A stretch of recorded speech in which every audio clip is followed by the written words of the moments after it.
Kimba, Kimba, Kimba, Kimba. Who lives down in deepest, darkest Africa?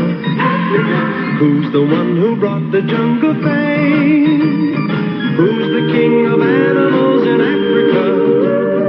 Kimba the white lion is his name. When we get in trouble and we're in a fight, who's the one who just won't turn and run? Who believes in doing good and doing right? Kimba the white lion is the one.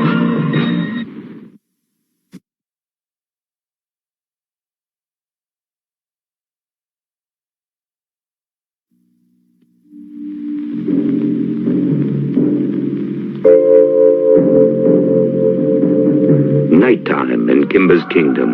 Nighttime under a new moon.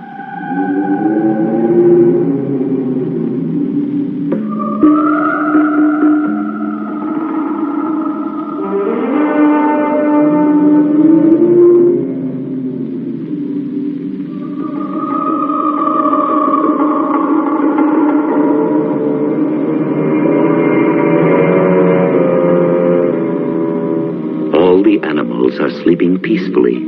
But wait, what is that? But of course, it's the owls singing their serenade to the night.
I'd better warn everybody. We gotta get out. Wake up, everybody. Run for your lives. Hurry. Hurry, I tell you. Oh, we're leaving, are we? We're moving out. Oh, dear. Oh, dear. Hurry up, hurry.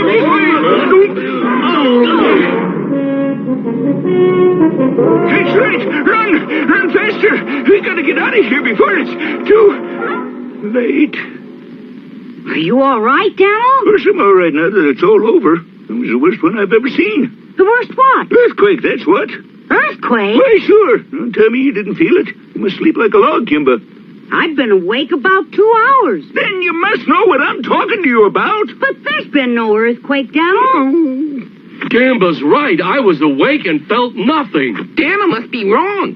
Perhaps you had a dream that seemed very real. You're old enough to know the difference between an earthquake and a nightmare. I'm surprised at you. And I'm telling you that was an earthquake. Goodness gracious, what's all the shouting about? Why not ask him? The hedgehog will know if we had an earthquake or not. Earthquake? Goodness, no. All right. I guess I must be mistaken. Sorry. I really am. Sorry. But I felt the ground shaking sure as I'm alive. How come no one else did?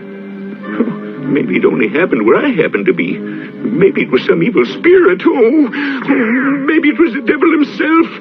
Wait a minute. Things have been mighty peculiar ever since that strange thing fell out of the sky and crashed.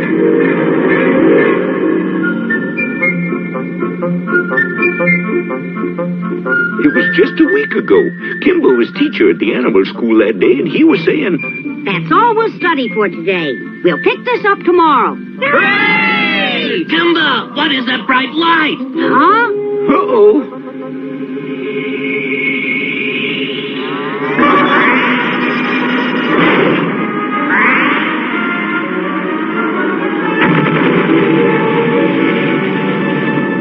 Someone may need our help. Let's go!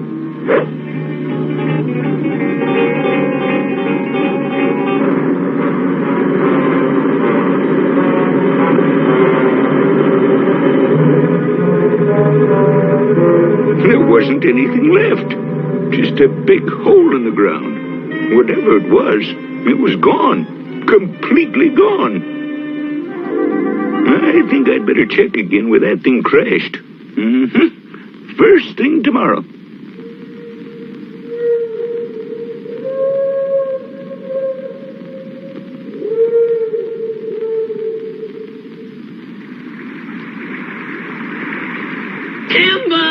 Kimba, where are you? Here!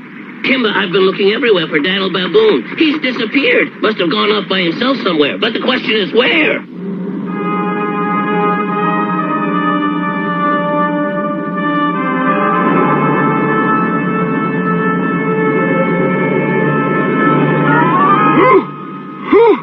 Oh, what a gigantic flower! Oh, this must really be the work of the devil. I better tell Roger Ranger about this.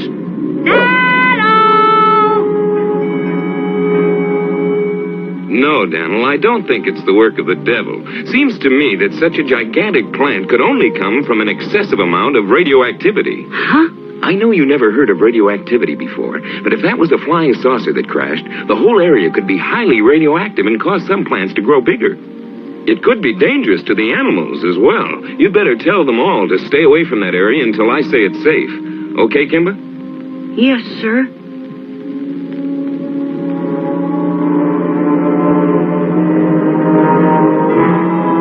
Help! Earthquake! Don't seem like no earthquake to me. Daniel! Are you all right? Wow, that was the biggest one I've ever felt. What are you talking about, boy? The earthquake. Didn't you feel it? There's been no earthquake. Seems mighty peculiar. Would you be trying to fool me? Do you think I'd lie to you? No, but I'm sure I felt an earth tremor. I'm sure you did, too, just like I did last night. Then you really did. Of course. You and I aren't the only ones who felt the ground shake. But it's always been some one place and nowhere else. It's unnatural. I think it's the work of the devil. I don't think Roger Ranger would agree. Kimba! Kimba! What's the matter? The mountain! It's crying! What? Listen!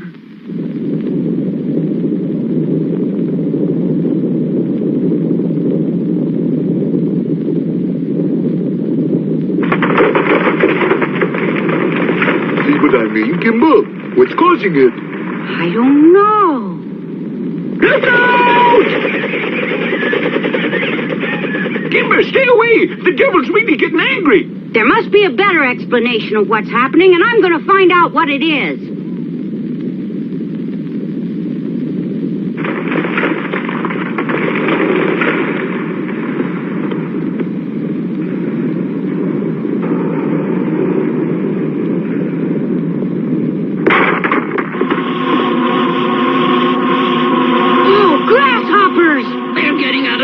The grasshoppers will ruin our farm. Let's get help. Come back and help me block this hole. Huh? The rest of them won't be able to get out of the cave if we block up this hole. This is one thing we never figured on. We trapped the huge swarm of grasshoppers in the cave in order to save our farm, but they must have multiplied. Now the cave is getting too small to hold them all. What'll we do?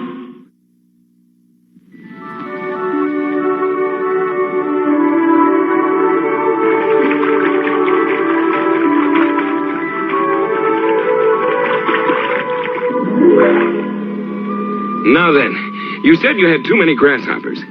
What's the problem now? The leopard and the cheetah are eating them. I guess there's nothing wrong with that, as long as they enjoy them. That's what I thought at first. I figured it was better for the meat-eating animals to eat grasshoppers rather than other animals, but they're stuffing themselves. You mean they're eating too much? Getting fat and lazy? Wait till you see them. You won't believe it.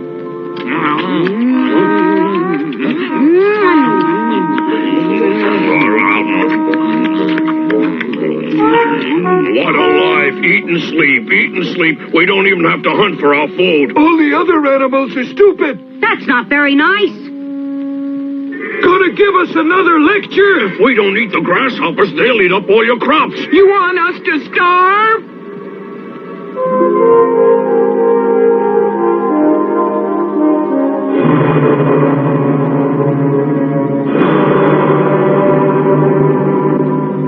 What's the matter? What are you doing? There was a strange noise in the grasshopper's cave. Oscar's going in to find out what it was. Ah! Must have been something. What? I'd better see for myself. If I could see anything in here.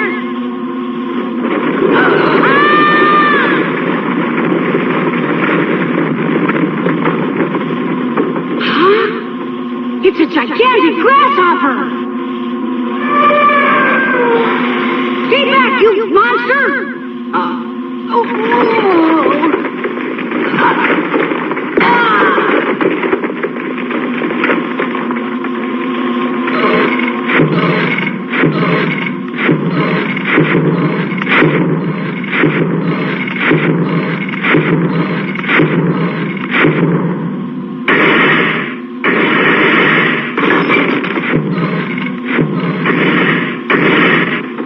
Kimba, quick, this way. Thank you, Mole. Without your help, I'm afraid that would have been the last of Kimba. If there's a job to be done, we moles dig right in. The radioactivity that produced the plant must be responsible.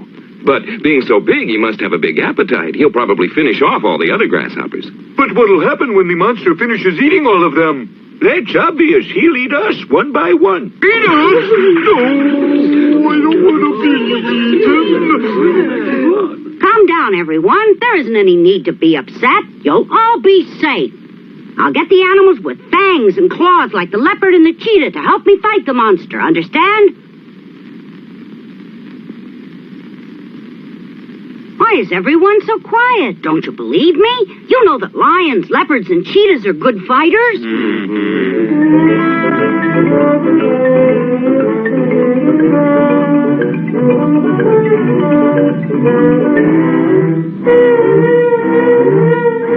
Oh, I can't walk any farther. Me too.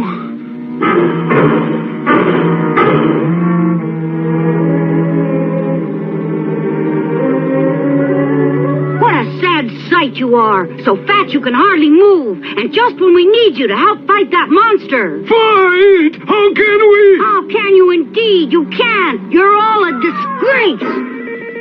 You ought to be ashamed. You call yourself a lion? Don't be mad at us. They're all gone, so we can't eat any more. You still don't understand. Our kingdom is about to be wiped out, and you can't help us defend it.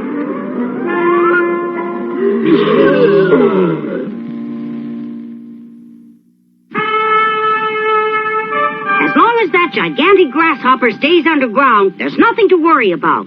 But we do have an even bigger problem to solve, and that has to do with food. Sometimes there's not enough food, and we have to go hungry. And sometimes there's too much food. But when there's too much food, we shouldn't make pigs of ourselves. Did Kimba say food? It must be a couple of hours since we ate. Yeah, I'm awfully hungry. They won't give us anything to eat until we lose some weight. Oh, no. Our farm is really doing very well now, but we've got to think ahead to a time when there might be a shortage of food. We must find a way to save food. Polly, how do human beings save food?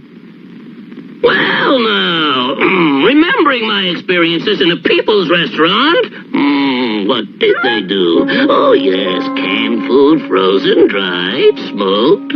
Well, Polly? I'm afraid we can't do it. We don't have the equipment. What's one of the ways to keep food? By drying. By drying? You mean by the sun? Oh.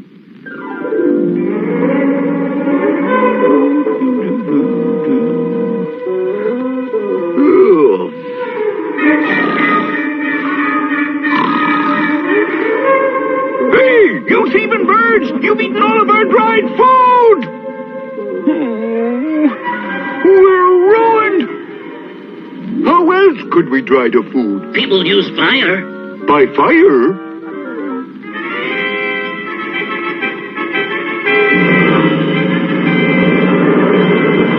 Then, of course, we could try freezing the food. But where would we get the ice? I could bring it in from the mountains.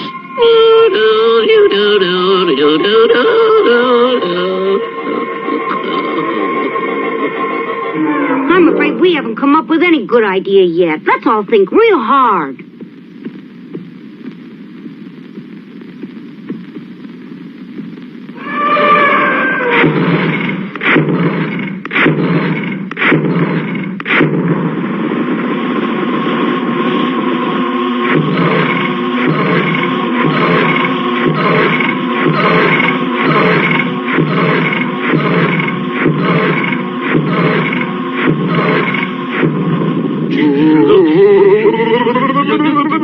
Maybe that means more grasshoppers.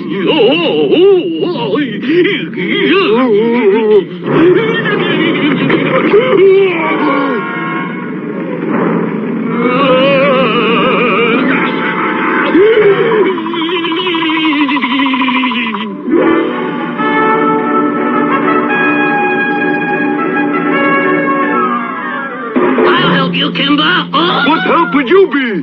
No.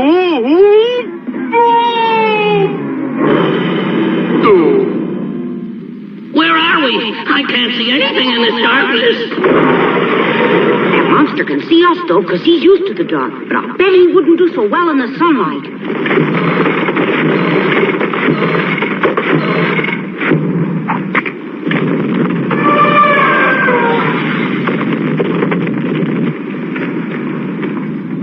Isn't there any one of you stronger animals that's gonna help Kimba?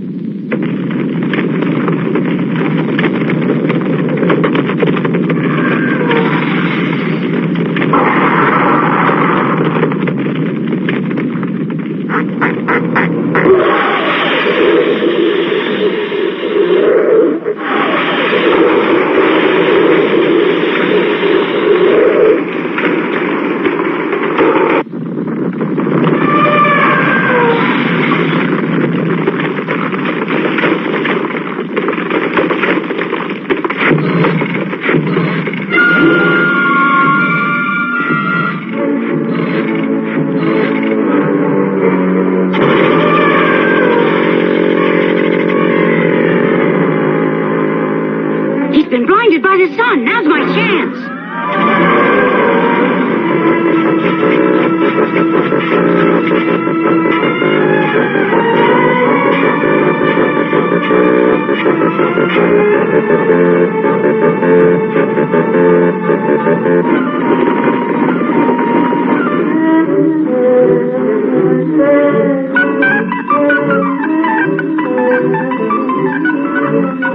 Hey, Kimba! Wait for us!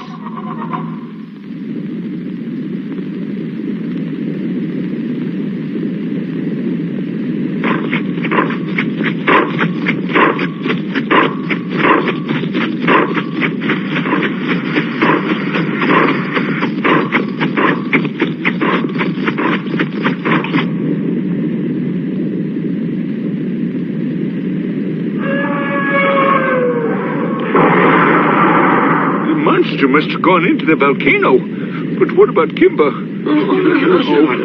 There's no reason why. It's just not one way. Look there! There's Kimba!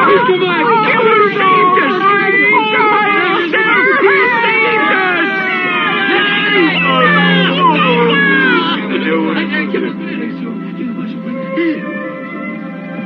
I had to destroy it. I just had to. Congratulations, Kimba. Why do you feel so bad, Kimba? Because I had to destroy that gigantic grasshopper. I don't like to destroy any living thing, Roger Ranger. What you did was right, Kimba. He was a freak of nature, grown to such gigantic size because of an accident. You did what had to be done. I know how you feel, Kimba. I don't like to see things destroyed either. That's why I came to live here in the jungle. Just remember, Kimba, we all have some kind of monster inside or outside ourselves that must be overcome. Once that's done, things usually straighten out as they're supposed to. You see if I'm not right.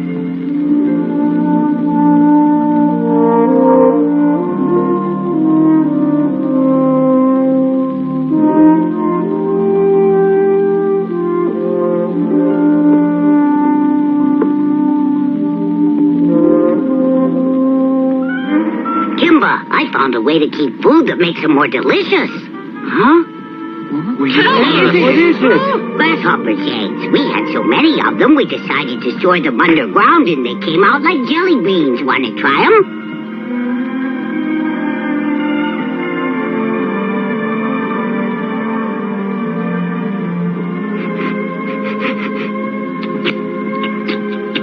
They're good.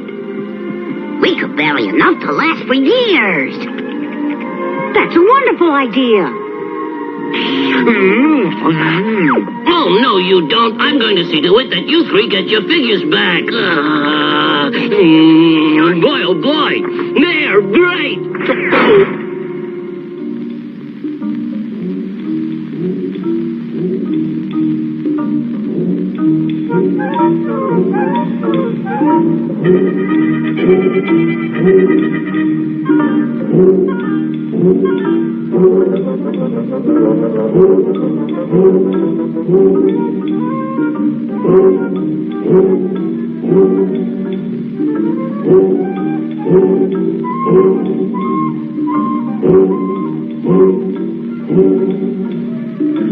Kimba seems kind of sad and thoughtful tonight. His friends, the owls, wonder if he's thinking of anyone in particular, and ask, who could it be? Yes, who indeed? Just between you and me, I think I know, and they're probably singing about it. But then, who can understand our language?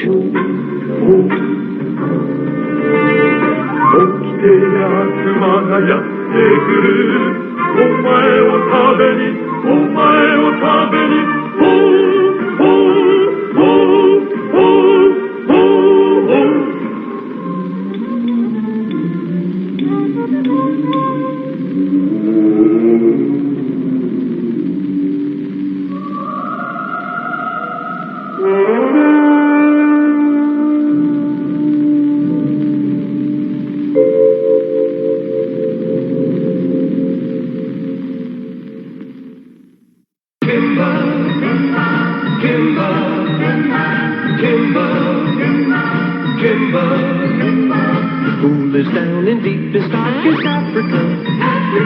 Who's the one who brought the jungle fame? Who's the king of animals in Africa? Kimba the white lion is his name. When we get in trouble and we're in a fight, who's the one who just won't turn and run? Who believes in doing good and doing right? Kimba the white lion is the one. You can roll to your pal. It's chocolate covered caramel. Roll to your chums. It's chewy and it's chocolate and it's lots of fun. Rolo, chewy caramel and real milk chocolate all rolled together. Rolo. You can roll to your friend. It's chocolate covered caramel from end to end. Thanks, Easter Bunny. Thank you, Easter Bunny. Thank you, Easter Bunny. Thanks, Easter Bunny. Thank you, Easter Bunny. Thanks, Easter Bunny. All the world loves M&M's. They're pure milk chocolate joy in a candy shell for everyone. M&M's chocolate candies. The milk chocolate melts in your mouth, not in your hand. Thank you, Bunny. Hey, what you eating? A neat candy bar. Boy, is it crispy. Sounds good. It smells peanutty. What do you call it? Whatchamacallit. Whatchamacallit. That's right. What's right? Name. What name? Whatchamacallit. You forgot the name? Whatchamacallit, the totally different crunchy bar of peanutty tasting crisp drenched in chocolate. Whatchamacallit from Hershey. You can ask for it by name. Can I have some of that? Some of what?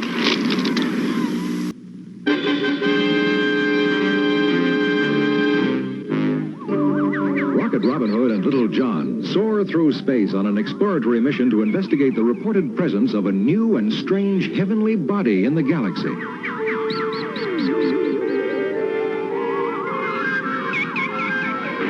There it is, Little John, straight ahead. Weird looking. What is it? Well, According to Friar Tuck's guess, it's a volcanic island blown off the face of the planet Earth by the force of its last eruption. It just drifted into this orbit.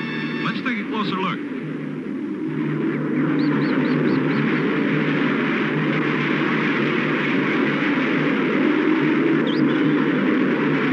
You're getting too close, Little John. Pull out. I can't. What's the matter? I don't have enough power to pull out of the dive. Bail out in a hurry. I'll pick you up. You better hurry, Robin. I think that volcano is getting angry.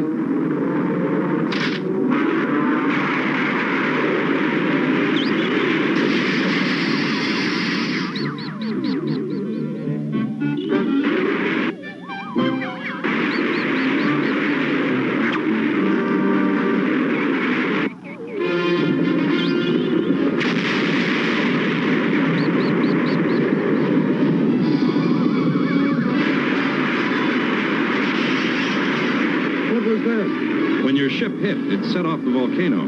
Just a minor eruption, but we caught some of it. We'll have to go down for repairs.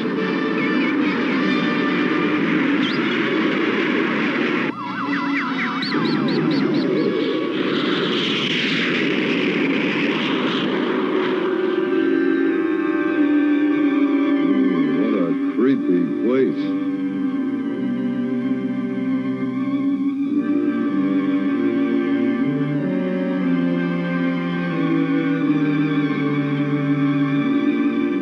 How did a sword ever get stuck backwards into solid rock like that? It wasn't always solid rock, Little John. At one time, it was molten lava. Look, there's something engraved on the blade. It says, Ulysses. Oh, I can't believe this. He's supposed to have lived thousands of years ago.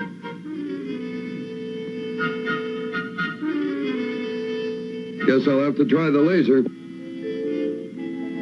Wait a minute. Better use the dissolving ray. If there's anything inside, I don't want it disintegrated along with the rock.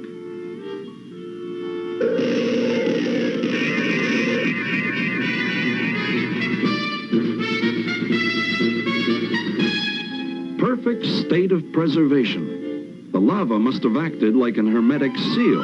Maybe so. But something sure smells funny. Don't you recognize it? Perpetroleum. Perpetroleum? Perpetual life gas in its natural state. Probably formed by some accidental combination of volcanic gases. I wonder who he is. Well, don't just stand there. Prepare a revivifying injection.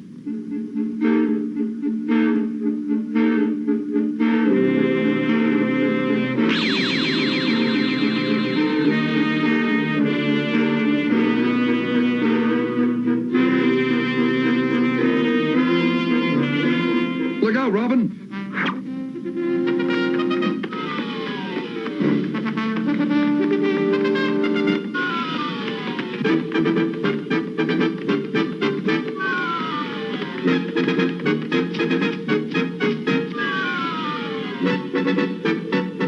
You're at the mercy of my blade, most monstrous of fiends.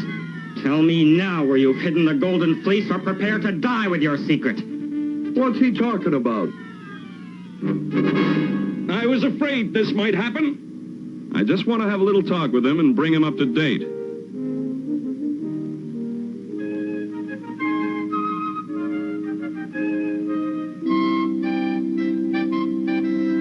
That I was in that cave in time suspension for thousands of years? Give or take a few centuries. So you're the son of the great Ulysses. But I've brought dishonor to my father's name. I've failed to recover the golden fleece. What's that? A sheepskin made of solid gold. But that's not why it's so important. The golden fleece makes anyone who puts it on indestructible. It was mine to use for the good of mankind. Then it was stolen by the Cyclops. If this latest eruption unearthed me, it must have done the same for him. And armed with the golden fleece, an indestructible Cyclops. That's a terrible thing to set loose on the universe. My friend, we're going to help you find your Cyclops and your golden fleece. Come on.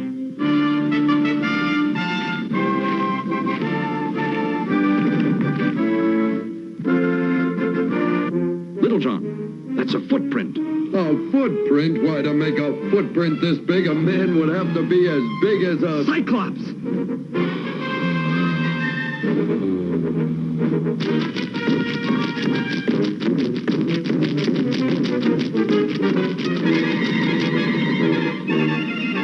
Is there any escape from the evil one-eyed monster? What can Rocket Robin Hood do against such overwhelming odds? A trail of giant footprints has led Robin and his friends to the cave of the Cyclops, where they are taken by surprise by the fiendish one-eyed monster himself.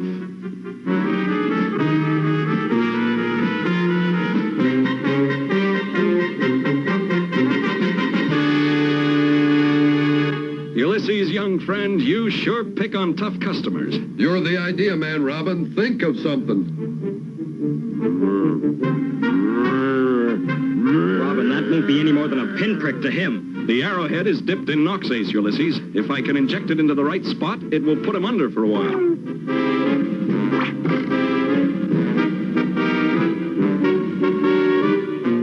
Let's hope the Noxace injection was strong enough to do the trick.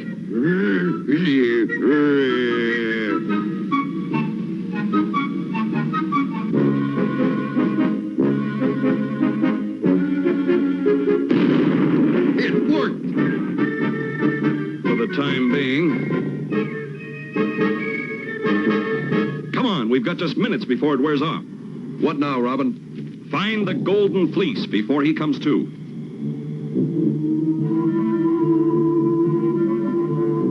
It must be somewhere in this labyrinth of caves. Right, or else he wouldn't have gone to the trouble to guard the entrance.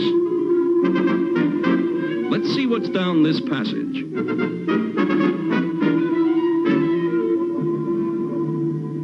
The floor of this passage is worn smooth. It must lead to something.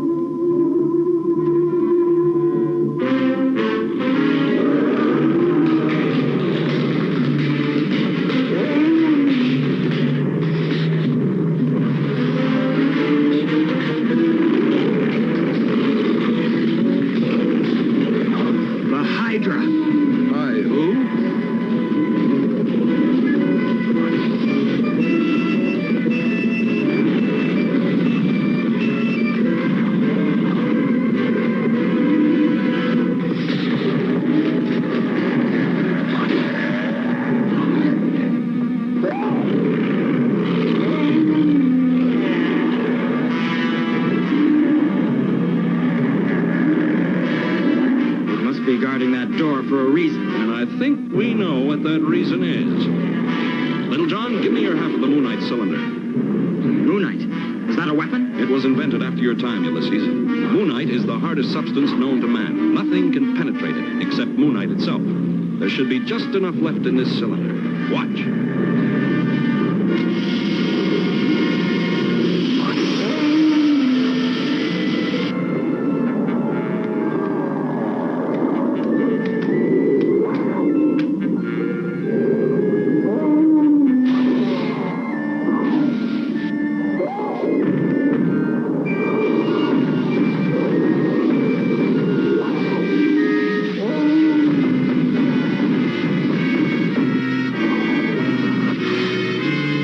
Let's just hope there's a back entrance out of the room behind this door.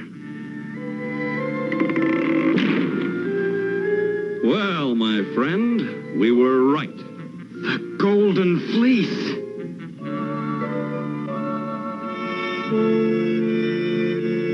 So that's the golden fleece. Yes, little John. And it will be mine once again. Come on, the Cyclops isn't going to stay under forever.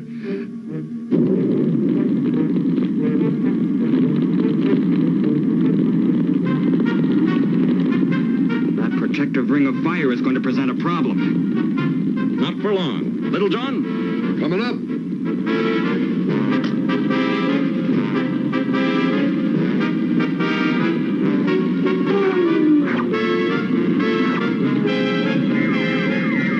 Condensed foam. Watch. That takes care of the fire hazard.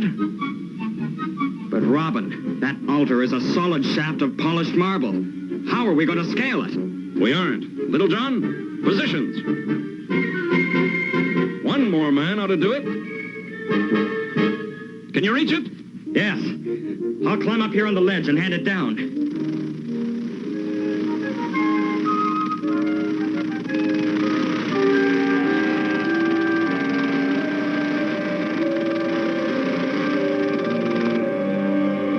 Robin, do you hear it? Probably volcanic gases escaping from the rocks. Robin, don't turn around. Whatever you do, don't turn around. Little John, did you hear him? Don't turn around. Whatever you say, Robin. All right, Ulysses. We promise not to turn around. Now, do you mind telling us why? Look in the reflecting surface of the marble. The Medusa. The Medusa? Oh, how long are we supposed to stand like this? What's so big a deal? A Medusa or whatever you call it anyhow. Whoever looks into the face of the Medusa is turned instantly to stone.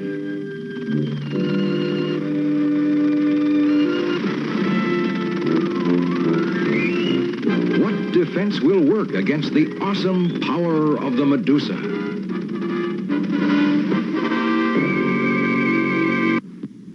Robin has found the fabulous golden fleece, only to be faced with a new danger, the evil Medusa. One look at her face will turn the beholder instantly into stone.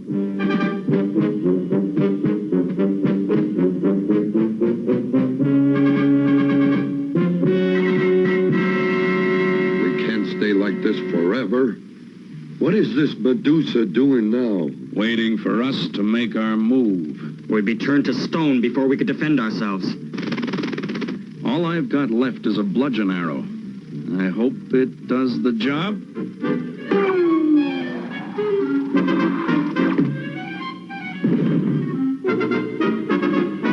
You did it, Robin. Nice shot. Couldn't have done more than stun her momentarily. I couldn't get much force behind it. It's still not safe to look at the face. Back toward her. I'll cover her face. Little John, you tie her hands and...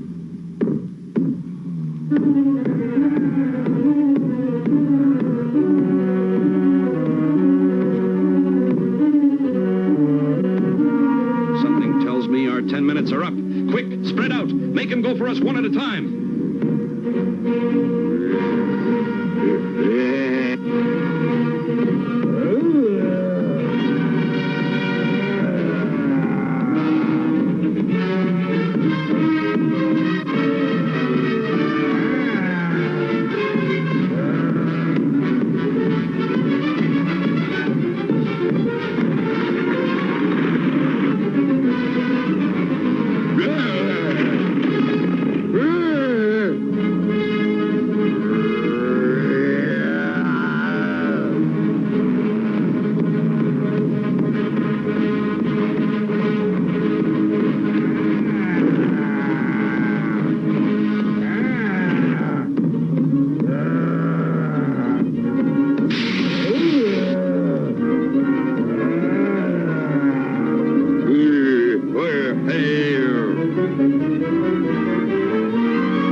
Gas grenade. It won't stop him, but it will slow him down, make him see triple. You mean he'll see 3 of everything? Exactly.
It doesn't make me and Little John invincible. Run for it. We're in this together. And we'll get out of it together if you do what I say.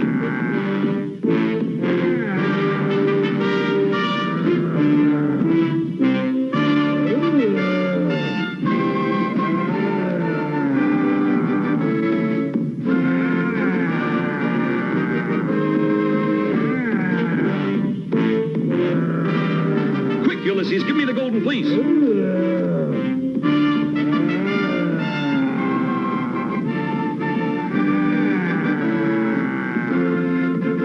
Here, you big oaf. If you want this so much, take it.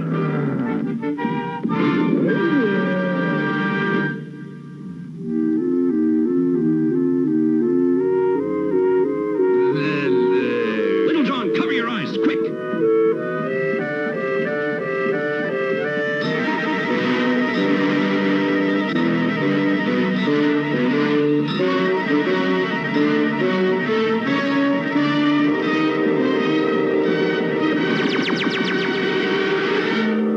Can anyone use a nice stone statue of a Cyclops? I guess you know what's in my heart, my brave friend. Thank you, Ulysses, for rescuing me from what might otherwise have been a boring afternoon. One of my men will pilot you back to the planet Earth. Goodbye, Robin. Goodbye, little John. I'm gonna miss that fella. Oh, we'll probably see him again, maybe in another few thousand years or so. Yeah, I guess you're right.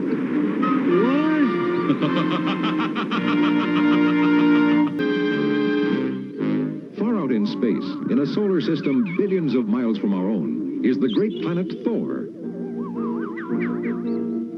There in the great cities, people go about their lives very much as they do on Earth. But one shining autumn day, they look up to the sky and see...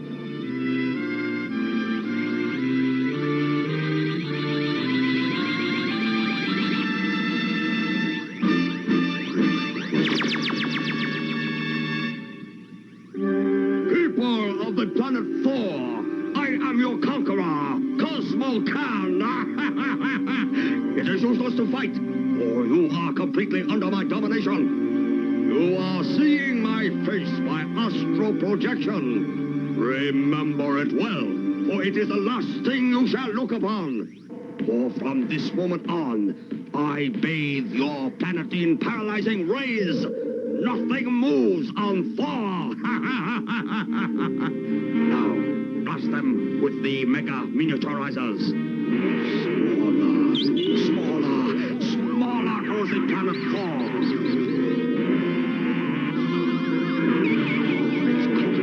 Oceans, mountain ranges, cities, humanity, shrunk to microscopic proportion, till indeed I hold the entire world in the palm of my hand. Like a gem, the precious gem of Cosmo Khan.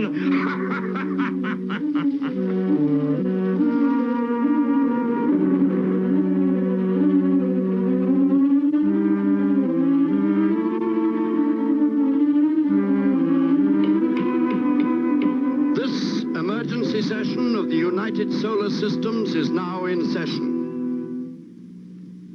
We are meeting today to discuss the extraordinary disappearance of the planet Thor. Now... Discuss! Discussion will get you nowhere.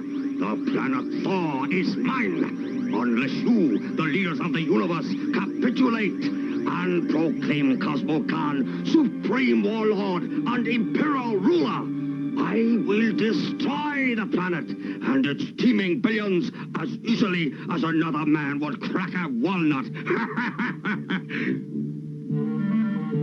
You have 3 days, gentlemen.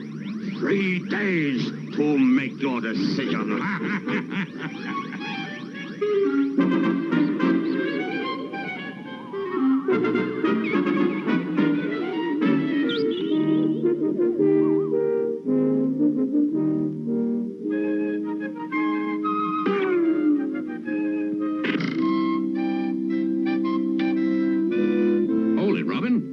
What's that?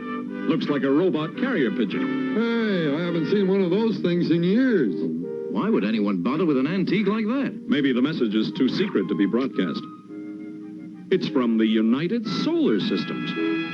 They grant us amnesty as outlaws and ask us to report at once for an urgent assignment. Well, what are we waiting for? Let's go! Our one hope is to steal back the tiny planet before our 3 days are up. There's only one group in the entire universe deft enough to pull off such a job. And that's why we've called upon you and the Merry Men. Heist a whole planet? Wow. Cosmo Khan's home asteroid is called Xanador. It is more than 1 billion miles from here. And so you will be transported there by our swiftest rocket, capable of twice the speed of light. Of course, Khan would be suspicious of any ship entering his immediate vicinity.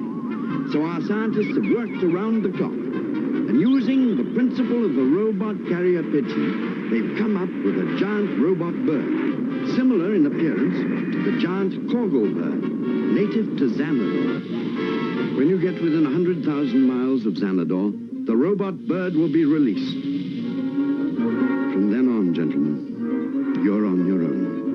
The fate of the free universe rests in your hands.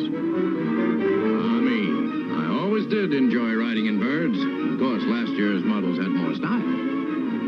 We're almost there. Prepare for landing. All set.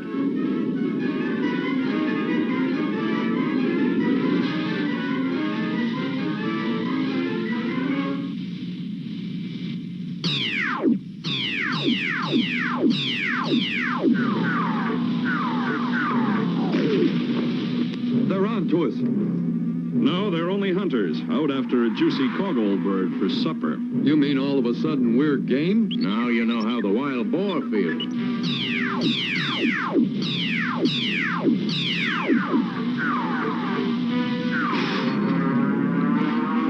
Uh-oh, I've lost control. This bird's had it. Is the fate of the universe doomed because of a band of simple hunters? Or can Robin pull out in time? When the terrible Cosmo Khan shrunk the planet Thor and stole it, the United Solar Systems assigned Rocket Robin Hood to steal it back. But upon reaching the Xanador asteroid, Robin's craft, disguised as a native bird, is shot down by hunters.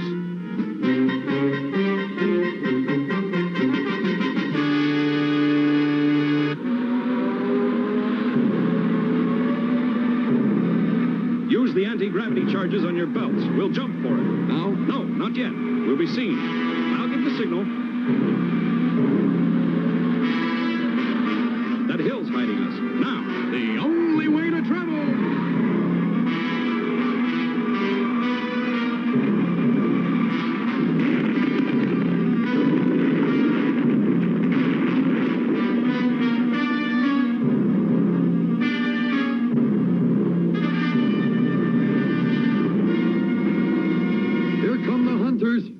We've got to destroy the robot bird. It would give us away. A disintegrator arrow should do the trick.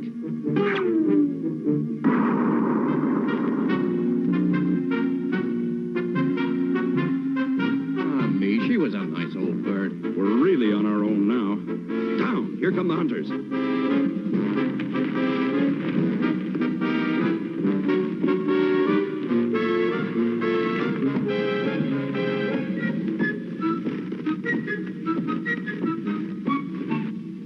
Poor fellas, they'll go hungry tonight.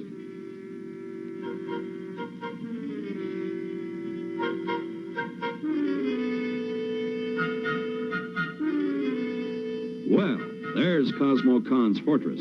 I'll bust down those gates with my 2 hands. Our job is to steal back the tiny planet, not smash heads together.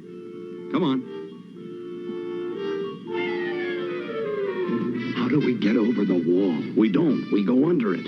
Now move in close. Use your disintegrating rays and dig.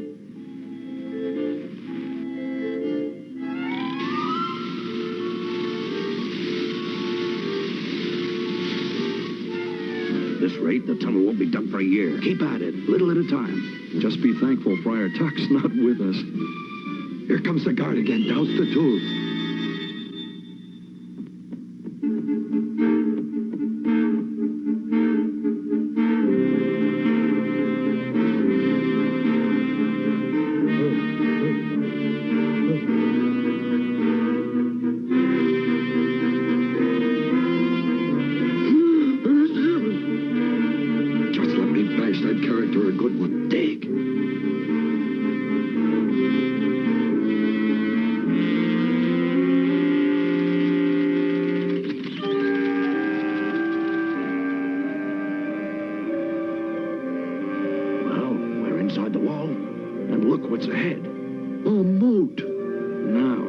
across the moat.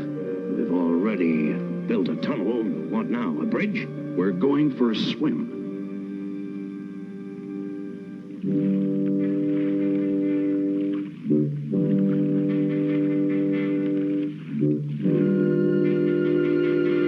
I hope your spacesuit is shrink-proof.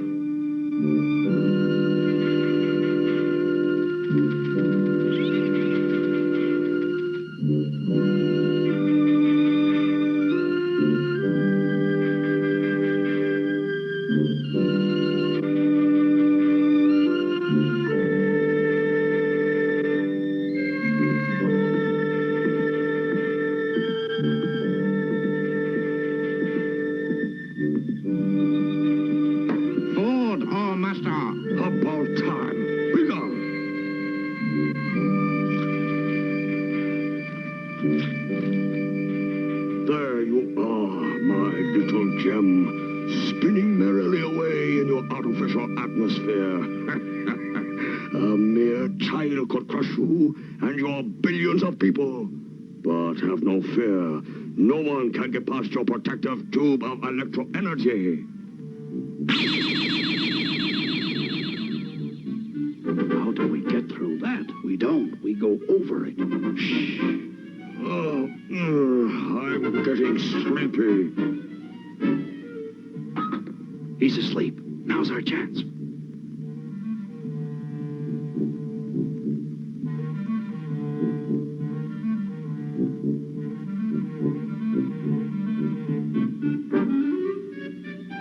We're right over it. You're the best fisherman, Little John. Easy now. Easy, easy. If that string touches the electric wall, we've had it. Now, lift her. Carefully. We got it! What was that noise? Gone! You up there! Stop! Cops!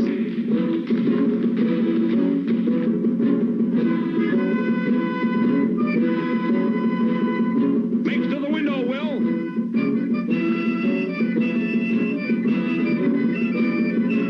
Will the tiny planet of Thor be smashed when it might have been rescued? Rocket Robin Hood and his men finally get inside the mighty fortress of Cosmocon. Then, just when they've retrieved the tiny planet Thor, they're discovered, and the planet is knocked from Will's grasp.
Anything you say, monkey. Get it, Robin. Got it. 4,000 curses on you. Take care of him, Little John. Now, let's get out of here. Oh, let me finish him off. No, here come more guards. Use the anti-gravity charges in your belts. There still ought to be enough energy to get us out of here.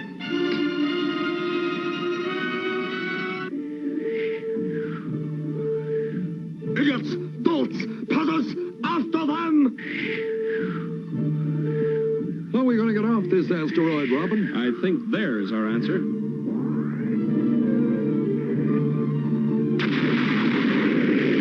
I'll blast you out of the skies! You and the planet Thor!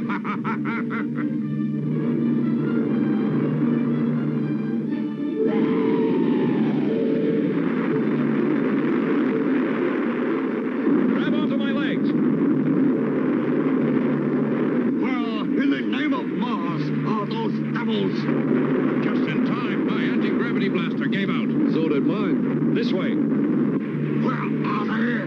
They can't have disappeared. Where are they? Well, Cosmo, I'll give you 3 guesses. Rocket Robin Hood. Right the first time. Stand back, one false move, and you disappear. Down on your knees, dogs.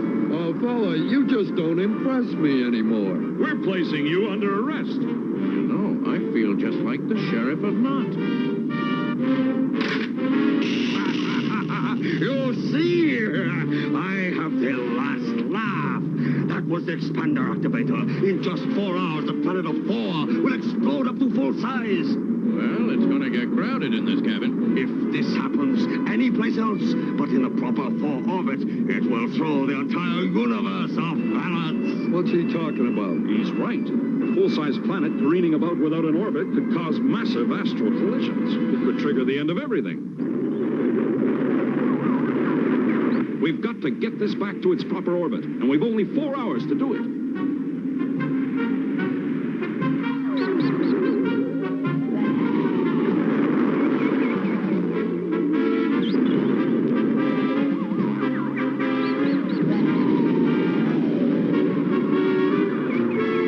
Only a minute left, and almost 1,000 miles to go. You'll never make it.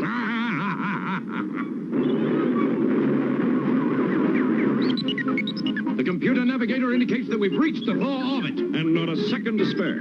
Send it flying, Little John.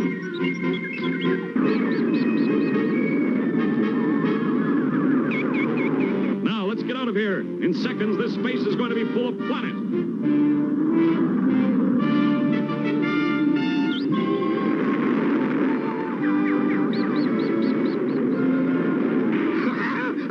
That planet was mine! Mine! I must get it back! He slipped his helmet.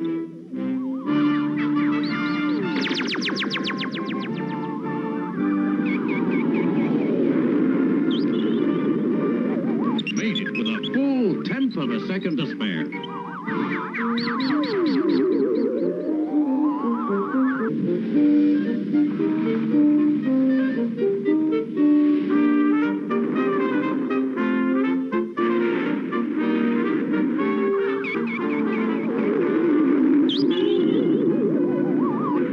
Well, after all that, I could use a little something to eat. My food pouch is still full. Help yourself. Walnuts? Oh, I couldn't eat this. It may be somebody's planet.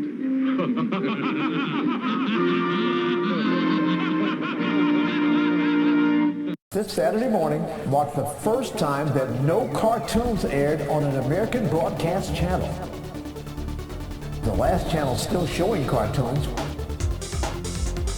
pulled the plug. Cartoons were the dominant. Good morning! It's 8 a.m.-ish Eastern Standard Time. It's Saturday, what that means. It's time for Saturday Morning Serials. I'm your host, the Captain, along with the Vince. Who's here? Is it the Vince? Where is it? Where's the black bear? Where's the black bear? I don't know. Oh. All right. A picture. I drew a picture of glasses. Yeah, I drew a picture of glasses, and I have glasses hanging on the picture. Draw the glasses. Okay. So, I hope you guys are ready for another Saturday chock full of old school Saturday morning goodness.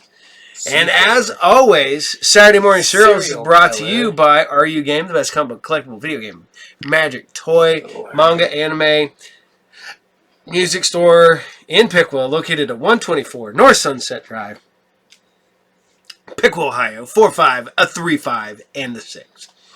And you can find RU Game on the Facebooks. You can find the Captain on the Facebooks, the Twitters, the Instagrams, even Blue Sky. You can come over and say, "Hello, Captain. How the hell are you?" And I will tell you, I am doing fine. Or you can just hang out here every other Tuesday, and we just go live. You can ask me that directly. I can know if some of you have. I'm looking at you, Autumn. I'm looking at you, Newfie. I'm looking at you. Oh, Jody. Yeah, Tracy. Yeah, okay. Yeah, you guys. Who's Tracy? There, people watch the show. They talk about you all the time. So we C for serial killer. Yeah. So we need you to go get your breakfast. I'm having my breakfast right now. It's the Fruit Loop flavored C4. Yeah. Cereal killer. I wish I had me my Fruity Pebbles flavored Liquid Death, but I don't. Oh, crap, that is full. Like full. Let me take a sip. That was all the way to the brim. That is so weird. I'm not gonna lie. It tastes just like Fruit Loops. It's weird. This freaking tastes like freaking cereal. It does taste like freaking cereal. I'm stronger.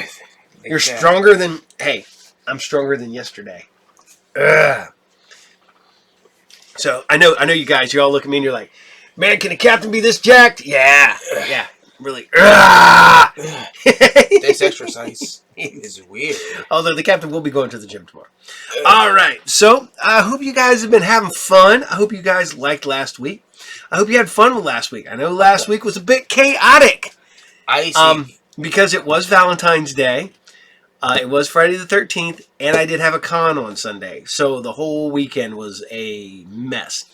I did take the Tina out. We went and got Japanese food and we hung out. And we spent Sunday afternoon. We had everybody over to the house, didn't we? Yes, I see the problem. You see the problem. I'm exercising my leg. He's exercising his leg. That's the problem. Okay, you're going to knock stuff over. What you going to do? Oh my god.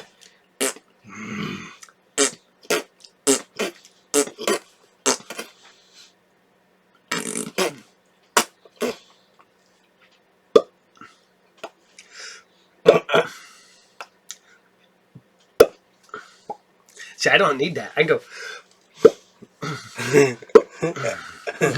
Isn't that right? I can do whatever I please. Ichigo Kurosaki. No. All right. So we're going to go ahead and we're going to bring you some cartoons. You already got Kimba. You already got the Robin Hoods before the show. But now you're going to dive into some Xyber 9 because it's the freaking Xyber 9. I shouldn't get too excited. So here you guys go. Xyber 9, episode 18. And this is Marooned. Enjoy. A glorious world falls. From the ashes rise good and evil. The times call for a hero. A hero to master the greatest power the world has ever known. Xyber 9.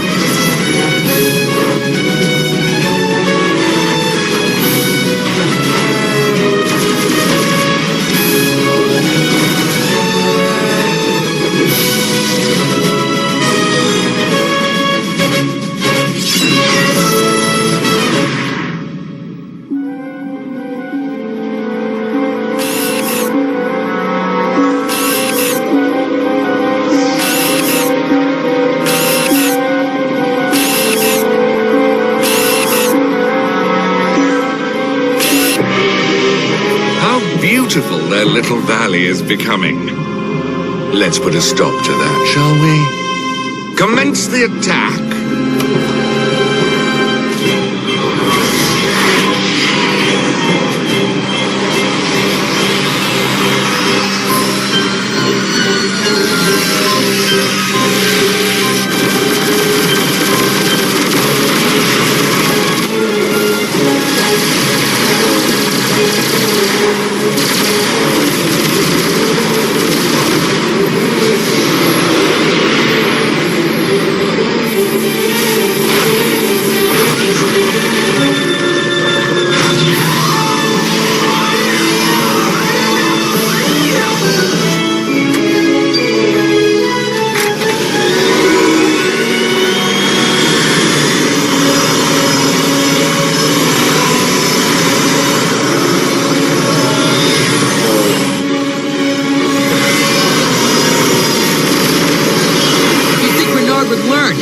Take anything he throws at us now that we've got the spider fighter.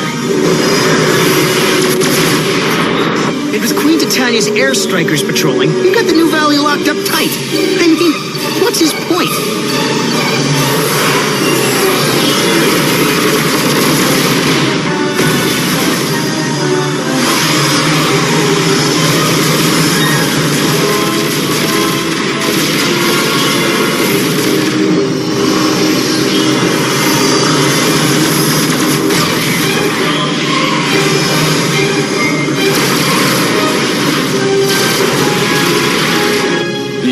Jack. Don't get too far from the fleet. I can handle it. The spider can fly circles around these guys.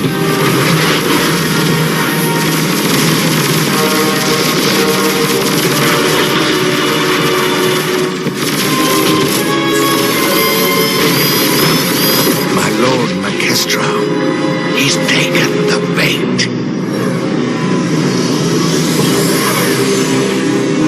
Excellent. Draw him further away from the main force.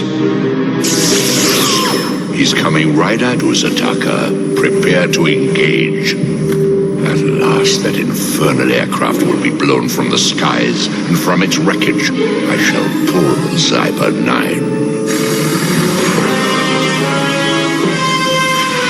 I have it targeted, my lord.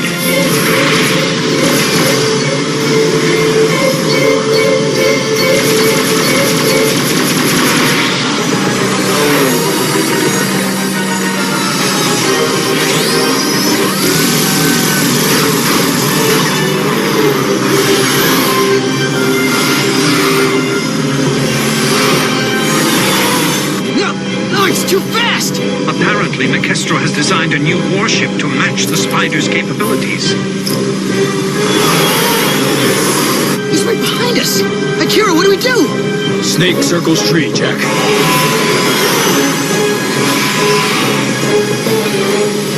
All right. We'll see how you like it, pal.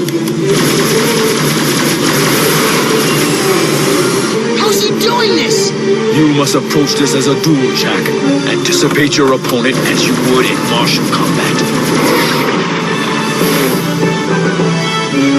Firing missiles 1 and 2. Now!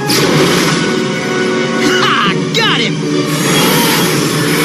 Apparently, you spoke too soon. Wait for it.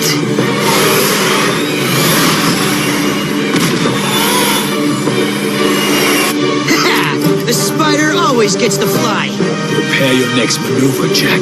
Only a fool falls for the same trick twice. He's not getting a second chance. He's behind us.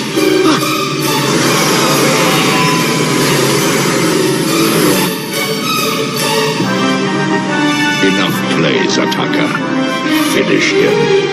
Engage the dark bolts. Dark bolt at full charge. Deploying targeting array.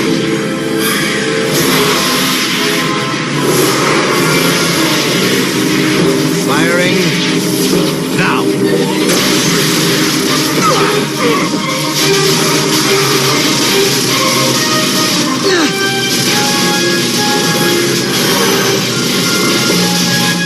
We have him. Crush him now. I can't fire. He's got me jammed. Oh man, what do we do? Plug me in, Jack. Accessing deep security systems. There's more here than I suspected. Hi, what are you waiting for? The ancients were very mysterious. I can't identify. Let's not get picky. Turn it on. Right? Oh, what is this?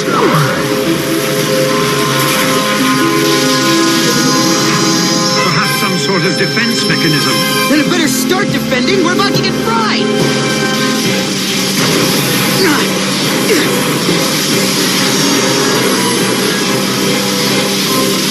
What is happening? Report! Unexplained phenomena, sir. Power levels exceeding safety limits. Disengage! Disengage!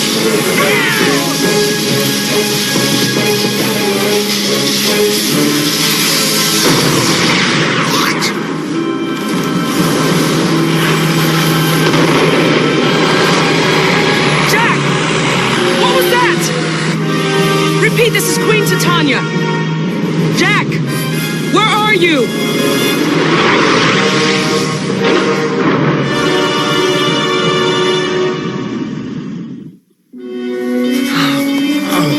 Oh man. Feels like my brain turned inside out. Jack! Xyber?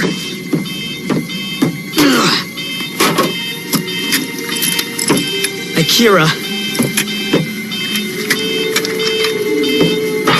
Are you okay? What is always the first step in any unknown situation, Jack? Reconnoiter. See to it. I'll run a system check.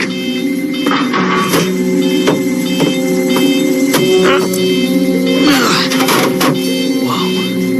Did I get hit in the head? What is this place? I'm scanning the area. Breathable atmosphere. But all the laws of physics seem to have been put in a blender and mixed up completely. I don't know where we are, Jack.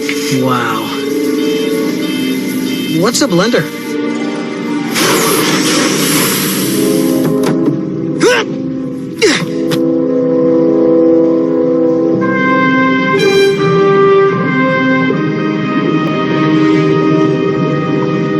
How do we get home? It will take pinpoint calculation, projection of undetermined coordinates. We're up the creek. In the common vernacular, without a paddle.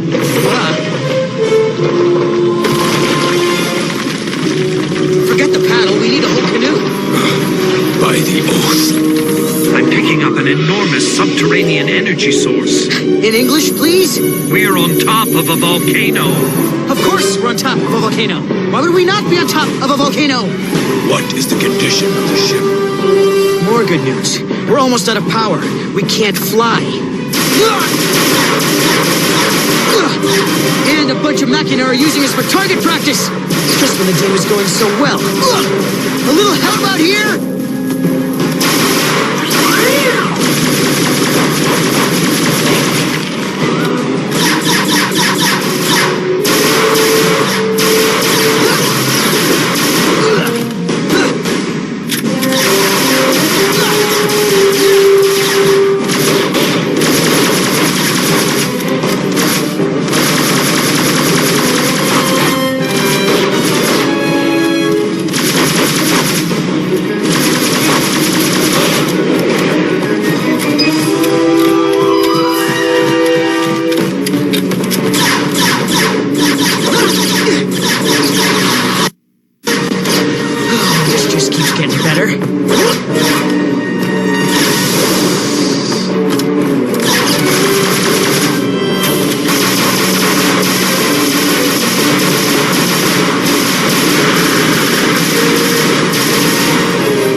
Give me the Xyber, and I'll pull you up. I'd laugh in your face, but I'm hanging off the edge of a volcano. Are you mad?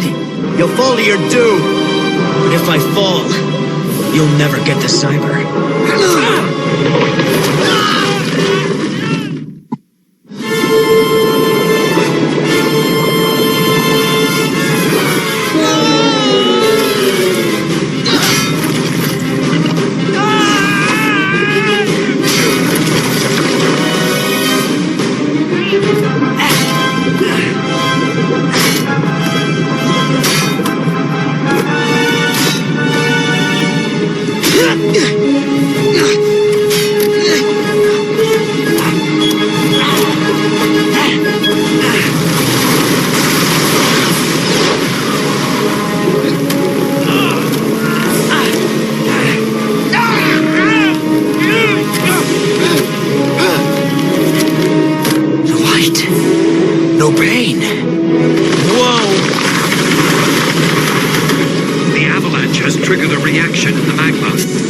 According to my calculations, in 2.8 seconds it will cover this rock. Oh, plenty of time.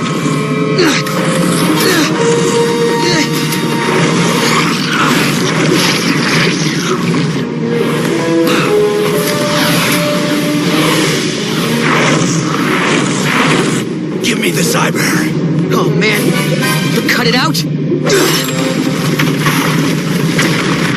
few hours, we're all gonna be toast if we don't do something fast.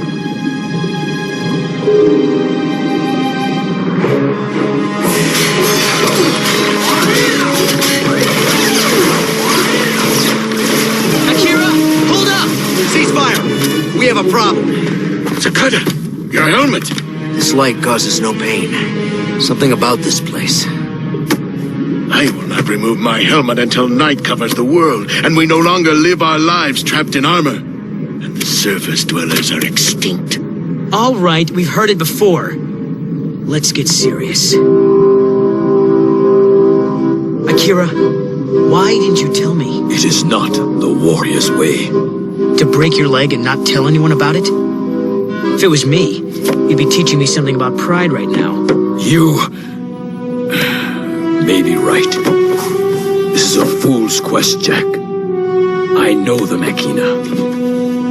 I am Machina. They will never agree to a truce. Hey, these guys have been using me for target practice ever since I rescued Xyber. But we gotta give it a shot.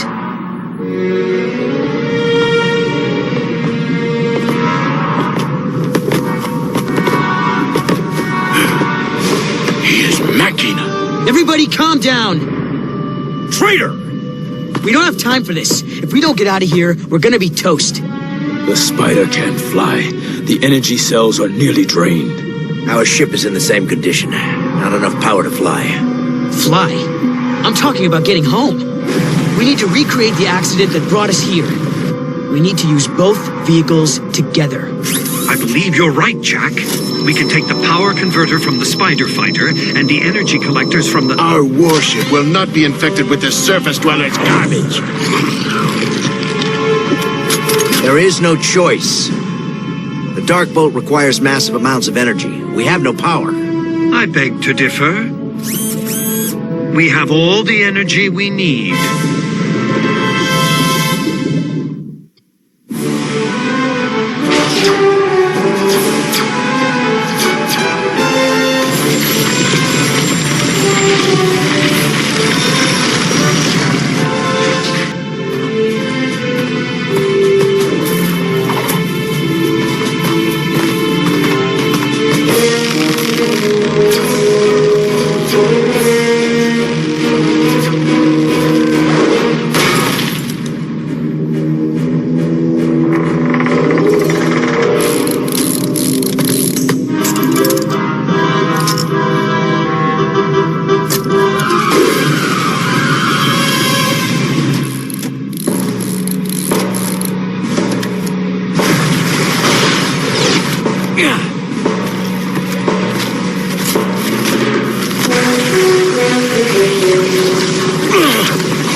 The modification.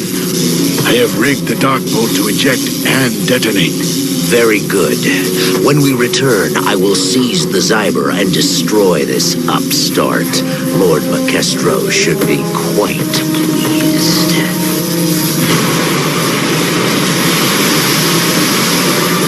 We're out of time. Jack, plug me into the port. You gonna be okay? Ask me later. Plug me in now.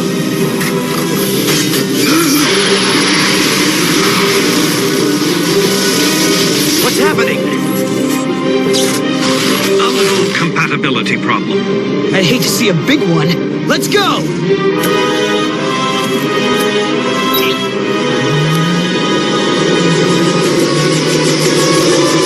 We got liftoff!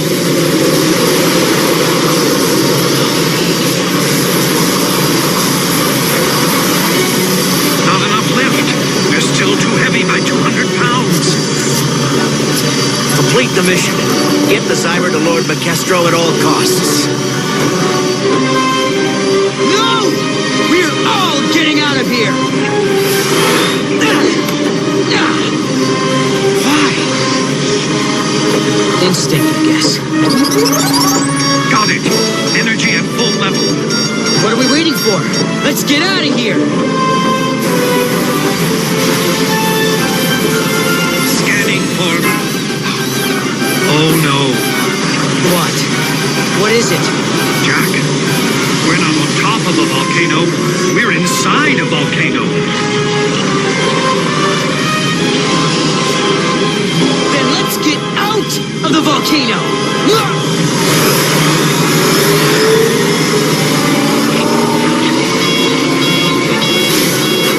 We're losing the instruments. We'll never make it in time. Boost the dark bolt to full. It will destroy us. Do it!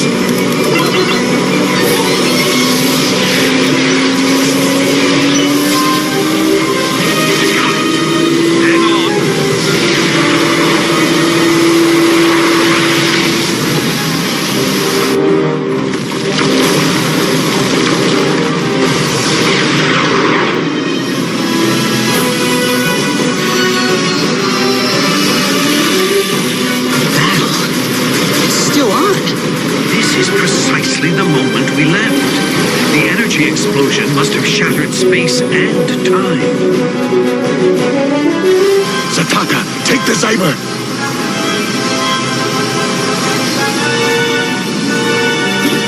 Go. Now.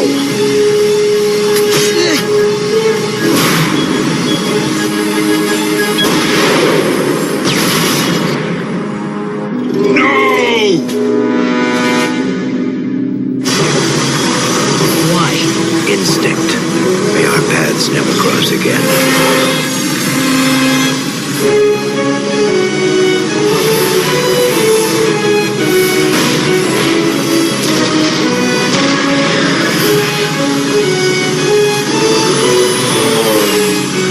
Jack! The damage to your ship, what happened? Long story. Falling on my wing. One more run should send them packing. Report, Zataka. Darkbolt malfunction, my lord. Mission failed. Report to me immediately.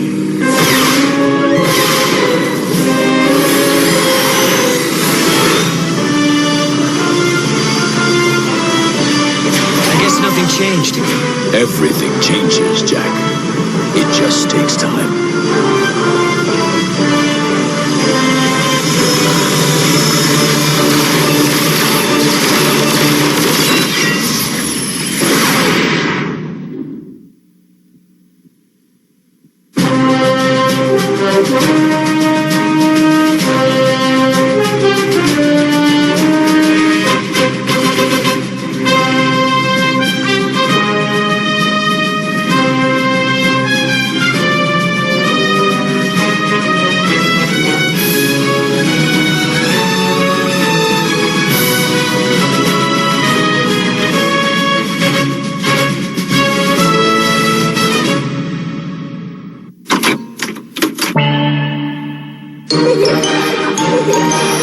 After these messages, we'll be right back.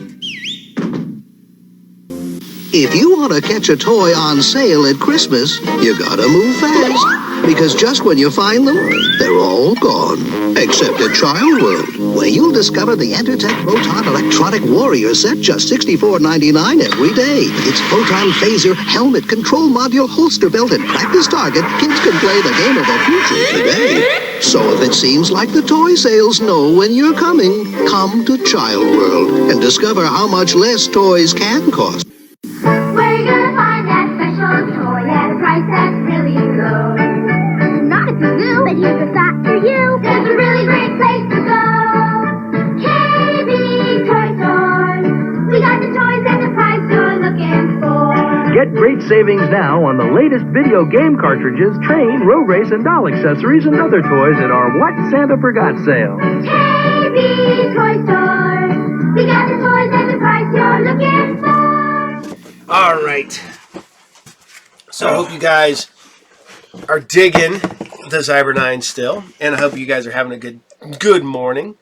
Did you have butter? Did you put butter on a Pop-Tart? Because it is so freaking good, right? No, that's my apple juice. Yeah, watch where you put your apple juice. I don't feel like it spilled on my books. Ugh.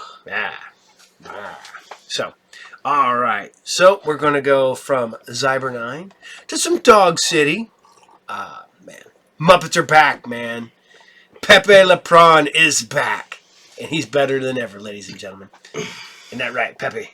He's like, oh, hello there. I am Pepe Le Prawn. Pepe Le Prawn. It's the caveman. I don't have a puppet, so we'll have to make do. Wait a minute. Let's do it. Okay. Make do with the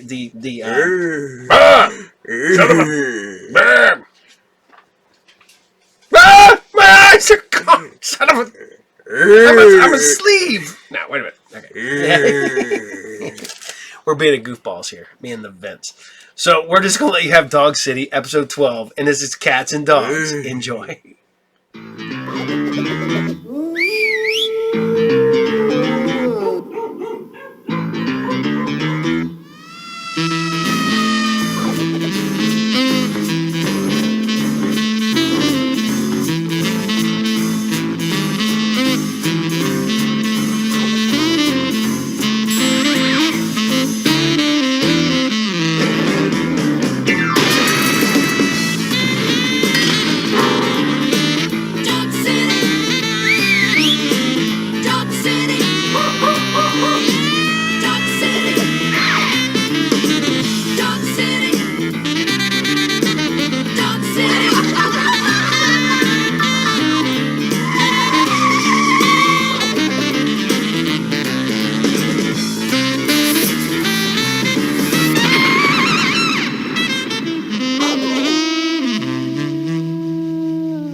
Get off of me, you.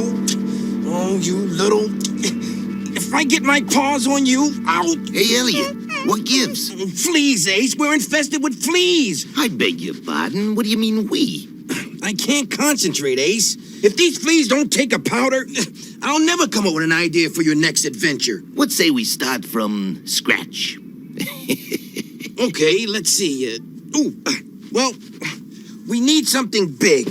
Something bold. Something that kicks off with a great big bang. This situation has gotten out of paw. It must be stopped.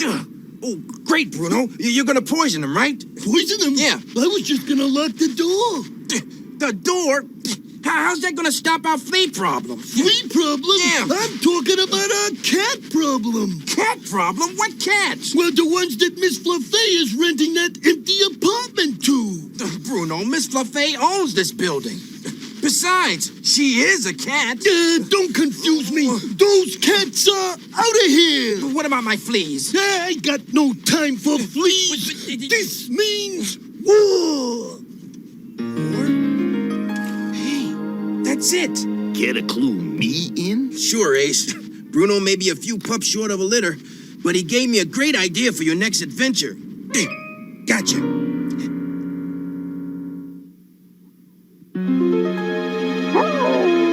The trouble started when a gang of East Side cats started knocking off warehouses on the West Side. The West Side was Bugsy Vile's end of town. It wasn't long before Bugsy started biting back. The whole thing turned into an all-out gang war.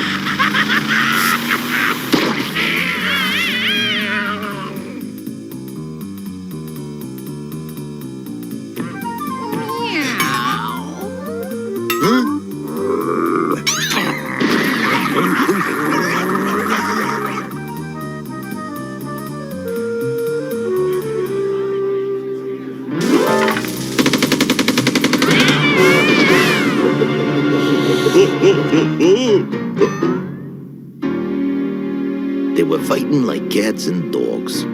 But the way I figured it, let them run each other out of town. It would make life in Dog City a whole lot easier. Right, in my dreams.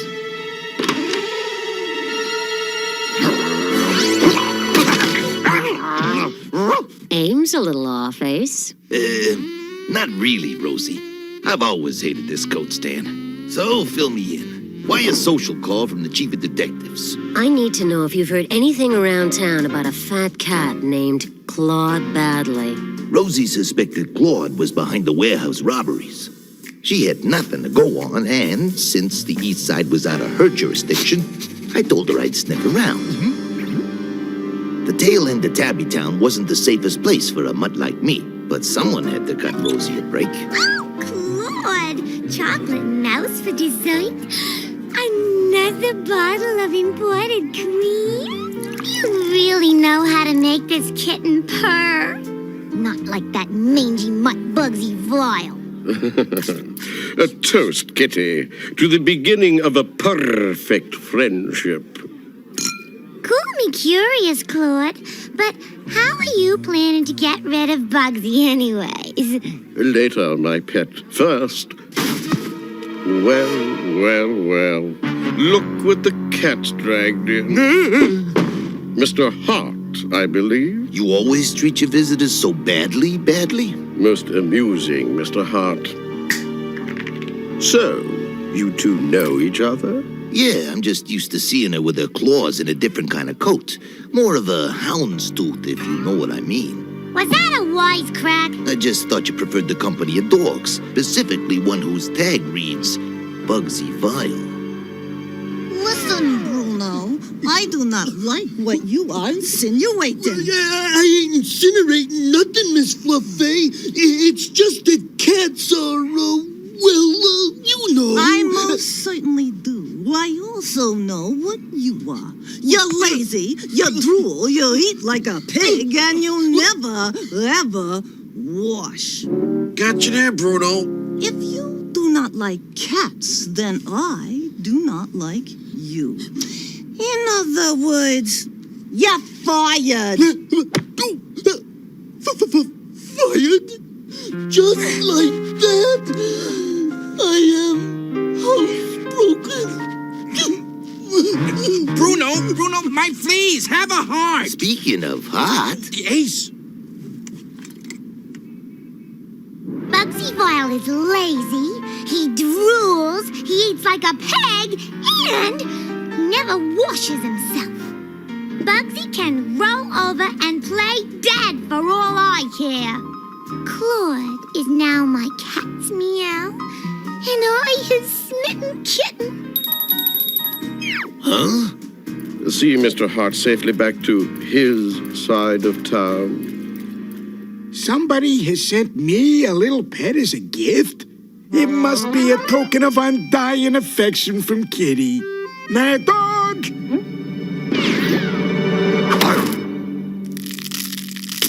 Ace Hart, is this some sort of joke at my expense? Because if it is... It's no joke, Bugsy. Oh, let me put it to you as gently as possible. Kitty's thrown you to the dogs, dropped you like a hot potato, left you flat as a road dog with a tire track sweatsuit. Huh? Kitty dumped you for a cat named Badly. What are you telling me, Hart? Kitty left me for a cat that was poorly named? No, his name is Badly. Claude Badly. I cannot believe it. After all of these many years together, she jilts me for my feline foe. It is senseless. But Dogfather, you love senseless. Not anymore. I am a beaten dog. Bugsy went to kibble in bits. I sort of felt sorry for him. No dog deserved that kind of treatment. Loyalty among dogs was sacred. It was obviously something cats knew nothing about. I started going over my case when I got the anonymous call. Hey, you! Whoever it was had a good set of lungs and a pretty good aim. Cats planning a hit. 1324 Munsterlander. Tonight. The tip paid off. It was Claude's Tomcats. This time, I was taking no chances. My disguise was foolproof. And speaking of fools... No time for catnaps. Give me a paw with that last crate.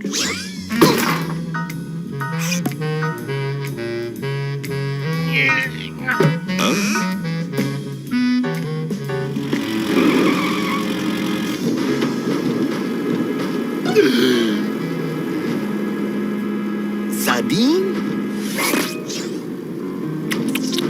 You gonna join us? Good.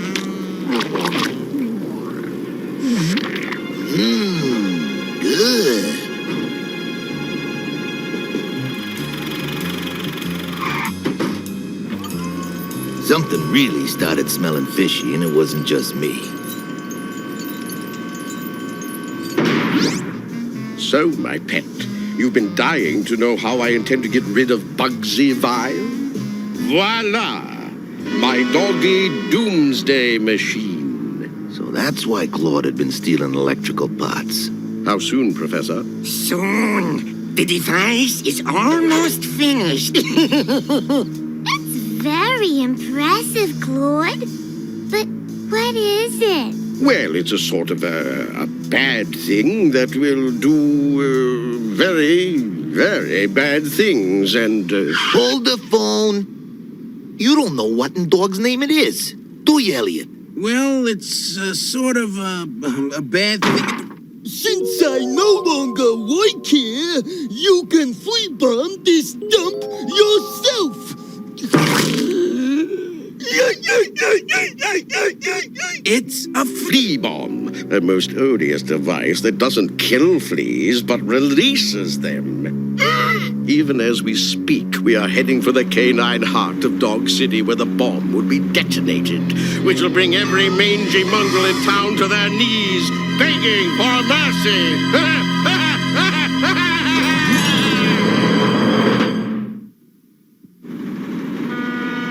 So you see, Kitty, my pet, by using the tiniest of creatures, fleas, I will bring even the mightiest of canines to their humble haunches. Cats will finally rule Dog City. Don't you mean Cat City? It's brilliant, Tiger. There's just one thing. Please fight cats too? Oh, yes. Good point, my pet. Well, you see, Elliot. I'm thinking. Okay. I neglected to mention that these specially bred fleas only prey on the blood of hapless hounds. My dog. I gotta warn Rosie. I'll just slip out quietly and...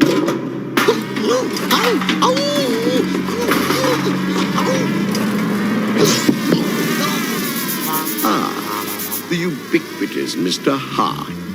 Knock off the name-calling, Claude. You'll never get away with this. Oh, really, Mr. Hart? And who is going to stop me? Me!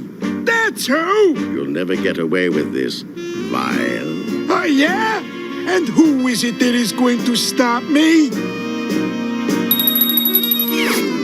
Oh? I had to ask. Face it, Vile. Not only are you hopelessly outnumbered, your number's up, and your situation's hopeless. The joke is on you, Claude. Okay, boys, let them have it. Boys? Oh, boys!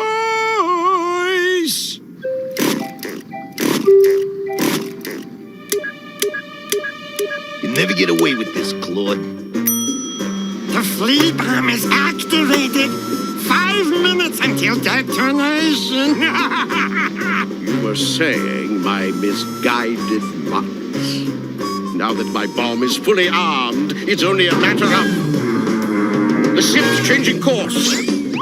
Get this ship back on course, now! Oh, and Tiny. Yeah, boss? Get off my tail! It seems, Hart, this is all for the best. Without my precious kitten by my side, I have nothing to live for.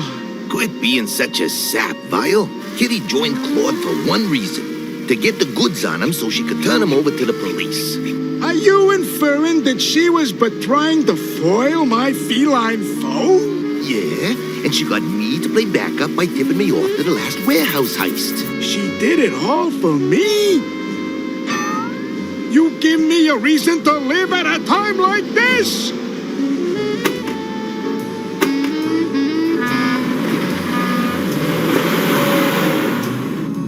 I am disappointed, my pet. I thought you were a clever cat. But obviously Bugsy's dumb mutt mentality has rubbed off on you. Let's just say Bugsy taught me something about loyalty. You just don't get it, do you?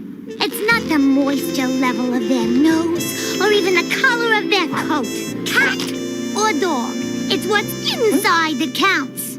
And believe me, mouse breath, what's inside you stinks! Now, we're both cats here. Surely we can reason this out. Kitty? Kitty? Meow. Hurry up, Hart! I can hear the little monsters licking their lips. Just about. There. We got about 30 seconds. Okay, untie me! No time, Bugsy. I gotta deactivate this bomb. The fate of Dog City hangs in the balance. Rescued by my forsworn enemy. Thank dog my boys are not here to see me now.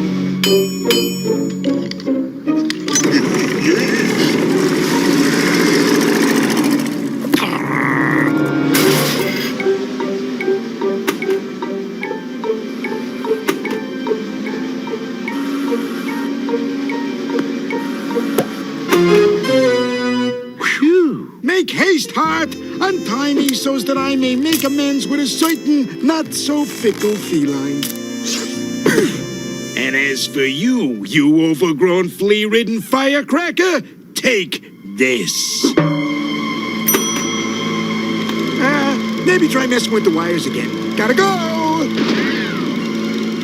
To flee or not to flee? As if there's a question.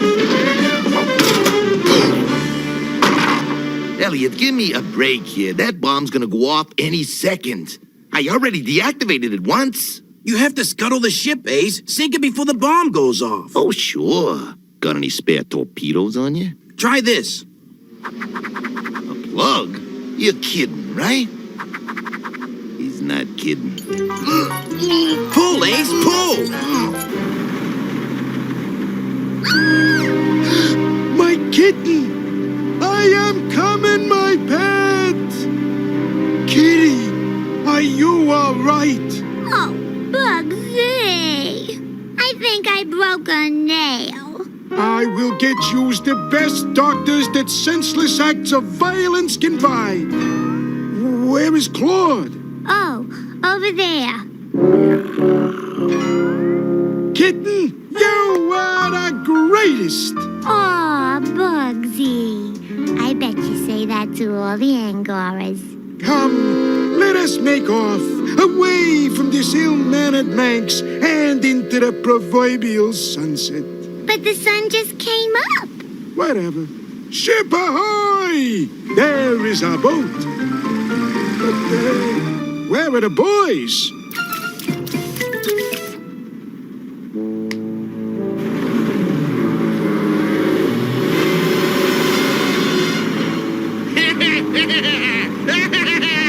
I hate it when this happens.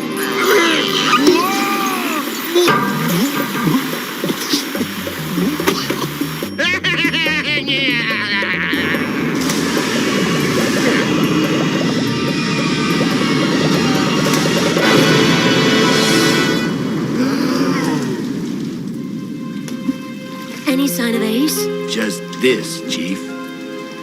Ace Hart was one tough dog. He was a heck of a detective. He was a jerk. He should never have kicked that bomb after I deactivated it. That's not the way I remember it.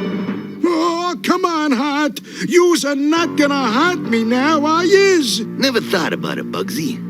But it's something to look forward to. Ace Hart, you're a real piece of work. How do you do it? I'm wet. Get me a towel, a hairdryer, anything! You really helped me out, Ace. I owe you. I owe you big. Yeah? Big enough for a couple of bowls of chow at the Bark and Wolf, Rosie? Sure, I can use a little kibble and conversation. My treat. I am truly sorry that I ever doubted your loyalty, my pet. Yous have my unequivocal guarantee that I will never insult yous or your species again. And why should I believe you, Bruno? Oh, please, Miss Fluffy, give me my job back, and I promise to treat all tenants alike. I'm begging you, please. All right, you can have your job back. Oh, thank you, Miss You're welcome. Buffet. Stop drooling and get back to work. Congratulations, Bruno. Now you can get rid of my fleas. Yeah, give me a break, will you? Pardon me. I'm looking for the building superintendent. That would be I, Bruno. Oh, well, I'm supposed to move into the empty apartment. I'm sorry, but that apartment has been rented by cats. That's me, Bob Katz. K-A-T-Z. Your cats? Well, what do you know? Follow me, Mr. Katz. I was just about to flea bomb your apartment. Ooh, hot dog.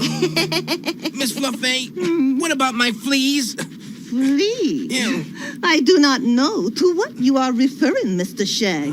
I do not allow fleas in this building. Good day. Bruno! Well, Elliot, one thing's for sure. We all know what's bugging you.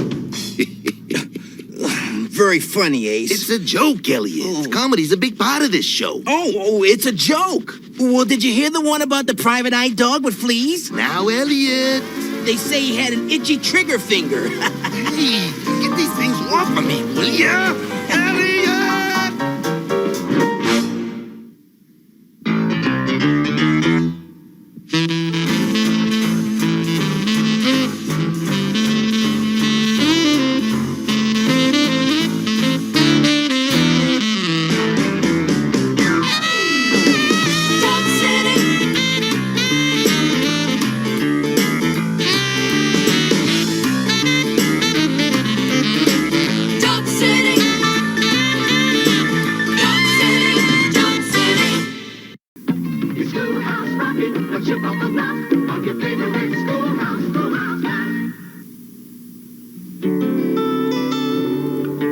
My grandmother came from Russia, a satchel on her knee.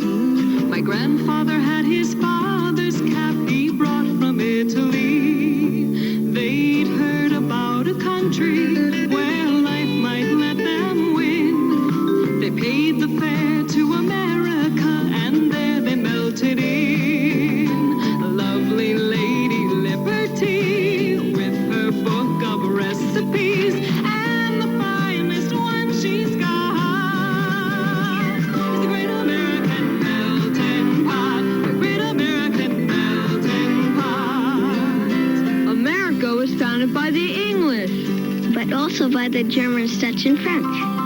The principle still sticks, our heritage is mixed. So any kid could be the president. You simply melt right in. It doesn't matter what your skin, it doesn't matter where you're from or your religion. You jump right into the Great American Melting Pot. The Great American Melting Pot. Ooh, what a stew, red, white, and blue.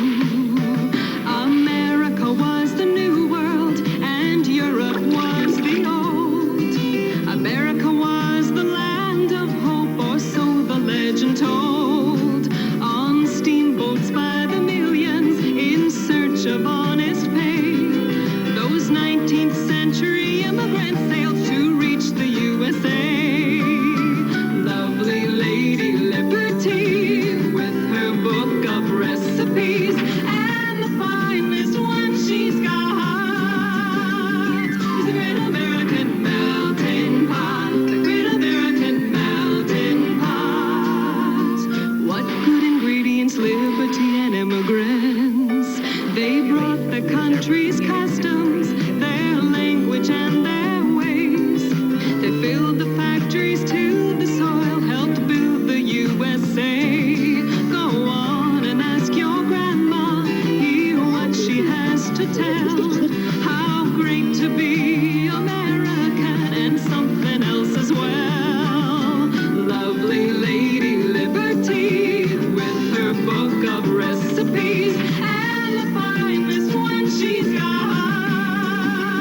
after these messages. ABC's Schoolhouse Rock is brought to you by McDonald's.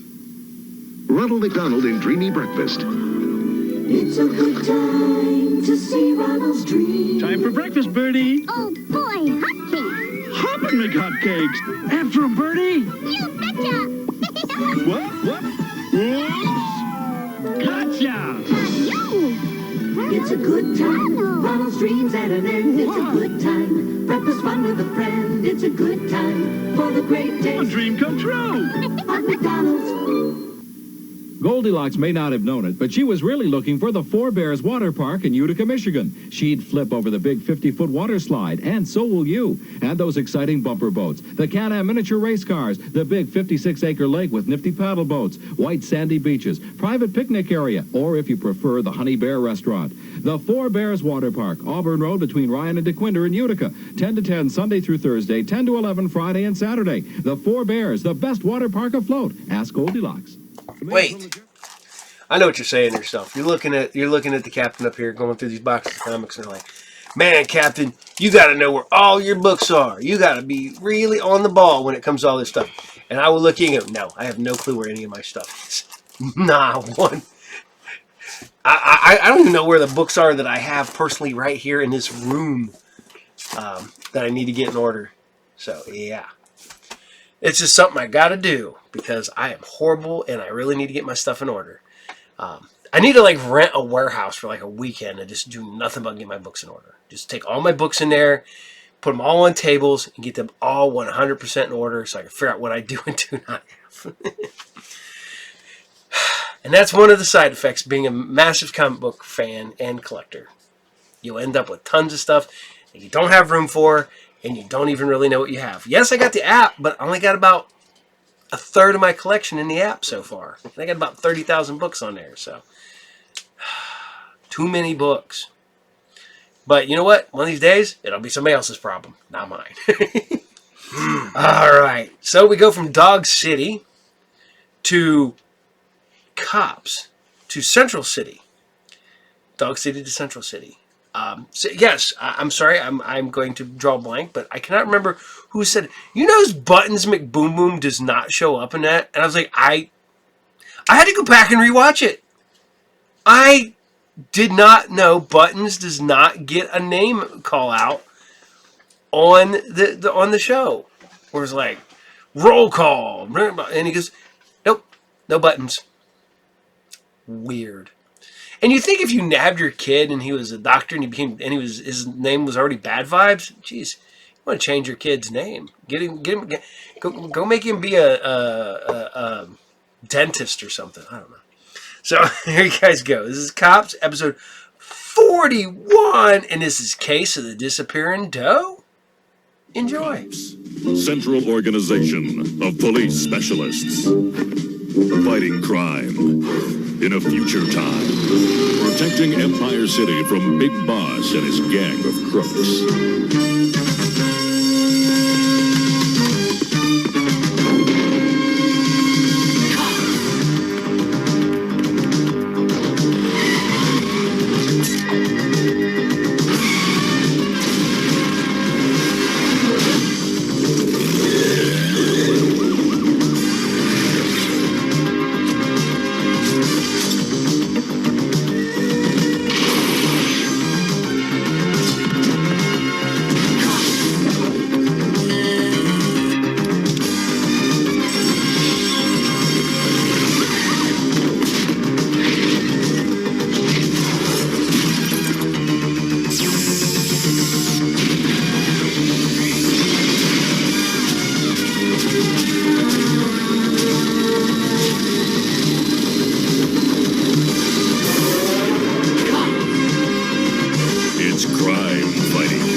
Of the disappearing doe. Cops File 33041. The Big Boss had a plan to control all the money in Empire City, and it all started with a puzzling burglary at the Empire City Mint.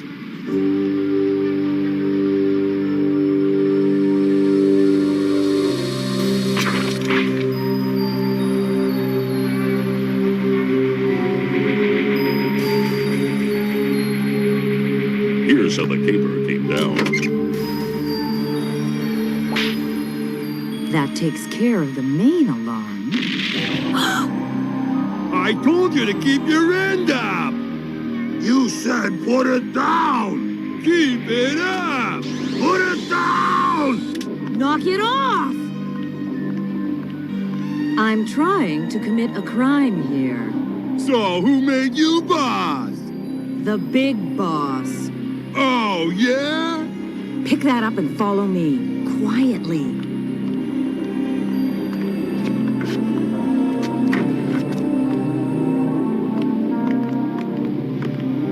She should not have talked to me that way.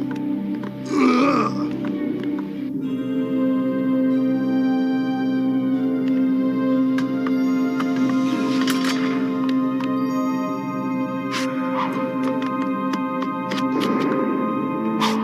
Heads up, Turbo! Oh! Nice catch, good buddy.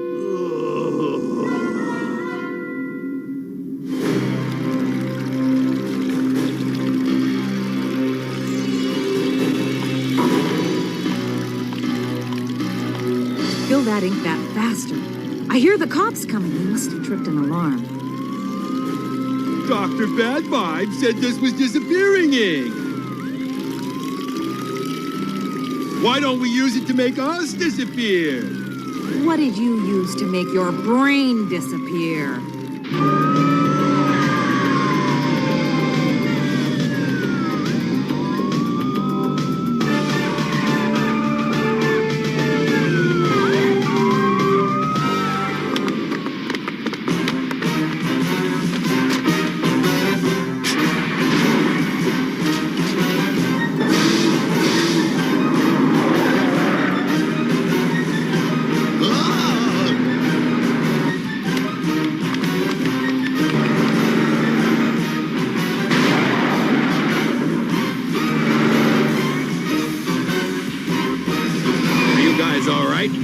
After him, Highway. Sick him. Sick 'em? That's Highway, not your dog Blitz. Force of habit.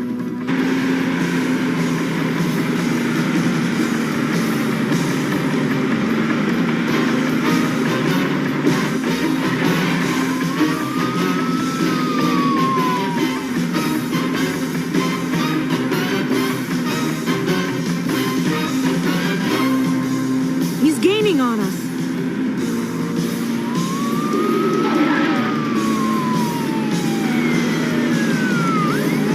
Pull over! You move over! Hey!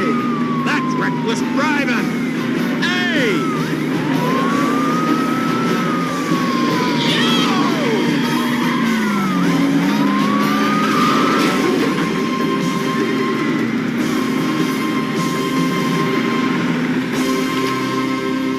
I'm gonna charge him with littering, too.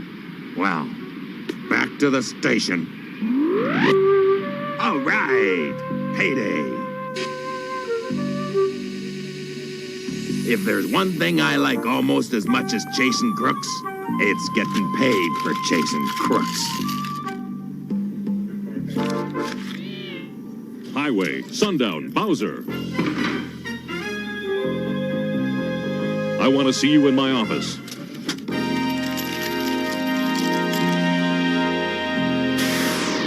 The Mint reports no money or printing plates missing after the break-in last night.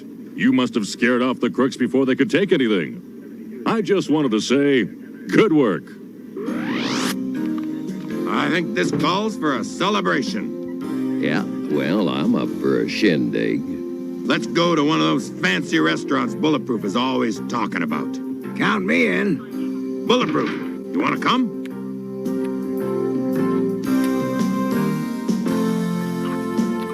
A chili dog? Just thought I'd try it for a change. I was getting tired of food that tastes good. I still don't see why Bulletproof wouldn't come with us.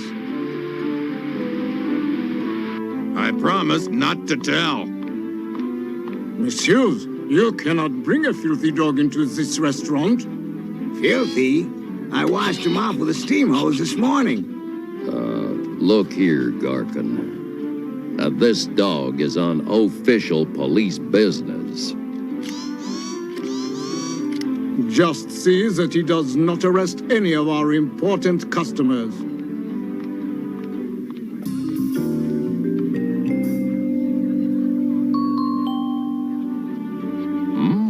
Best food I ever ate. That doesn't have chili powder on it, that is. Your check, messieurs. My treat, guys. Your money's no good here. Apparently, neither is yours, monsieur. Go! Hey! I'm sure we can settle this.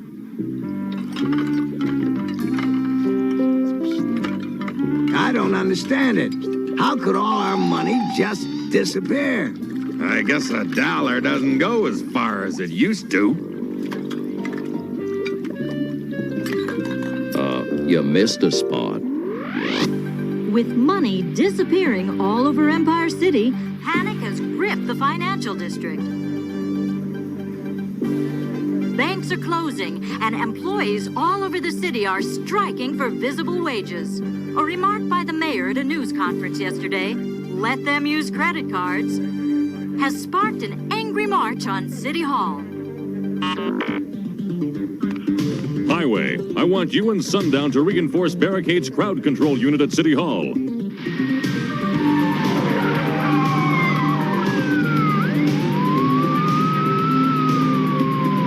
I hope Barricade can hold out till we reach City Hall. Hey! Look at that!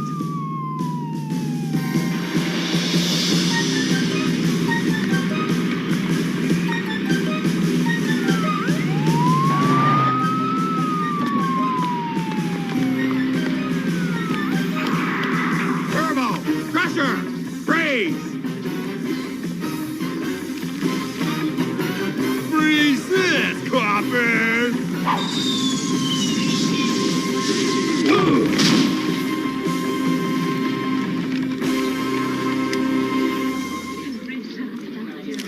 Hey, this is funny money. It's got Big Boss's picture on it.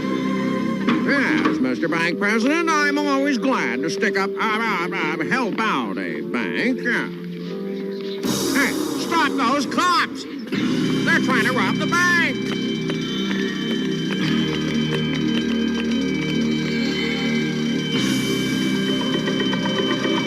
We'd better make a withdrawal. Quick!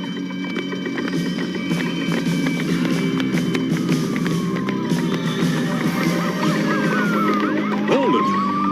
Highway, Sundown!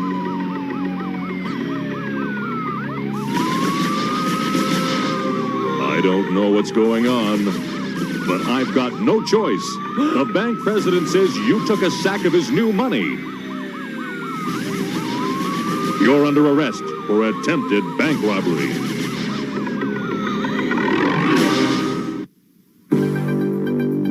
Thousands of people in Empire City have lost their faith in official money and have turned instead to what are popularly called boss bucks. These money coupons were issued by a certain Empire City businessman who wishes to remain anonymous. In a related incident, 2 Empire City policemen are charged with attempting to rob the first Empire City bank as it was converting from regular money to boss bucks. Mayor Davis, I don't care how many bravery awards those cops have got. I want those 2 renegades behind bars for the rest of their lives, eh? I've got to protect my boss bucks. They're perfectly legal and they're worth just as much as so-called real money. They won't be for long. The Mint is going to print a new batch of regular money with new ink. No one will need boss bucks anymore. We'll see.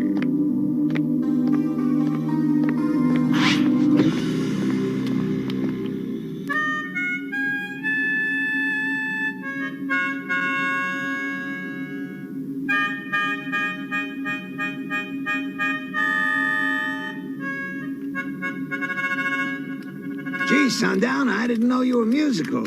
Bowser! I've been taking up a collection for your bail. Great. How much have you got? About $34 in boss bucks, 28 cents in change, and a bottle cap. What cheapskate gave a bottle cap? That was all I had. I wouldn't worry about it.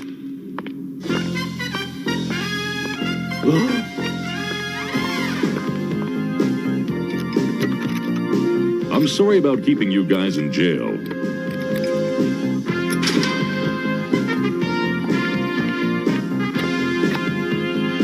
I wanted to make the big boss think we were playing his game. Those crooks will try to break into the mint again to keep the new money from being printed. I plan to have 3 cops in the mint waiting for them. Any volunteers?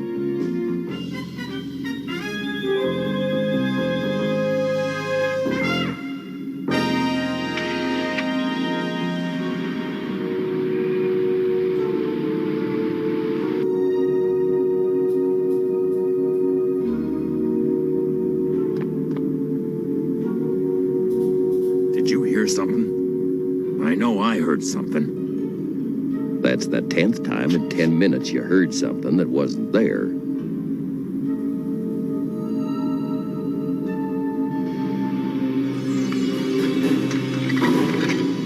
Kind of puts me in mind of that boy who cried wolf. Don't talk about wolves in front of Blitz. Heads up, Turbo! Hey, did you hear something? Never mind.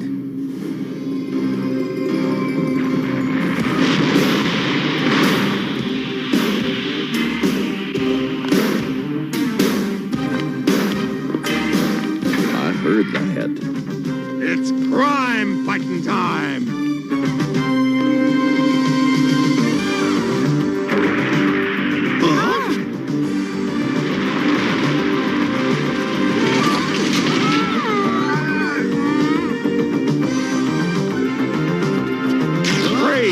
We're cops, and you're under arrest. Put up your hands!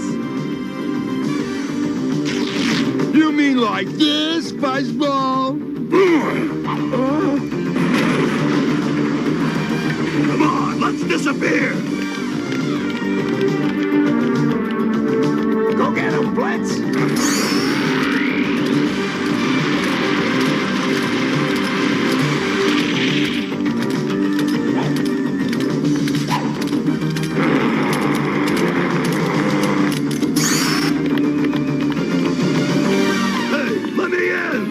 Women and juvenile delinquents first.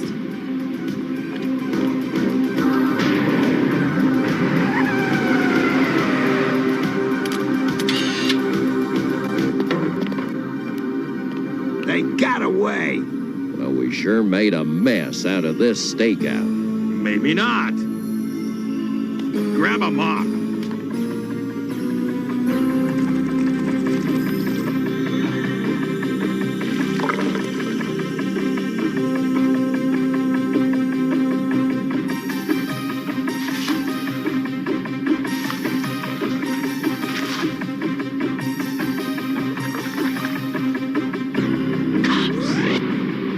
The police lab has analyzed the disappearing chemical you mopped up off the floor. From now on, the mint will test its ink for the chemical before printing more money. That ought to stop them. The damage has already been done, Highway. A lot of people still think boss bucks are more dependable than real money. And there's nothing we can do about it. Not as long as the big boss is willing to exchange his bucks for real money, if anybody asks for it.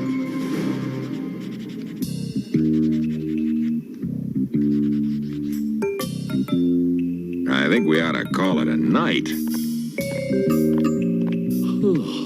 I could use a little shut-eye.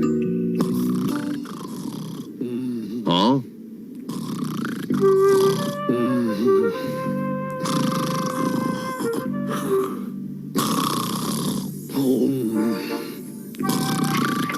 What's he doing sleeping here? Bulletproof's landlord threw him out of his apartment. He tried to pay his rent with real money. His landlord wanted boss bucks. Bulletproof won't use boss bucks. It's wrong, and he just won't do it.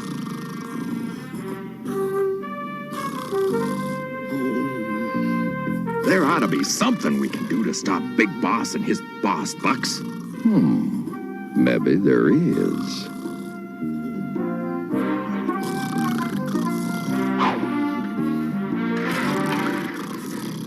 Billions and billions of big, beautiful bucks.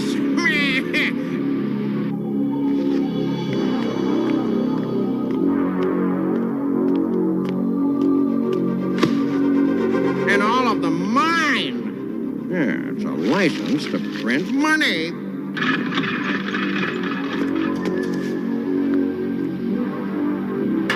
Follow me.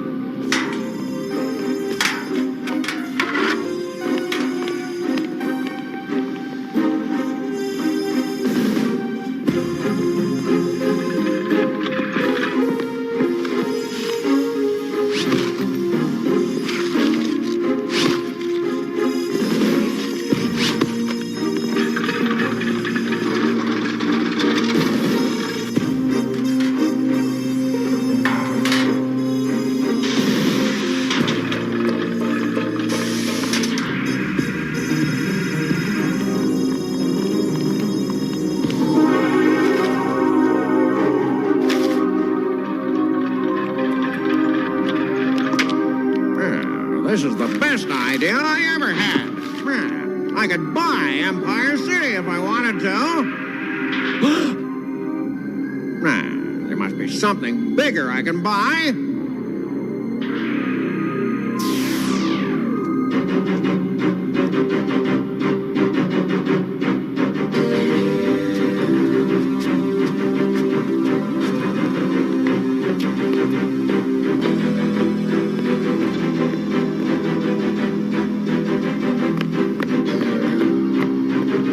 I've been thinking, the big boss ought to give us a raise for this.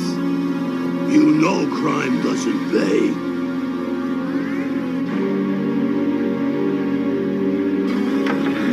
Big boss always uses that excuse.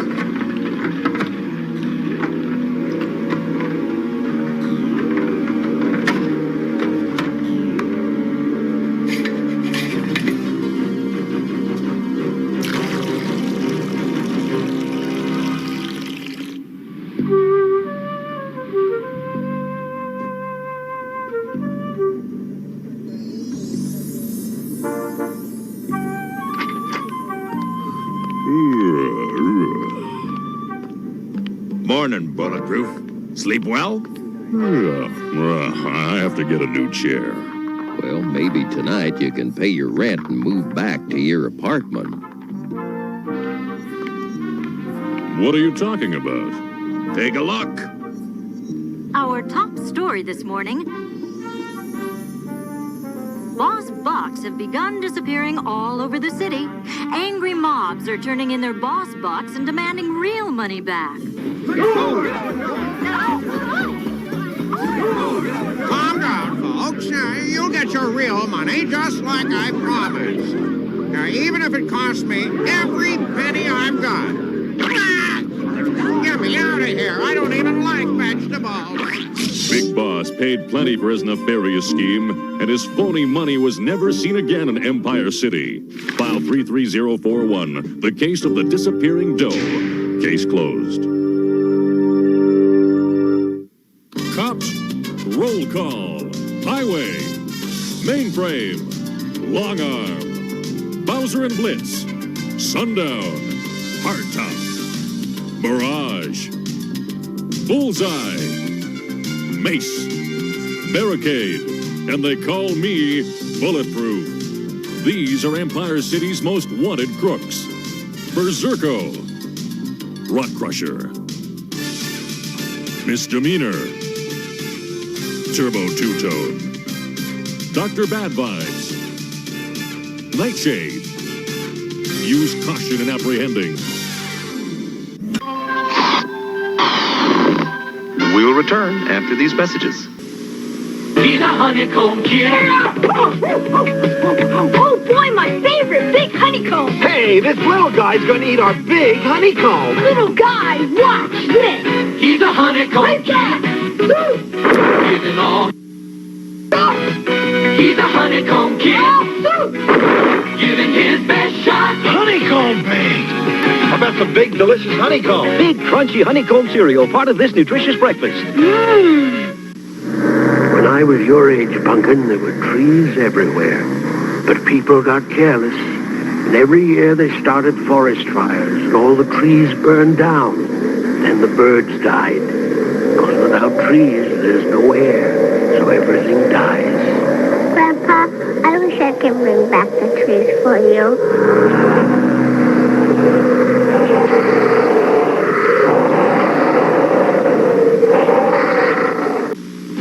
Love me with all of your heart.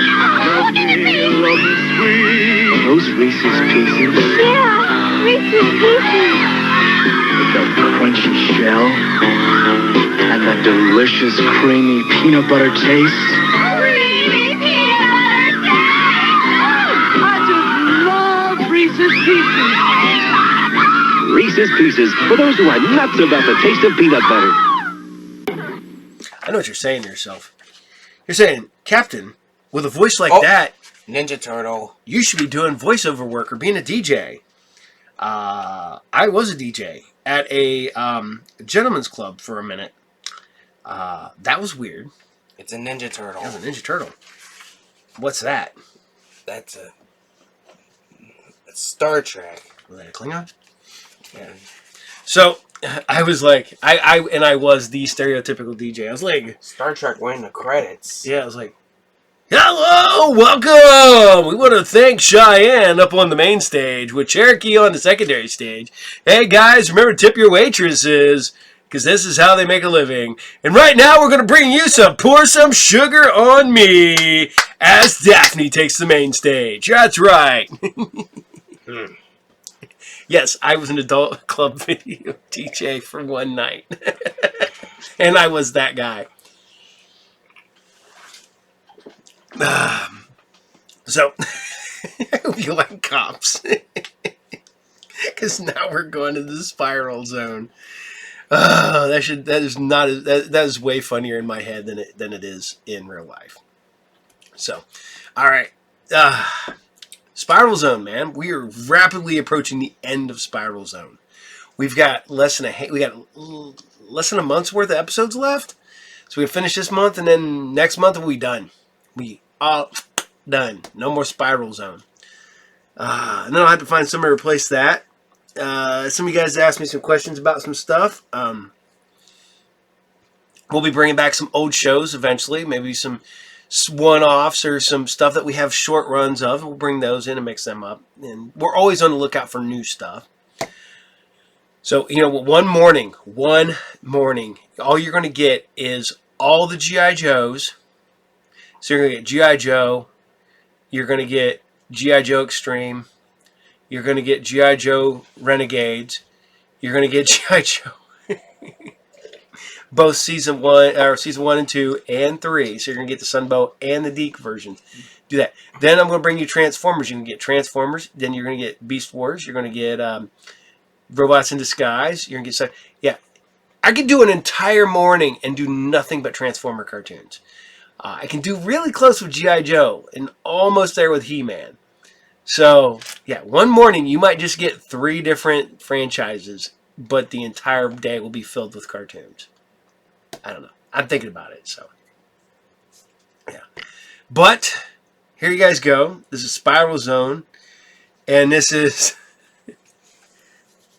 Face of the Enemy. Enjoy.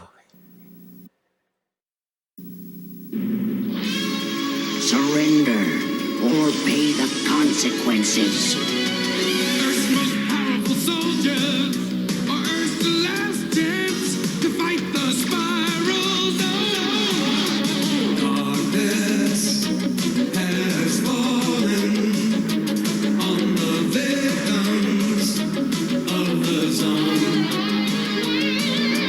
Our world calls for courage.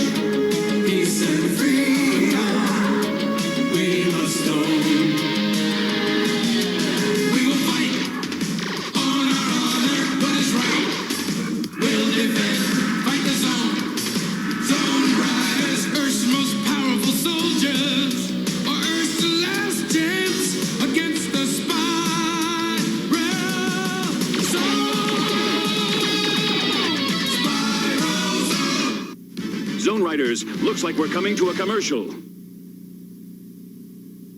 Let's fight the zone.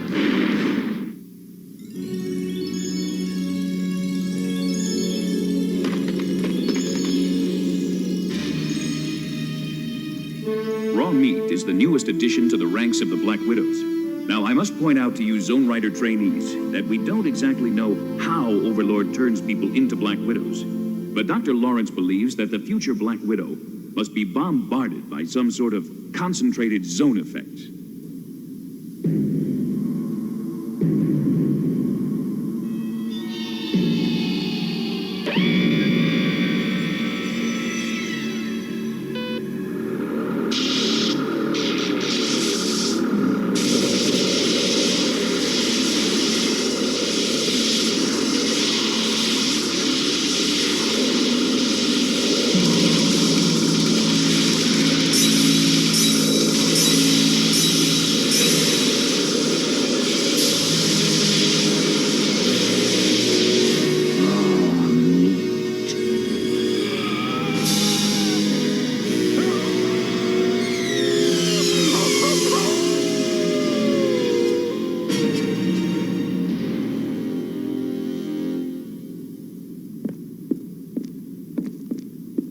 Dr. Lawrence hopes to learn more about the process from studying raw meat, since we had contact with him when he was still a normal human being. When was that, Commander?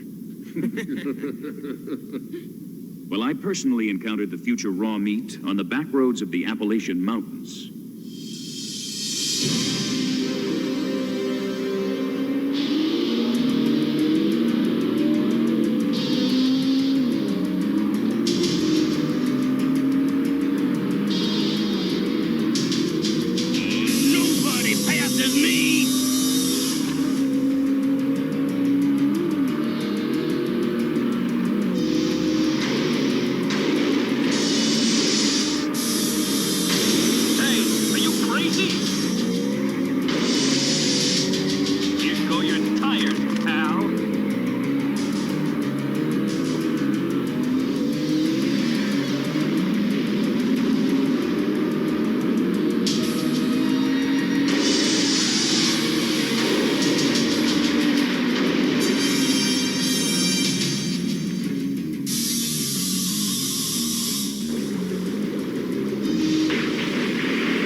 Richard Welch! Nobody! Raw meat is tremendously strong, a fierce fighter, and an expert tracker. But Overlord may have been attracted by raw meat's one weakness, his lack of intelligence. Ja, what a Dummkopf. Corporal Anastasia? MCC Intelligence believes that the Black Widows have little loyalty to Overlord. Overlord may have been looking for a type of enforcer whom he could easily control and use against the other, more intelligent Black Widows.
Something! Get away from it. Just do what we say.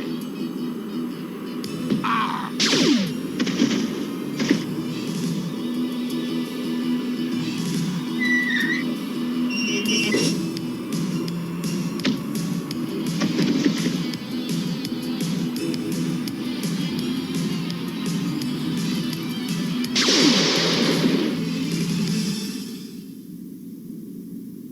MCC has no direct knowledge of Black Widows trying to eliminate Overlord or each other. But given their criminal backgrounds, we can assume that such attempts have been made.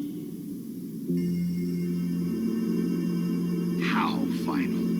I've waited a long time for this. You are only getting what you deserve. Yes, I'll be the master. So shall you.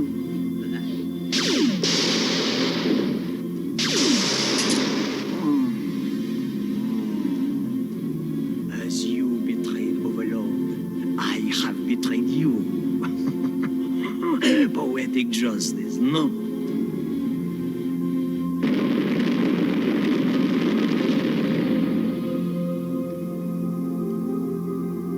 Get out there and fight!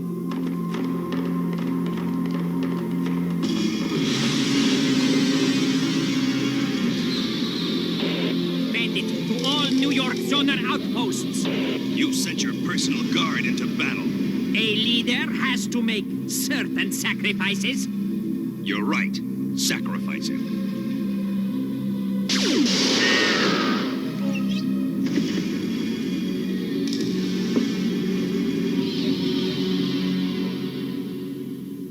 It is possible that Overlord encourages rivalry among the Black Widows in order to prevent any one of them from becoming too strong. First, we'll punish Duchess Dyer for deserting us. Traitors deserve to be punished. Stop. I decide what happens here. Go out and secure the zone boundary. All of you. Yes, Overlord.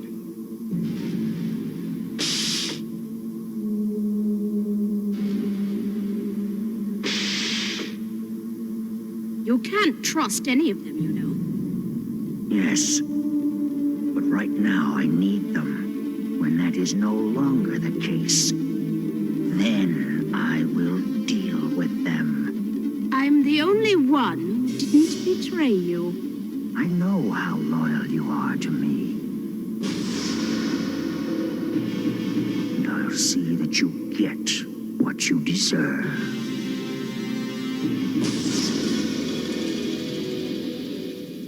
Duchess Dyer may be the one exception to the disloyalty of the Black Widows. She appears to have some sort of special relationship with Overlord. She may have joined the Black Widows with the goal of someday ruling at Overlord's side.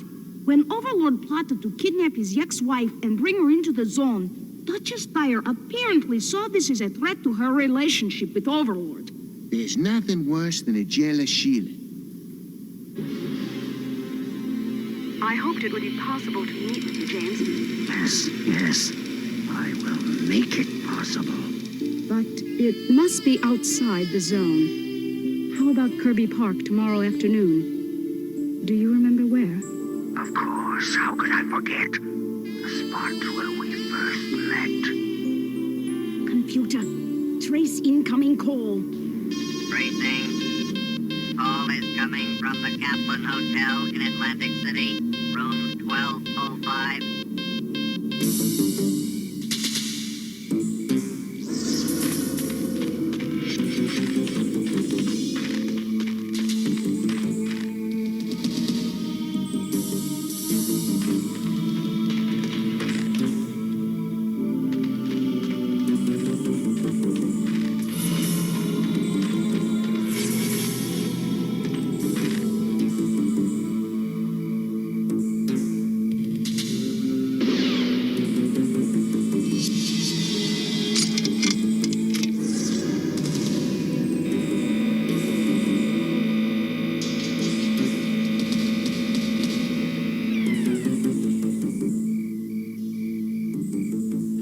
Sleep.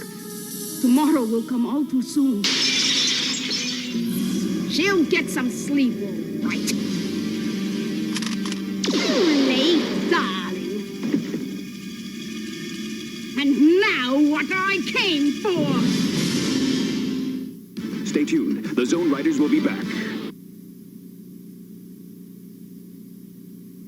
And now we return with more Spiral Zone action. Wait, please! Duchess!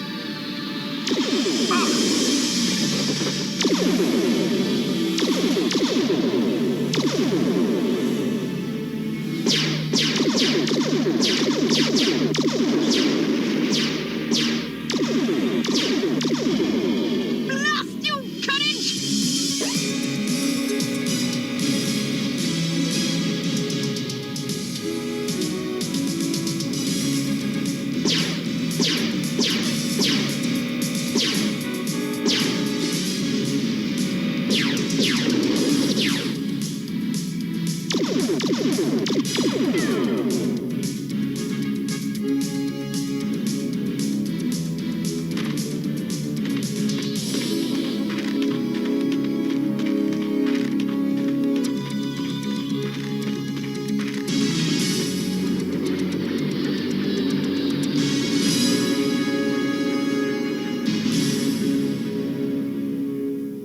Despite Duchess Spire's influence, Overlord has given the post of second in command to a former terrorist now known as Bandit. Thank you, Corporal.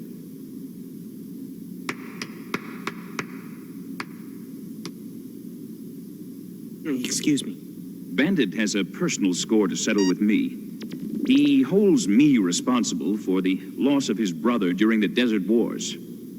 But even beyond his thirst for revenge, he's one of the most dangerous men in the world.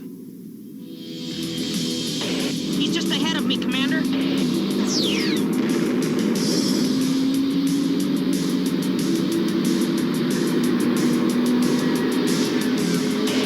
I'll catch him around the next bend.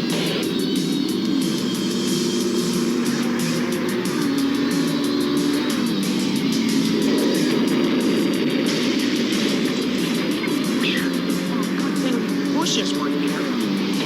We're on his tail, Commander.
Even after his vehicle was destroyed, Bandit managed to escape. He's the most elusive of the Black Widows, with a special talent for disguise, an amazing ability to impersonate almost anyone. I wonder if he can do Elvis.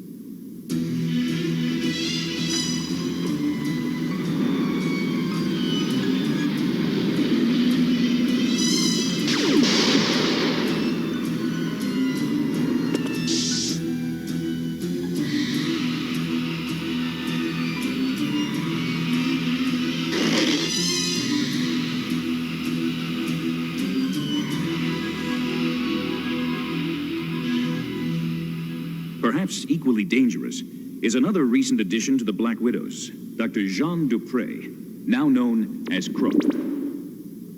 Crook's scientific knowledge is almost as great as Overlord's, and he uses it to wage war against us. A security alarm. I shall activate the automatic defenses. Nothing can get through the system I have designed.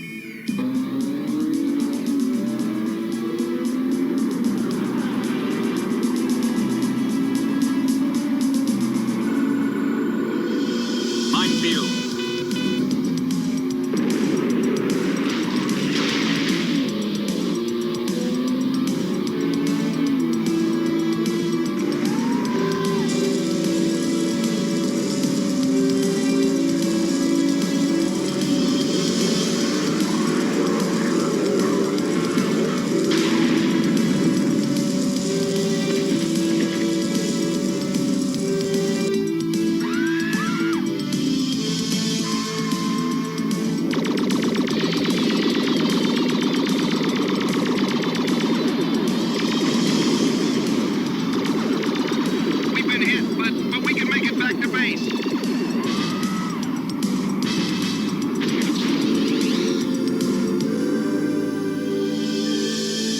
If you trainees ever have the chance to become zone riders, you must remember never to underestimate the first two men who Overlord turned into Black Widows. The man known as Razorback, while less intelligent than Bandit or Crook, can be just as dangerous on the battlefield.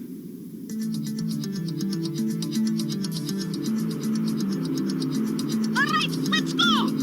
Ah! Katarina!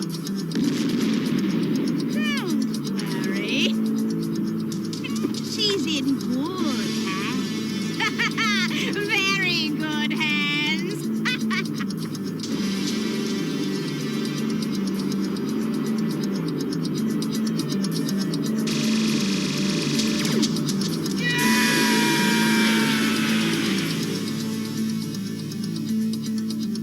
You should also be on guard against the Black Widow known as Reaper, one of Overlord's most determined fighters. He will never admit defeat. Hold still! Oh, so sorry. That is not to my benefit. I have it, Commander! Good work, hero! But the most dangerous enemy of all is Overlord himself. Now, the most important thing to remember is that Overlord cannot be trusted. He's betrayed every deal, truce, or attempt at negotiation. Give your prisoners to my Black Widows, and you and I shall discuss the future of your country. No! First, you will destroy your generator! And lift the zone from Amaran! Enough of this foolishness. Zoners! Now!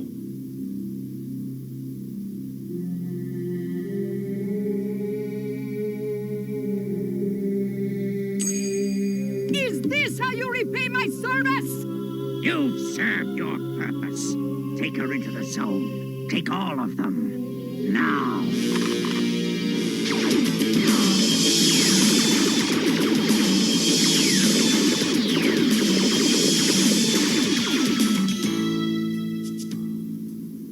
Overlord doesn't long for an end to the fighting as we do.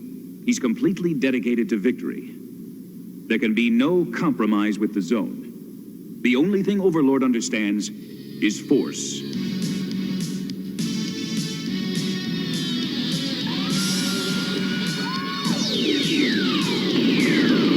McFarland, deactivate the automated defenses! McFarland!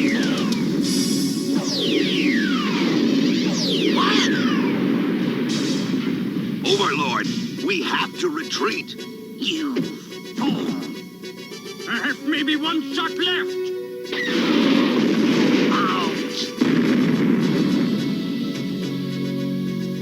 You trainees must never forget that the Zone Riders are the only force that can save the people of the world from the slavery of the Spiral Zone. Now, are there any questions? Yes, Lieutenant Tucker. Yeah. Is it time for lunch yet, Commander? Lieutenant Tucker, we're going out to fight the Zone right after lunch. Class dismissed.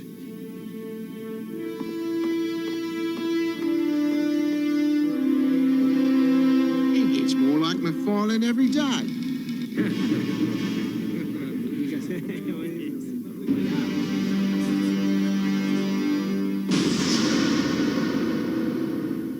We'll be right back with more Spiral Zone action. And now we return with more Spiral Zone adventure.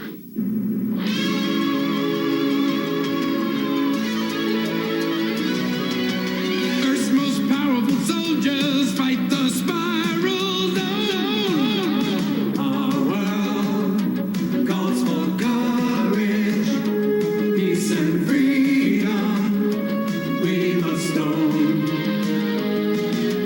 We will fight on our honor, what is right. We'll defend, fight the zone. Zone Riders, Earth's most powerful soldiers, or Earth's last. We will return after these messages. Captain Crunch has disappeared. The captain's gone!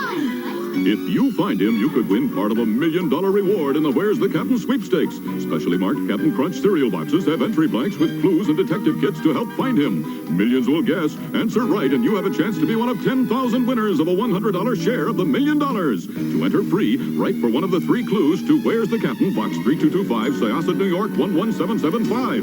Now, where is the Captain? Nino! This is Princess Adora, sister of HeMan, and her gentle horse. Each sold separately, you can pretend. She's lovely as a flower, but she has a secret power.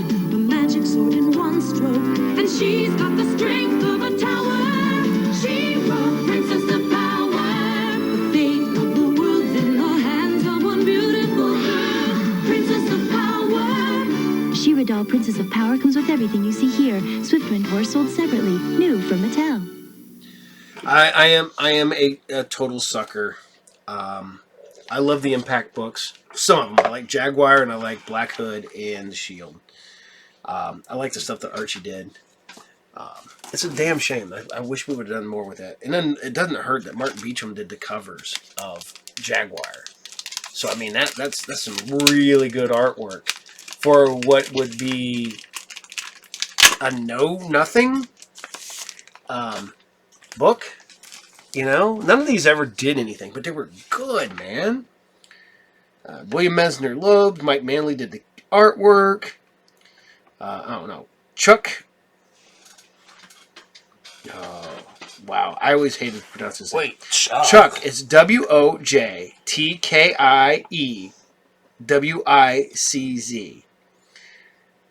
Wow. I will totally botch that up in a billion times, but that's the only Chuck that I know of. Chuck D. Where are you? Yeah. Chuck D. Gotta do that. Fight the power. No. Or bring the noise.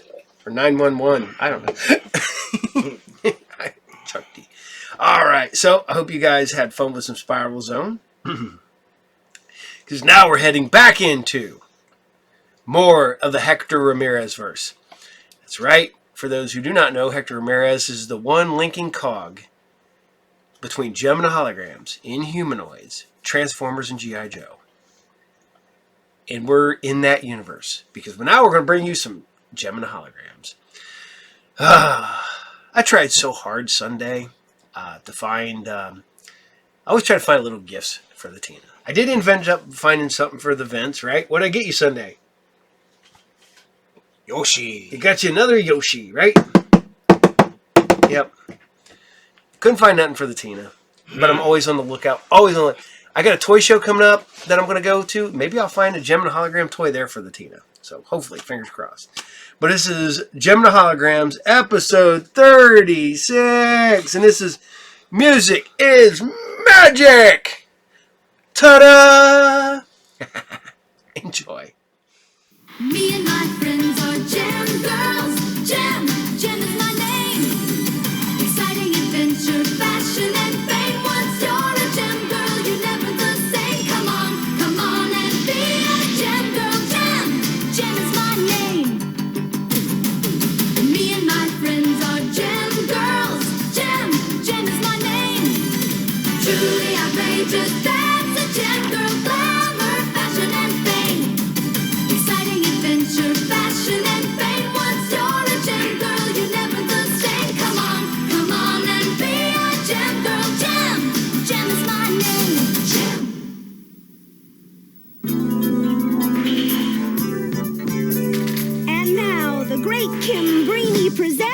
A feat of magic sure to delight and amaze you all. The only thing amazing about this trick will be if it works. All right, I must have complete silence, please. Assistants? Now, magic spirits from far and near, open this box and let me appear. Appear? Magic spirits? Oh, darn. Help! I lost my key. Here it is. Stop laughing and get me out of here. Presto. Kimber, what are you doing? Working up an act for our music and magic special. These tricks are harder than they look. Well, you wanted to be our magician on the show, remember? Wow, it's a beautiful poster. Since this is going to be a TV special with the world's greatest magicians, can we go to Magic Island with you? Sorry, only the performers and the stagehands are allowed, but you can promise to watch us tomorrow night. We promise! This is going to be the best show you guys have ever put on.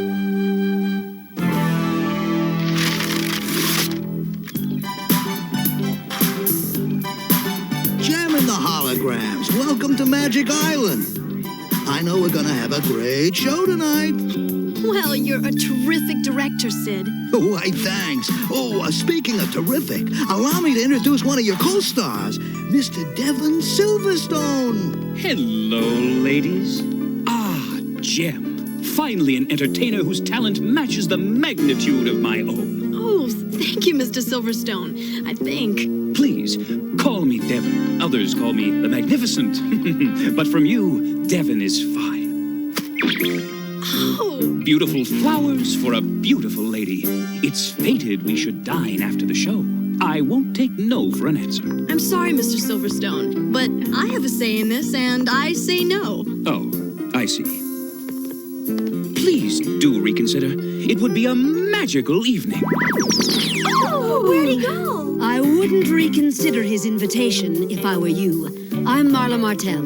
Oh, the famous illusionist. Well, I've heard of you. Then you may have also heard it's risky to cross me, especially where men like Devon Silverstone are concerned. Listen, I'm not the least bit interested in... Well, just so that you stay that way.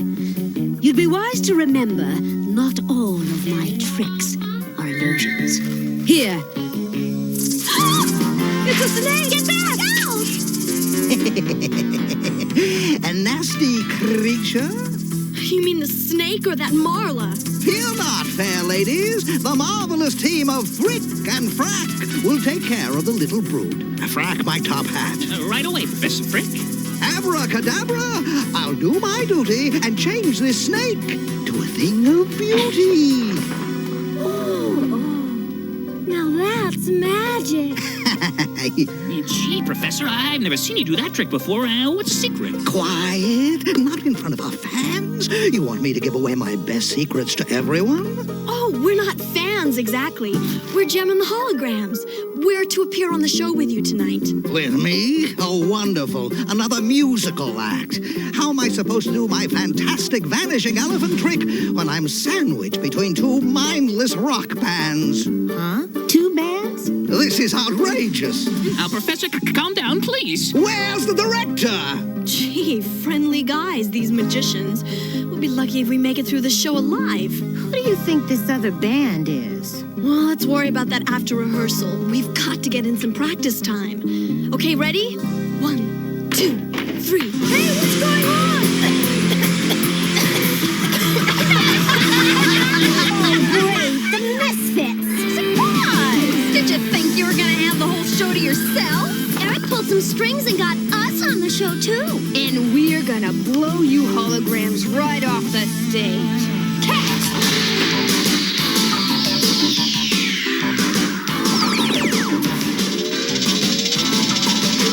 Abracadabra, open your eyes. Abracadabra, you're gonna get a big surprise. Abracadabra, what do you see? Abracadabra, you're gonna have to deal with me.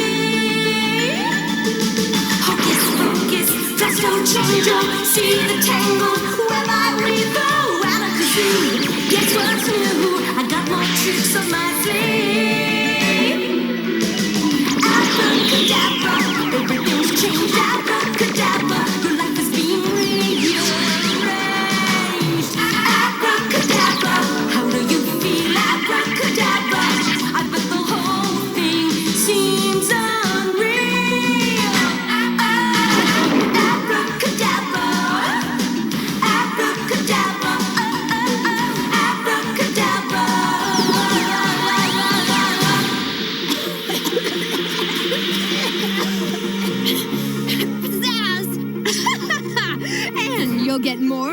same once the show starts. Ta-ta, girls! Wonderful. The other band would have to be the Misfits. Forget about them. We still have to get in some rehearsal time before we can worry about the Misfit. Oh, Jem. What? I still haven't given up hope, my dear. Let me show you the kind of magic we can make together. Persistent, isn't he? I wonder if he can make himself disappear. Go on! This is his famous vanishing lady trick. I've always wanted to see it up close. Maybe if I do it, he'll stop pestering us. All right, Devin, what do I do? Just give me your hand, fair lady, and prepare to be amazed. 1, 2, 3. The lady has vanished. It exploded! That's not part of the trick. Jem is gone! What have you done with Jem? Is this just your way of getting back at her for turning you down? Preposterous. Silverstone the Magnificent would never stoop to such a thing. Someone tampered with my trick. What's going on here? Jem's disappeared! Hooray! Who could be responsible for this? It could be any of them.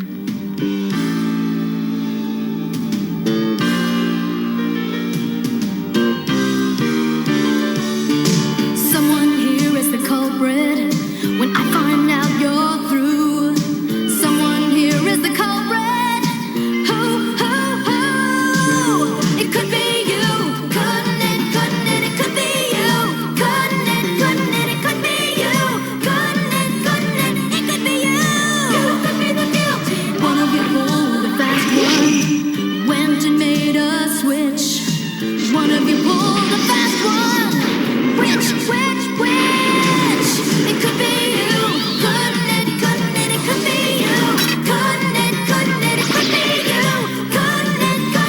It could be you. You could be the guilty one. It could be you. Couldn't it? It could be you. Couldn't it? It could be you. Couldn't it? It could be you. You could be the guilty one. It could be you. Couldn't it? It could be you. Couldn't it? Could it be you? The bottom line is only a real magician could have rigged that vanishing trick. Don't look at Frack. A complicated trick like that is totally beyond his tiny skills. Anyway, he was getting my props ready while I was practicing a trick with Marla. So, we were nowhere near your precious Jem when she vanished. Same here. Not that I wouldn't mind shaking hands with whoever did get rid of old pink hair. Well, we'll find Jem. She has to be in the mansion somewhere. And until we find her, you're all suspects. Really, we had nothing to do with this. Then help us look. Very well, but let's get on with it. I have an act to rehearse. Hey, wait! We want to help too. You do? Hey, if someone's picking off singers, we better stick together, right? Guess so. That makes sense.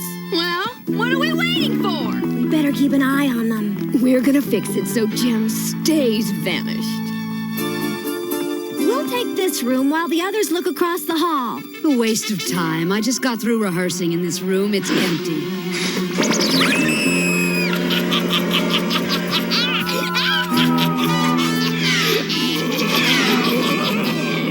Stay cool. They have to be illusions of some kind. Of course they're illusions. Mine!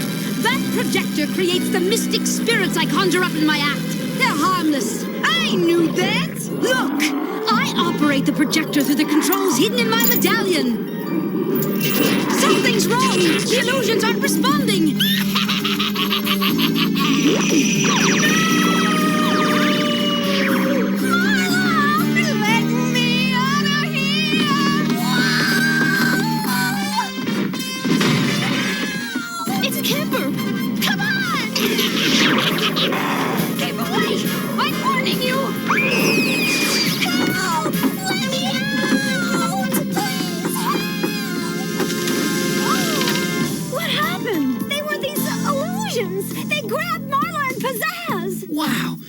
Could have seen how it was done. Most likely with these trapdoors. Looks like they lead to the basement. Then that's where we're going. All right, but let's hurry. I still have to perfect my big finale for the show later. Professor Frick obviously doesn't care about anything except his own act. He is suspect number 1 in my book. This is where we store the old magic props. Let's split up. We'll cover more area that way. I can barely see. I can fix that. Look, there's someone over there. It's Jim. Darn, she would have to show up now. Jim, we were so worried. Are you okay? Oh no! No! Rhea!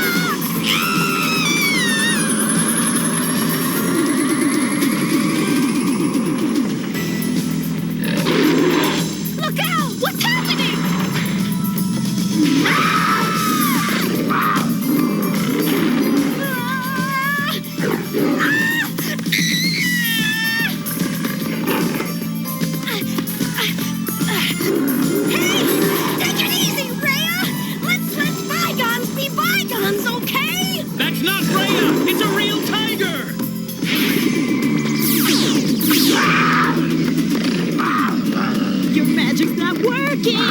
He's coming after us!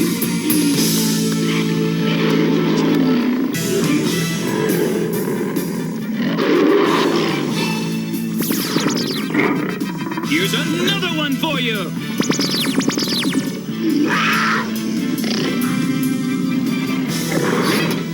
Wow, thanks. You know, someone's playing for keeps. What's going on? Rhea's gone, and we just had a game of tag with a kitty here. Any ideas how that could have happened, Professor Frick? Well, what are you saying? Yeah, you've been against the holograms and the misfits since we got here. Are you behind these disappearances? I don't know what you're talking about. Huh? What is this? Look out! So you got rid of them, too! Bring them back! Come clean, Professor! No, I'm innocent! Leave me out of this! Leave me alone! Frick, come back! If you're guilty, I'll get you a good lawyer! Let's get that oversized trickster! No, this way!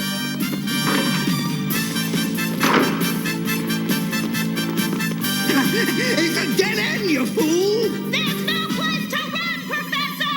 Now are you going to tell us what you've done with our friend? No! I mean, I don't know! I didn't do it! I don't know anything about their disappearance! Please, you have to believe me! Hey, what's that noise? It's gonna fire!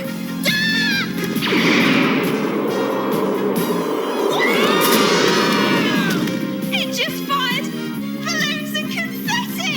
And that was just a paper wall!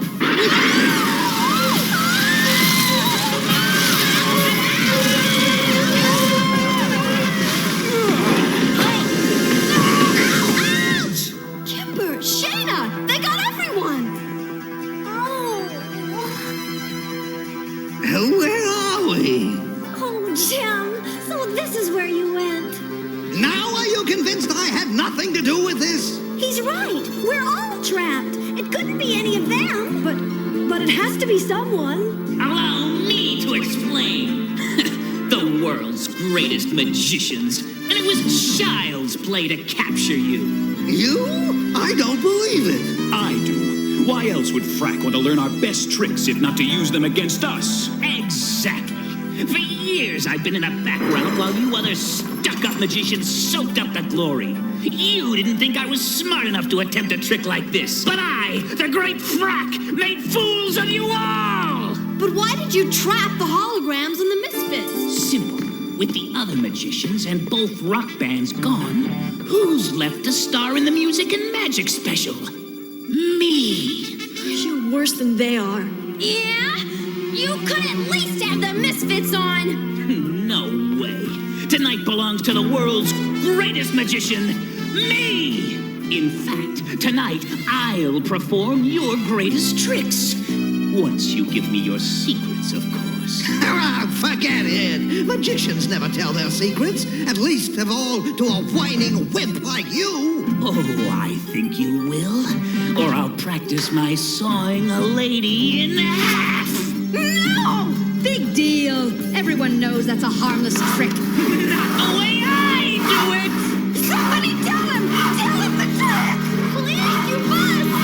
Don't you win, Frack. We'll tell. Don't worry. I'll perform your magic better than you ever did. Very well. Now I have your secrets, your props, everything. Listen, the music and magic special is starting. My cue to leave you. Oh, and don't worry. Sooner or later, someone's bound to find you down here. Maybe. I took the precaution of replacing all your skeleton keys with dummies last night. So you can forget about picking the locks. Farewell! Ooh, the little weasel thought of everything. I guess we're stuck here.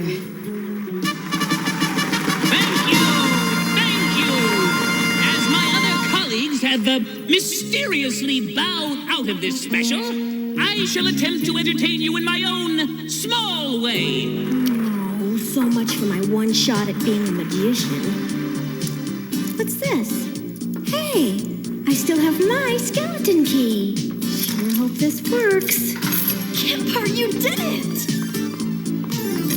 Here you go. Quick, let the others out.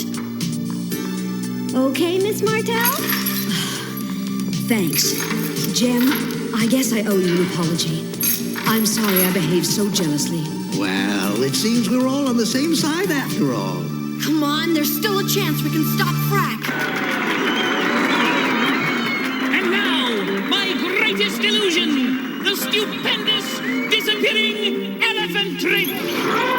When the curtains part, this gigantic beast will have disappeared.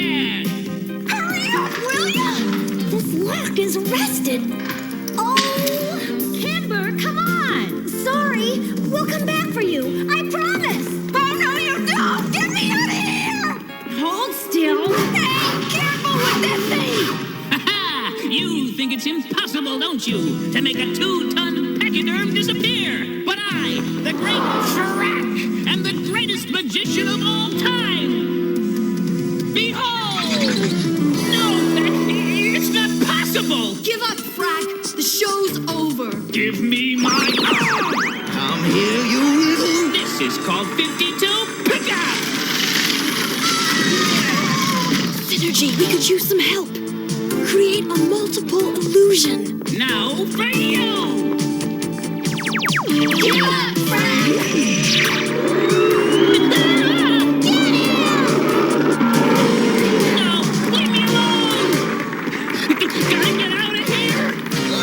So soon? This is the greatest! It all seems so real. What a great act! No! Let me go! We wouldn't hear of it. Let me down! Show's over, Synergy. Silverstone, you saw... Your great illusions? Yes, Jem. I can live with your turning me down, but I have to know how you conjured up those incredible images.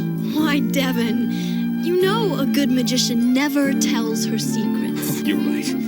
I apologize. Now, come on, we've got a show to do. Music is magic. Nothing can compare. Everybody starts to rock. When music's in the air, music is magic. Music makes you whole. Music is magic. It wraps itself around you, filling up your soul. Music is magic. Cuts through sadness like a knife. Wondrous and mystical. Music is magic. Something of a miracle. Sweet, sweet magic. Music is the sweet, sweet sound of life. Music is magic. Music sets you free. Music is magic. It lets you see the world the way it ought to be. Music is magic. Music makes you fly. Music is magic. It finds you when you're low and lifts you to the sky. Music is magic. Music is magic. Well, despite everything, we managed to put on a great show. Yeah, but I wonder what happened to the Misfits. They were supposed to sing too. Last I saw, they were taking care of that creep Frack. Guys. There's a note. We'll meet again. Signed find the Great Frack. Well, I guess he'd have to be a great magician to keep those four quiet. After these messages, we'll be right back. She's so gorgeous. She's so hot. Barbie and the Rockers. Is she great or what? Tops and rock cool shirt and shiny pants. My mini is the max, and my stars dance. Love her hair. Barbie, you're my dream. Oh, Ken, dance for us, Barbie. Dance, Barbie. And the Rockers. Barbie and the Rocker dolls with dancing action. Ken and Derek dolls, each sold separately. New from Mattel.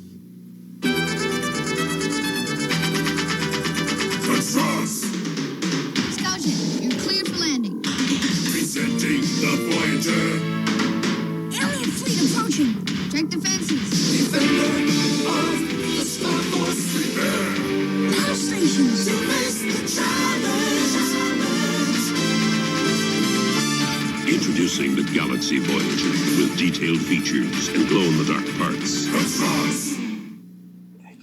What's the word? Is it... Was it, cantankerous? Mischievous. Mischievous. What does mischievous mean? Mischievous means to cause trouble. What's another one that they do in there? Excited. No. Irked. Irked. Irked means to feel annoyed or bothered by something. Are you irked? Daddy irked the crap out of you, right? Alright, so I hope you guys like the Gem and the Holograms, because why not? It's Gem and the freaking Holograms. And it's so funny, because we always have the discussion about like first crushes and stuff. And I talked to one guy, he goes, man, I realized I was straight because I love Gem and the Holograms. And I go, really? I was like, I knew people that thought they were not straight because they loved Gem and the Holograms. And he goes, I had a crush on Kimber. And I went, okay, that's acceptable. He had at least a reasonable crush. I mean, mine was horrible when I was a kid. My cartoon crush was the Baroness from GiJoe. How bad is that? So, that tells you where your life goes when you get older. All right. So, we're leaving Gem, and we're heading to New York to bring you one of my absolute favorite episodes of Ghostbusters. The one that Glenn Danzig himself brought to you. Sam Hain. Wait a minute, that's not right. Samhain. Yeah. See, okay. I grew up, and I was one of them kids and I still do. I like Danzig. I like the Misfits. I like Sam Hain, and I like Glenn himself, Danzig. I'm also a fan of this episode of Ghostbusters. That being said, I know, people that are witches and whatnot, and they love the Samhain, not Sam Hain. Celtic language is really weird. Same like with Welsh. It does not look like it should be pronounced Samhain when it looks like it's pronounced Sam Hain. But I even as an adult, knowing full well, 100%, I know it's Samhain, I will still say Sam Hain. So we're going to bring you Ghostbusters, real Ghostbusters, and this is when Halloween was forever, with the introduction of Samhain / Sam Hain. Enjoy.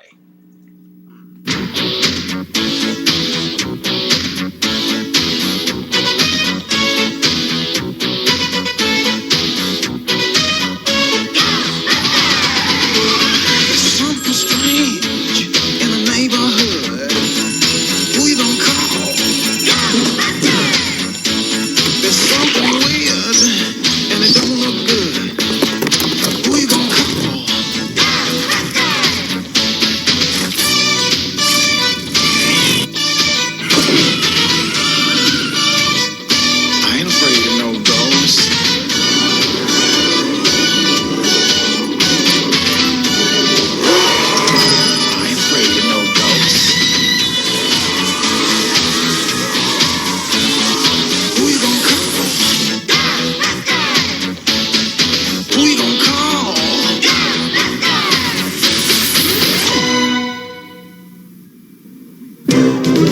now return to the real Ghostbusters.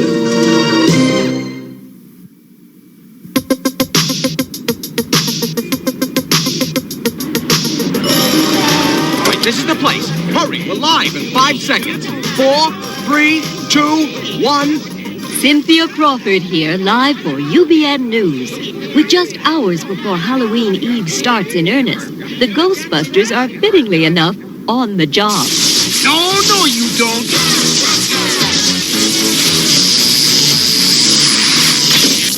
Boy, this is tougher than I thought.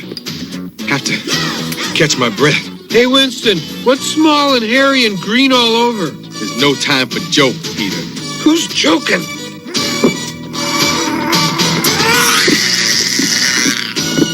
This is one of the many hauntings that have hit the city as Halloween approaches. Coincidence? Some aren't so sure. This particular job was described by spokesman Dr. Peter Venkman as a minor job, a piece of cake. No problem at all. A piece of cake, Dr. Venkman? I never said that. Even if I said it, I never said it.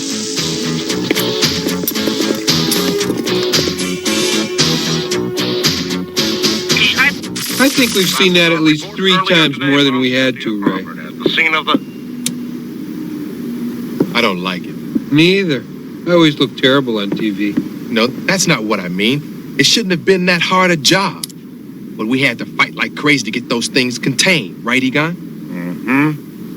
And it seems like the closer we get to Halloween, the more cases we get, each tougher than the last. Interesting, huh, Egon? Mm-hmm. Shh. Egon's working. We wouldn't want to bother him now, would we? Egon, old buddy! Hey, what do you want to do tonight? Nothing. No, you did nothing last night. You got to take these things slowly. Too much nothing in 1 week. Can you stand the excitement? Plan B? Plan B.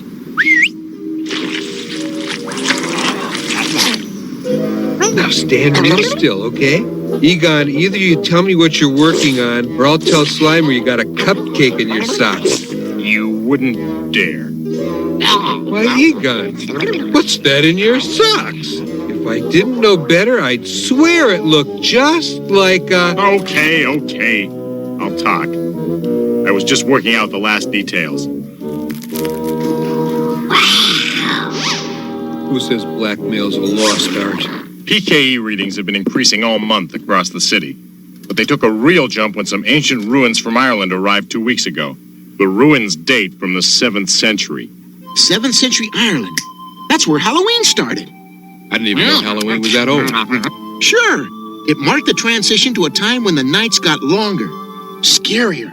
The Irish and Scottish immigrants brought it to America, where we called it Halloween. That's utterly fascinating, Egon. But what's the point? Those relics brought here from Ireland go back to when Halloween started. What if Halloween is based on something that really happened long ago? I keep wondering if those ruins and Halloween itself is the reason why everything's been going wrong lately. Maybe we ought to check those ruins out. Keep them under lock and key until Halloween's over. You're kidding, right? What can some relics 1,200 years old do to us now? Beat it, Spud.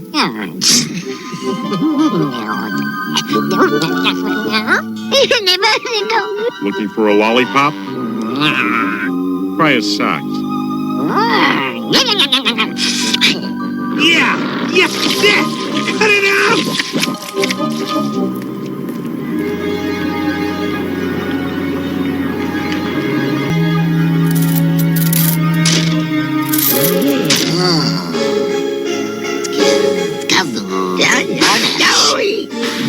Whoa, whoa, whoa.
Not to pry, but what exactly is that thing you two've been working on? A spectrum differentializer. A toaster. Huh? I think we should have a nice, long talk. No, Slimer, not like that. You have to jump me. That's right, you heard correct. Jump me. Trick or treat, trick or treat. Okay, kids. Here you go. Enjoy. Whoops. More company. Hope I have enough to last the night. But wonderful goblin costume. And so authentic. I hope bonbons are okay. Hey! Let me guess. You're not big on bonbons.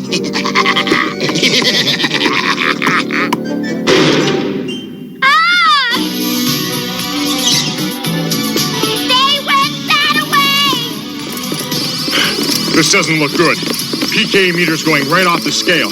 Looks like a citywide manifestation. Then how come nobody called us?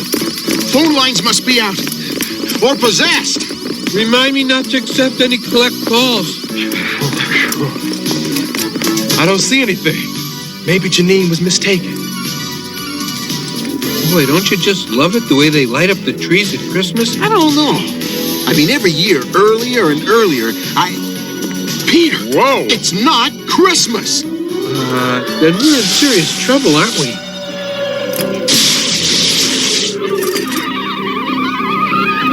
My little ones, it is time at last.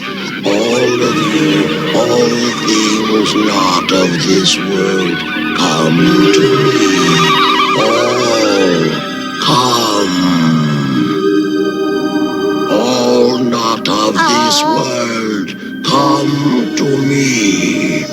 All, come.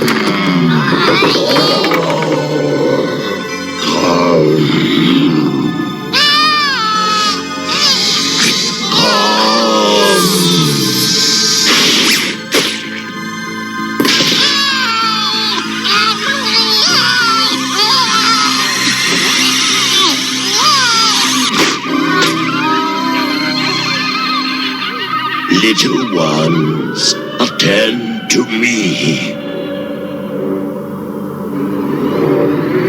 My little ones, I am very proud of you all. You have done well, but the night is young, and we have much to do. Much to do to make sure that Halloween never ends. That from this moment on, the world shall know only eternal night. So, a traitor, bring him to me.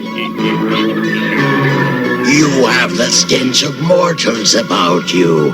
You live with them, help them. You disappoint me. But no matter, night without end is coming, and you will join my midnight army, or pay the price.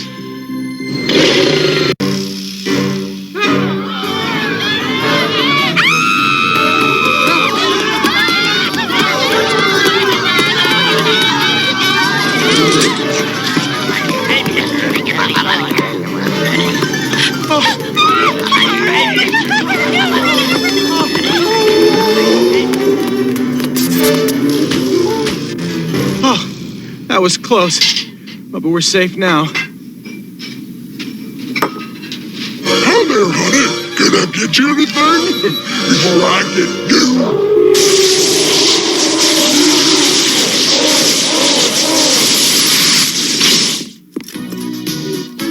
Oh, boy, am I pooped. And we haven't even got a tenth of them yet. How long have we been at this anyway? Peter, what time do you have? Hey, wait a minute. This can't be right. It's been hours since we started. Time is slowing down. I wonder. I'm not going anywhere until somebody explains what's going on. Then again...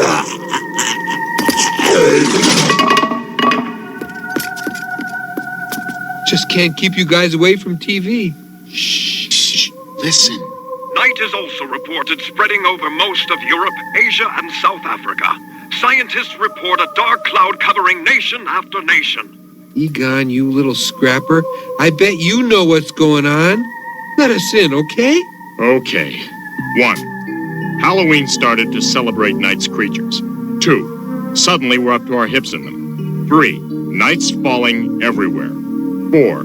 Time is slowing down. Conclusion? It'll be Halloween forever. This night will never end. Actually, I think I like not knowing a lot better. Stop that car!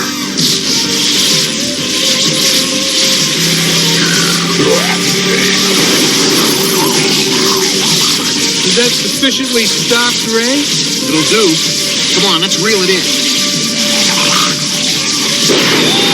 Hey! What was that? Watch it. It was quiet. Too quiet. I always wanted to say that. Look! Up there! Why are you bothering my little ones?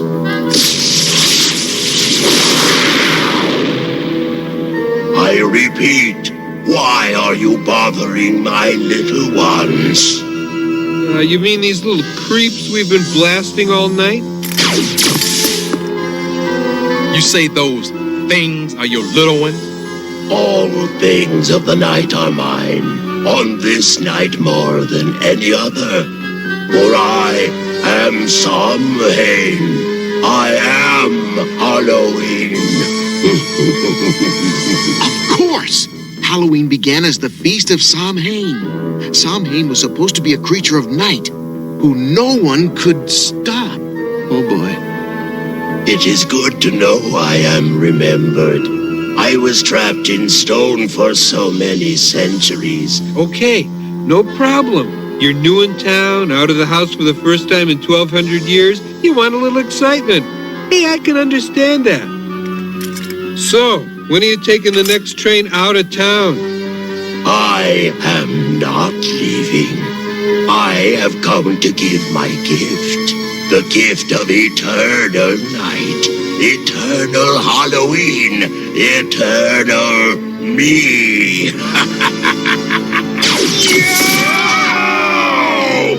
Cut that out. Look, don't make me come up there. I give you one last warning. Leave us alone. The spirit of Halloween cannot be stopped by mere mortals. Yeah, well, this mortal would like to get a better look at you. Fools, you have sealed your doom.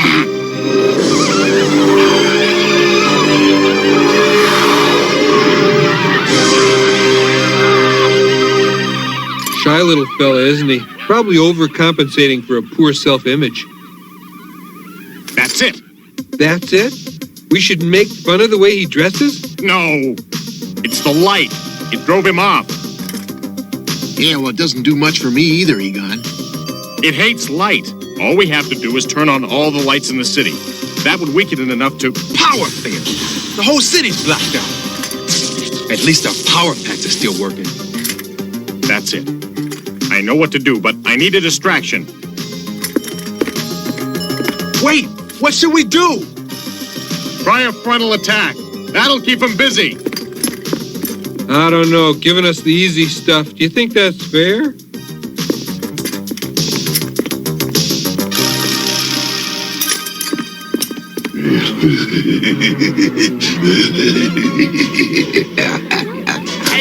Your mortal friends cannot help you. Only I can save you. Deny them. Swear allegiance to my army of the night, and I may permit you to exist.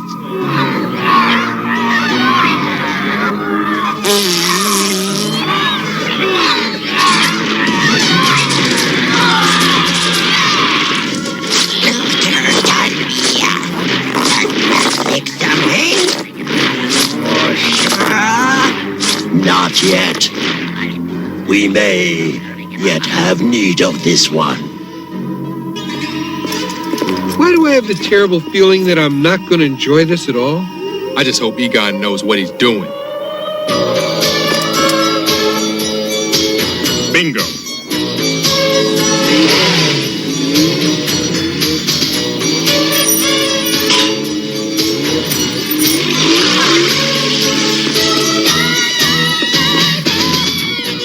Hey, you in the car. You call yourselves goblins? Why, you're nothing but a bunch of zone dweebies. Call as me, Zone Dweebies.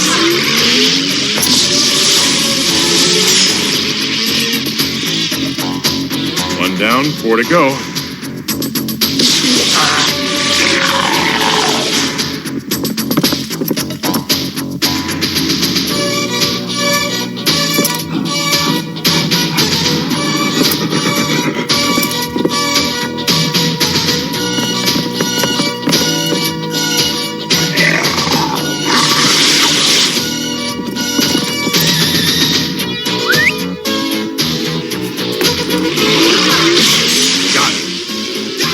Should do it.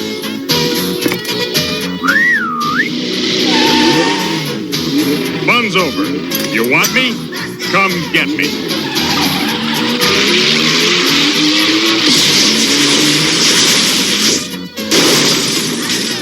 Something I can do for you?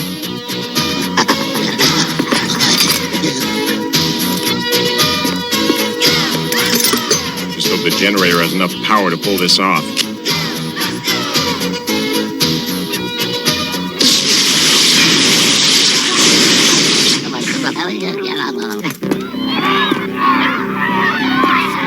Trouble. Big, big trouble. Well, we made it to the party. Who's got the soda and chips? No, let them pass. I will deal with these personally. And you said they wouldn't be glad to see us.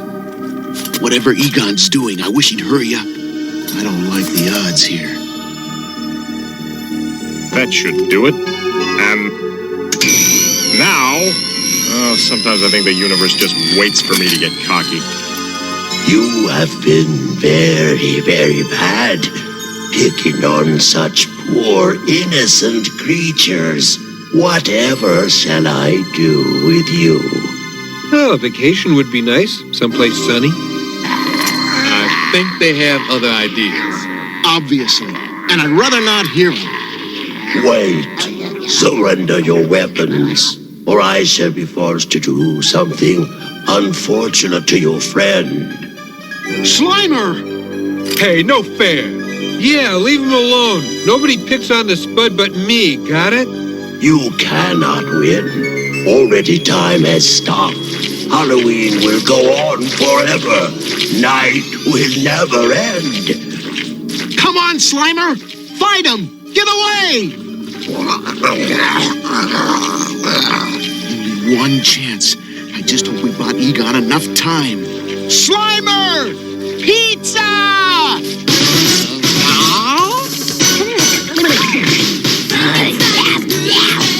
Slimer! It's this or nothing.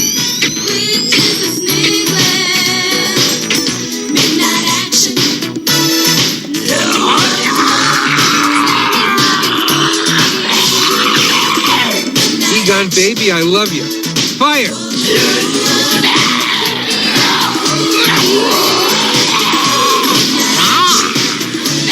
Winston! No!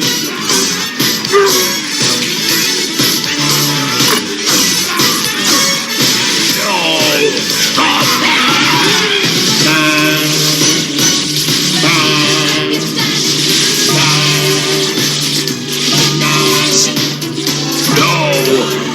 It can't end this way. I won't go back. I won't. The clock's moving again. And it's past midnight. Halloween's over. Hey, fellas. I ran up the stairs as fast as I could. Is everything okay? Look!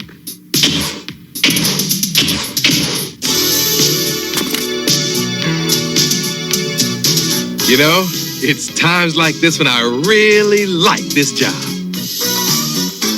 Okay, all set? Yep, now. This I gotta see. Well, what's happening? I bet he's fuming and raging like the rest of them. See for yourself.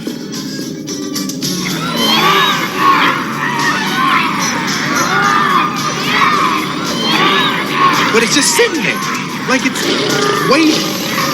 Waited 1,200 years to be free. We'll wait for its chance to come again. Which is not gonna happen, right, guys? Hey, what's going on? Look out!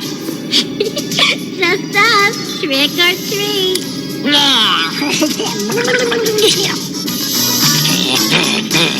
Trick. Definitely trick. Oh no. Stay there. Ned, put it out. It's a tickle.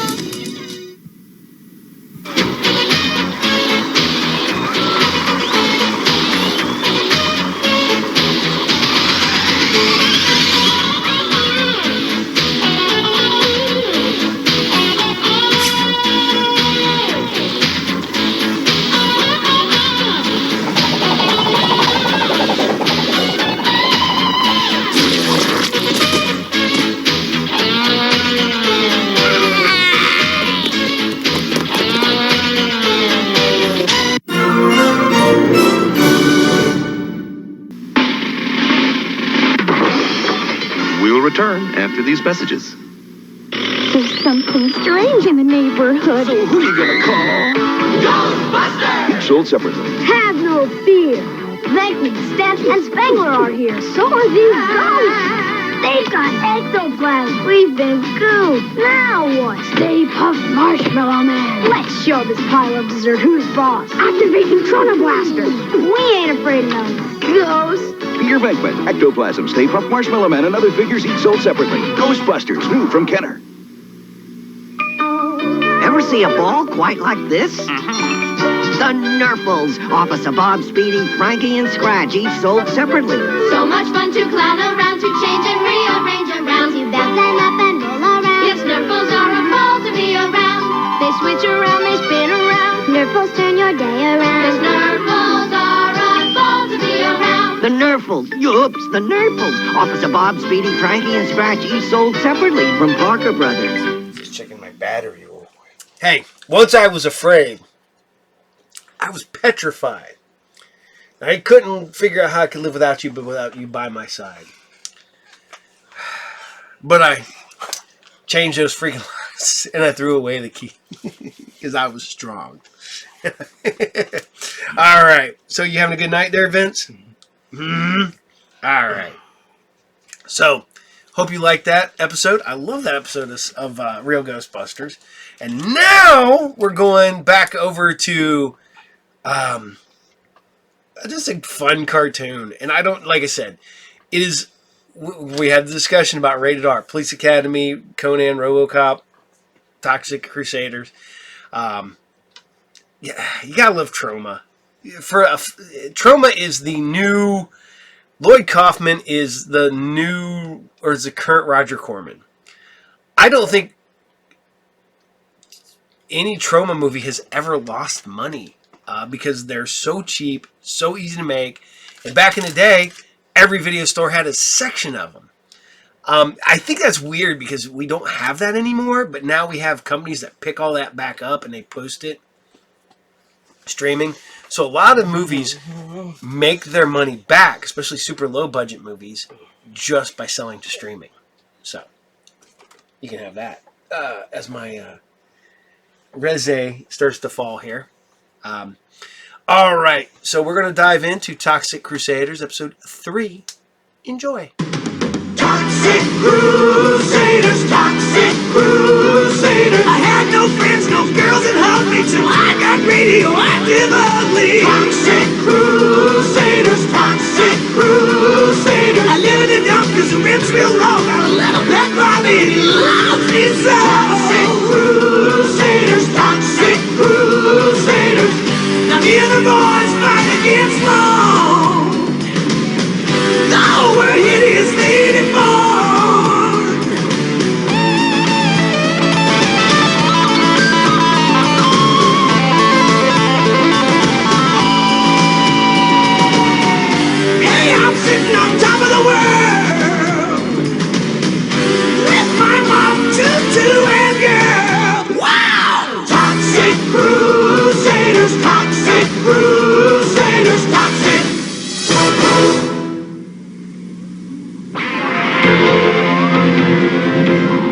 It all started on Island City, the home of that notorious bad guy known as Dr. Killamoff.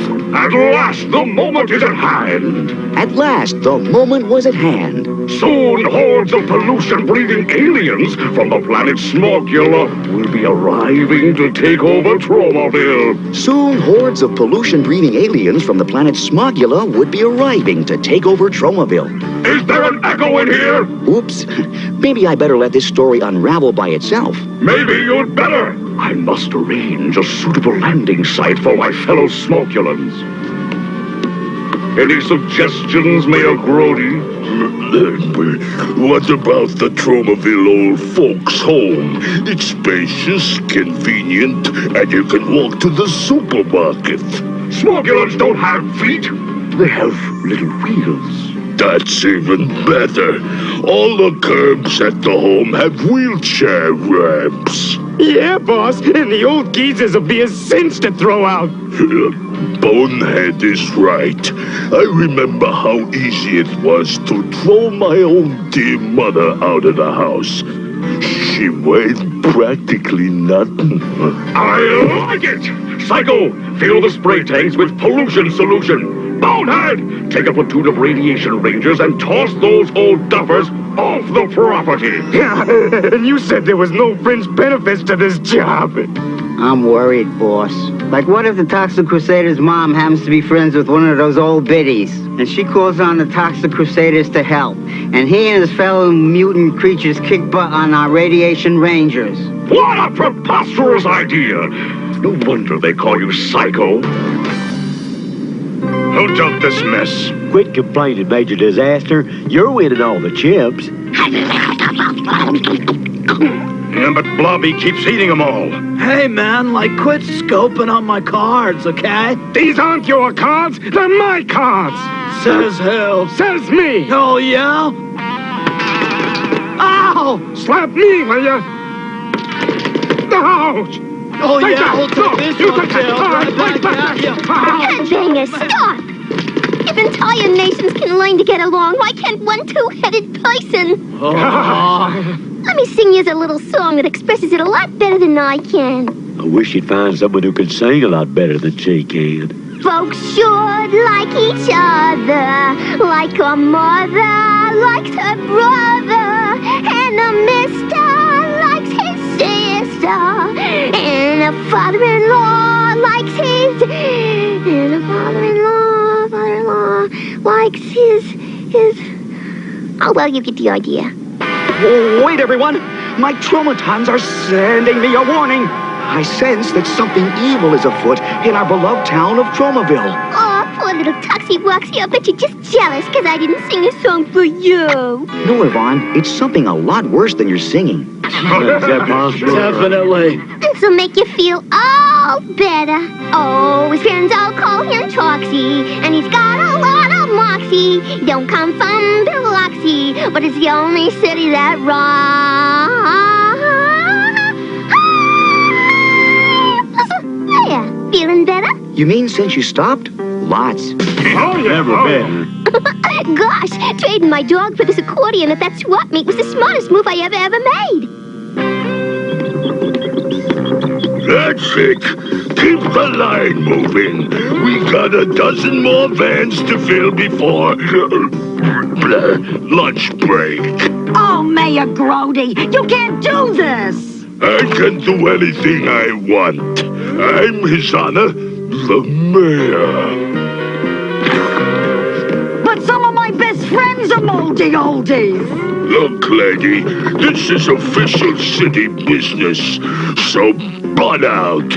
Oh, unless, of course, you are a registered party voter. In which case, have a little leftover jelly donut. I'll never be that hungry. You'll pay for this, even if I didn't. I'm telling my son the superhero on you. Radiation Rangers here in Tromaville? Carting away all the old folks in moving vans? Yeah, and they're not even using the kind with those heavy pads. So that's why my traumatons were doing the lambada. They knew they were in the presence of some great evil. Fellas, It's time for us to dish out a little justice, Toxic Crusader style. All right. Excellent notion, Toxman. We're the Toxic Crusaders. We're the Toxic Crusaders. We're the Toxic Crusaders. Coming out with your arms.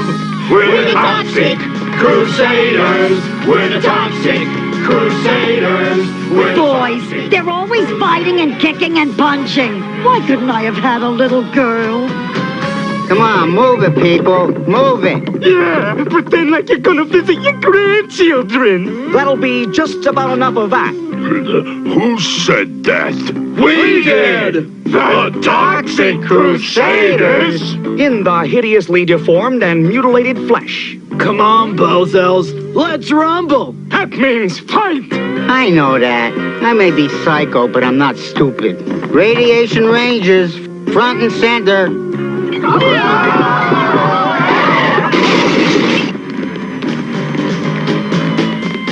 It's okay, guys. This is on me.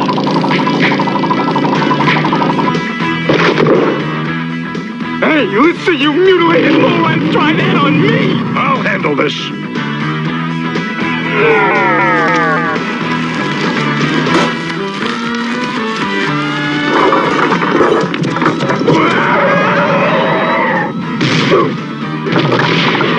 Well, what are you guys doing? You're going on a little space ride, man. Ready to peel? 3, 2, 1, blast off!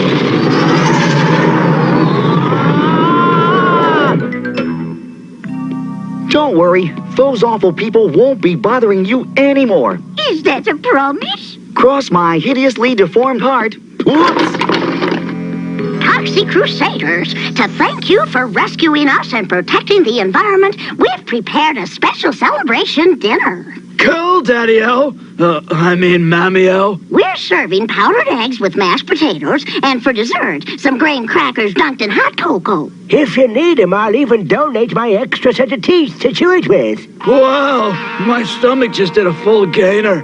Sometimes you really embarrass me. It sounds mighty tempting, but we hideously deformed creatures of superhuman size and strength have to avoid rich foods in order to maintain our fighting edge. I would like the teeth, though. They come in handy for pulling pins out of hand grenades. Once again, those Toxic Crusaders have destroyed my best laid plans. I told you so. You did what? Wow. What an unexpected turn of events. Now, how can I get rid of those mental-eating mutants while I carry out my plan? What about an all-expense-paid vacation on a tropical island? I have it! We'll offer them an all-expense-paid vacation on a tropical island. What tropical island? Why, this tropical island, of course!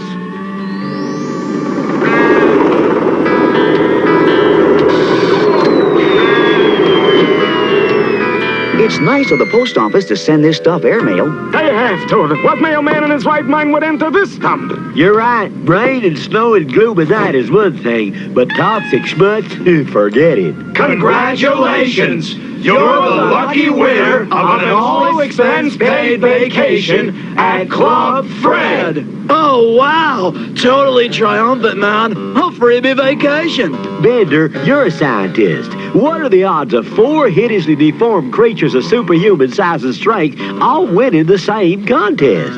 It's got to be at least 11 to 1. We better start packing our meager belongings. They've taken the bait.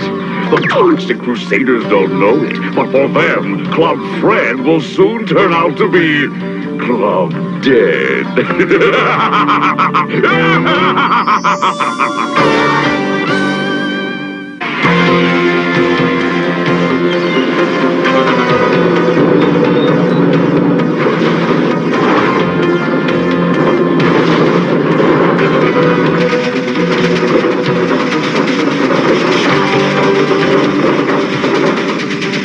6 miserable palm trees? Is that all the foliage you could find? Hey, don't blame us, boss. Palm trees don't grow on trees, you know. The Toxic Crusaders will be arriving this afternoon. We must disguise this island to look like a Club Fred. Trust me, boss. Those bozos are so stupid, they won't even know the difference. I don't know, Chief. What if every trick we pull on them backfires because their sweet-natured innocence protects them, and we end up getting clobbered instead? Are you starting it again? Just a thought. Forget I said anything. They like us. They really like us. It's something we superheroes must learn to live with. Oh, Toxie, I'll miss you so. Give me a hug, you big lug. A hug? You bet. Oh, I simply melt when you hold me. Sort of like those plastic flowers you brought me? Exactly. Way cool. They sent us our own personal hovercraft.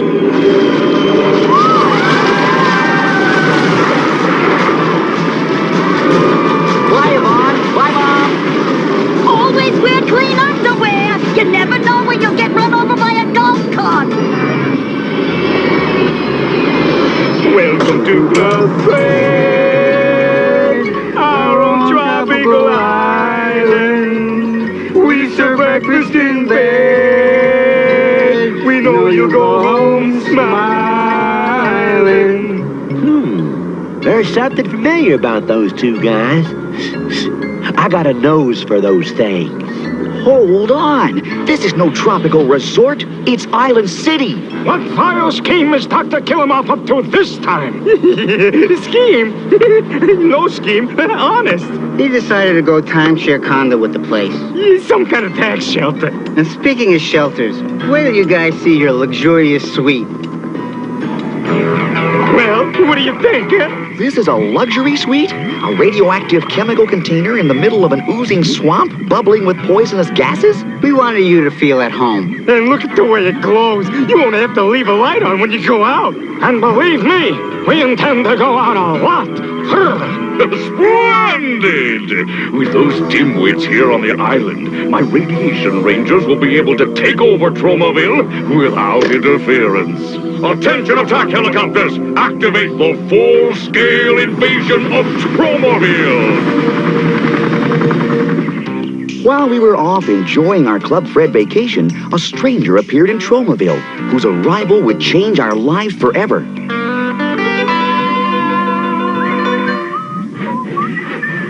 You guys are just gonna love hang gliding. Yeah, you're gonna love it to death.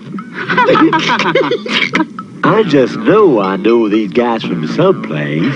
Oh, no, Zone, you're just imagining things. How come you're doing all that sawing? Well, that's just to lighten the load. When you're a four-man hang gliding, every ounce counts. Okay, all done. All right, we're ready. Show us how you do this. Now pay close attention. You grab onto the main strut like this, and then you... Maybe we better practice that, fellas.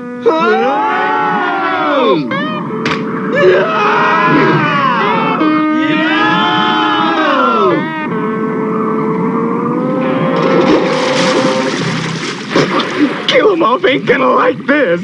Oh, and like I do.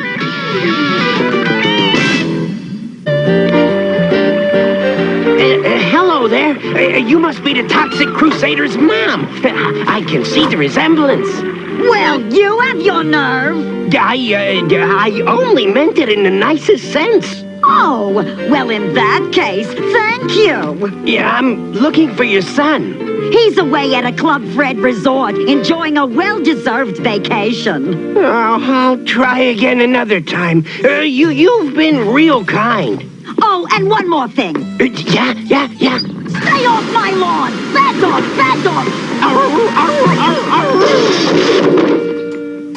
Okay, all set. This is really gonna blow those Toxic Crusaders away. You're just in time. Here they come now. Yo, honored guest. Hey, come on over here. What's up? Oh, we want to take a picture of you guys. Epic notion. Maybe later we could have it blown up. You don't even have to wait. You can be blown up right now. What a strange-looking camera. An Insta-Blastic. I think I've heard of them. It's one of those 35mm jobs. Right, 35mm cannon. But first, let's take a snapshot of you fellas. No, don't! Stop! That's it. Wave. No way! Stop! No picture! Boy, these new cameras sure don't like it if you move.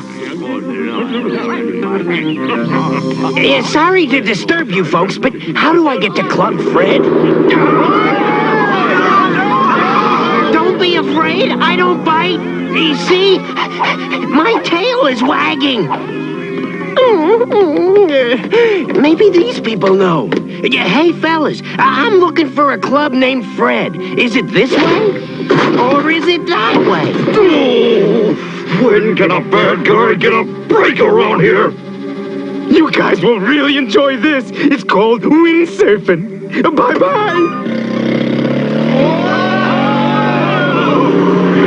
What a joke. Those dum-dums don't know it, but they're headed straight for 10 tons of nuclear explosives. Pretty neat, huh? Hang 10, Bunter! Okay, I'll hang 5, and you hang 5. All right, we got him this time.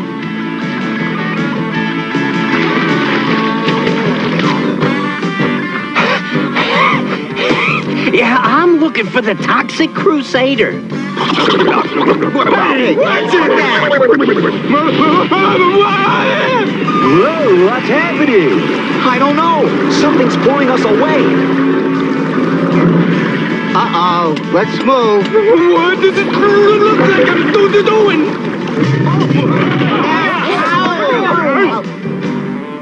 It's Bonehead and Psycho. I told you there was something familiar about those guys. We'd better go tell Killamore about this. No need to, you dipsticks. Dr. Killamore already knows. I don't know who you are, but thanks. The name's Junkyard. Us hideously deformed critters have to help one another in this crazy world of ours.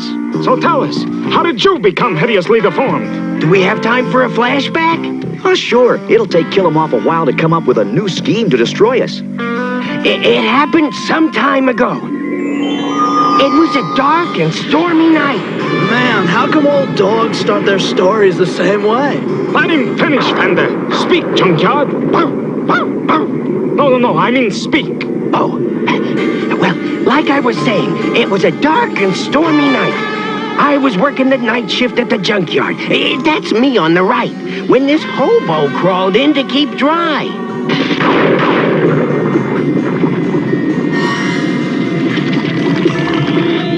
The toxic ooze had fused us together. I was now half Bow Wow and half Bum. Now that I could read, I discovered newspapers were good for more than just house-training puppies. I read about Tromaville, the town where all hideously deformed creatures of superhuman size and strength seem to end up. Well, you finished that flashback just in time. Look what's coming. Apocalypse attack helicopters. And look over there, radiation rangers. As a former military man, I'd say we're surrounded. Toxic Crusaders! Let's fight for decency and honor! We could really use some heroic music about now. That's more like it. What has 4 wheels and flies? An apocalypse garbage truck! A tree! I need a tree! Nah, it's not what you're thinking.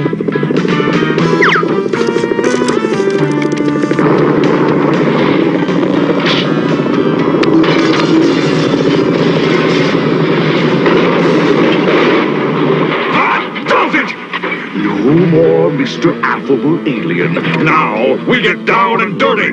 Psycho! Bonehead! Where are you? Here, Dr. Killamore, right next to the Pluto tank. An excellent stroke of geographic good fortune, because I want you to release it this instant. Pluto? The giant oil slick? But don't you remember? It got blown up in the first episode. And it's still pretty ticked off about the whole thing. I said, release Pluto! Okay, you are the doctor.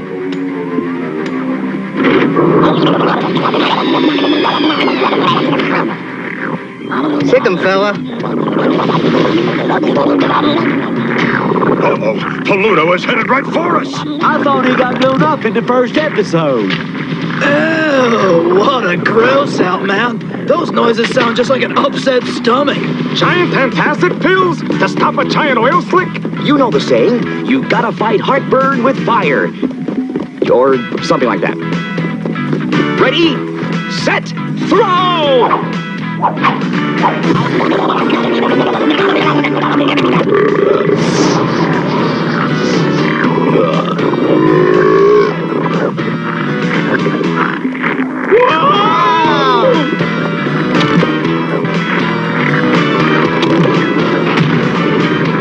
Toxic Crusaders rule! Repeat after me. I, Junkyard, promise to obey all the rules of the Toxic Crusaders. I, Junkyard, promise to obey all the rules of the Toxic Crusaders. And to stay off the furniture. And to stay off the Hey! Just fooling. For he's a jolly good Fido. For he's a jolly good Fido. For he's a jolly good Fido. Which nobody can deny. Hooray for Junkyard! Hooray for Junkyard! And this will be your own special house. Gosh! I got so much to learn from you guys. We can both learn from each other. In fact, you've already taught us a valuable lesson. I have? Me? What? Let's show him, fellas.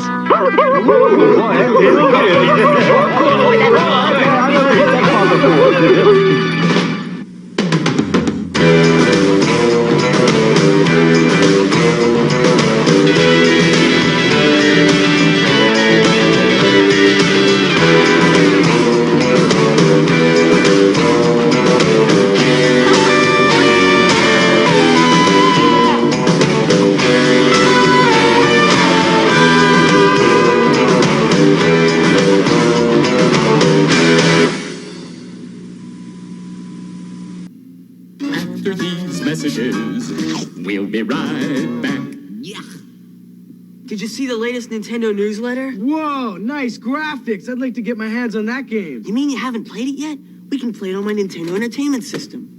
It's The Legend of Zelda, and it's really rad. Those creatures from Ganon are pretty bad. Octoroks, Tektites, Levers too. But with your help, our hero pulls through. Yeah, go Link, yeah, get Zelda. Awesome. Intense. The Nintendo Entertainment System. Your parents help you hook it up. The Legend of Zelda sold separately. Hi, I'm Jack A. Harry, and I'll be right back with One to Grow. Well, I'm out. Y'all have work to do, so I don't want any horsing around. Horsing around? Hey, Woody, come on! The teacher said to be quiet! What's going on here? Settle down.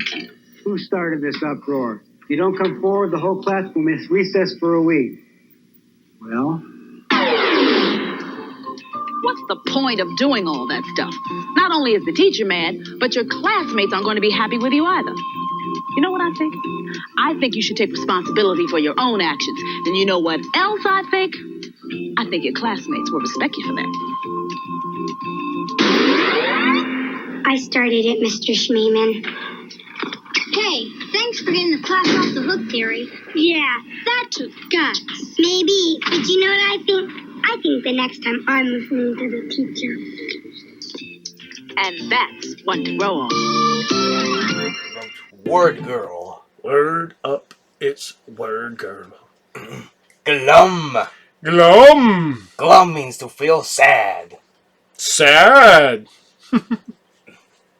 Enraged. Enraged. Enraged means to feel really angry and upset about something. I don't know. I can't think of some of the other ones. I used to watch Word Girl with you all the time, didn't I? Who's my favorite from Word Girl? Like Chuck the evil sandwich making guy. That's right, Chuck the evil sandwich making guy. I like Mr. Big. Mr. Big. Mm-hmm. All right. So I hope you guys still like Toxic Crusaders, because I'm going to bring it to you for a while. I know I brought it to you past, but we're just going to bring it to you and run it for you for a while. And now we're going to one of the best, and I'm hoping, rumor is that we're getting Robocop, Old Man Robocop, soon. As soon as next year, hopefully. Fingers crossed. I've been waiting for this for a while. And then I've got to make my way up to Detroit because I have to see the RoboCop statue. I will be going to RoboCop. I will be going to Detroit here next month. I think. I might be going as soon as in 2 weeks. I think I am going up to at least Michigan. I might go up to Livonia. Go to some wrestling. So, all right. So we're gonna bring you some RoboCop Alpha Commando, episode 30, and this is Return of the Herminator. Enjoy.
Next up on News Bites, one of our regular features where we take a fresh look at people who were once in the headlines. The question today is Herman Wonk. Where is he now?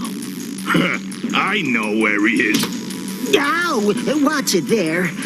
Herman Wonk is here, inside the new Melvindale Federal Prison, still under construction. Our Gerald Prattle recently spoke with Wonk. Gerald? Mr. Wonk, what is it like for you living behind bars? I'll let you know when I get some. Hey, we're working on it.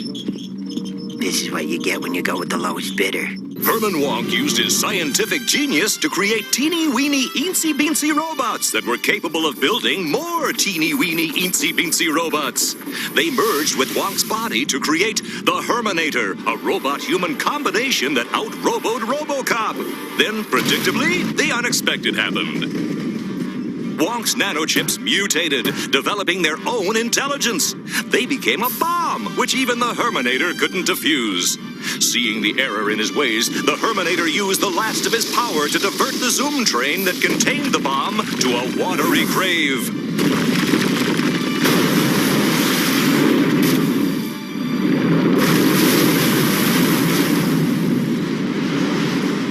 Today, at that same lake, real adventure gives way to make-believe. I'm here live with hot young director Timmy Smirk as he prepares to shoot next summer's blockbuster monster movie, Nessie. Hey, aren't they going to talk more about me? Oh, too bad, Wonk. Guess you used up your 15 minutes of fame, eh?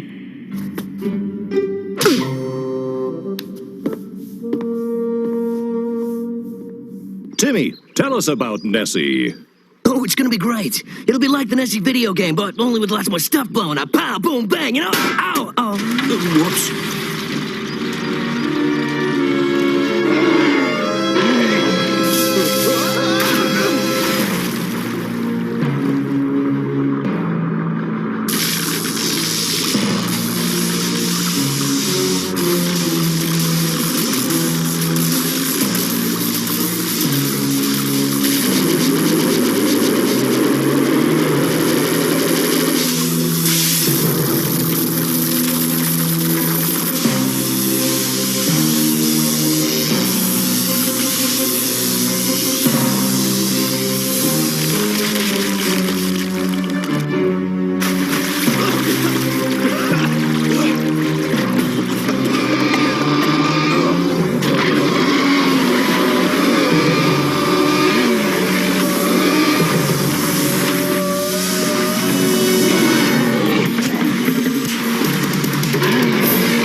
part of the movie? No, you idiot. Run for your life. Ladies and gentlemen, the Nessie monster has somehow come to life. Oh, the horror. Oh, the humanity. Oh, the ratings. This is just terrible.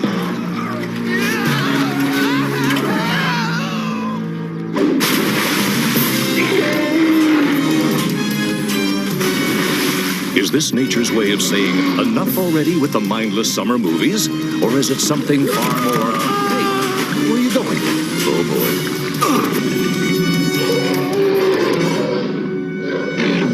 Back to you, Fawn. I have seen enough. Okay, listen up.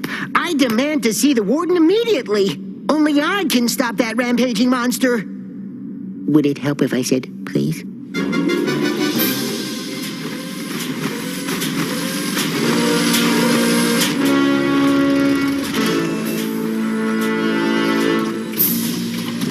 That shopping center is in danger. We'll never get there in time. Meet me on the far side and bring a towel. Aqua jets.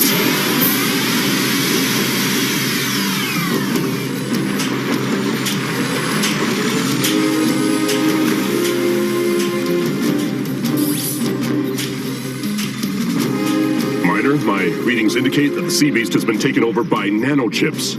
I guess Herman Wong's nanotechnology wasn't completely destroyed after all. Great.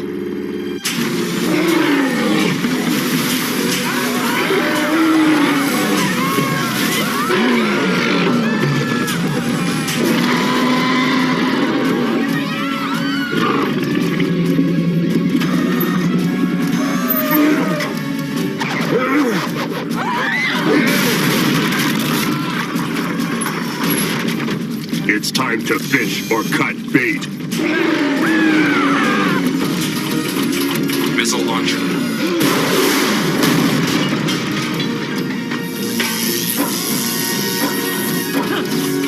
No running on the pier.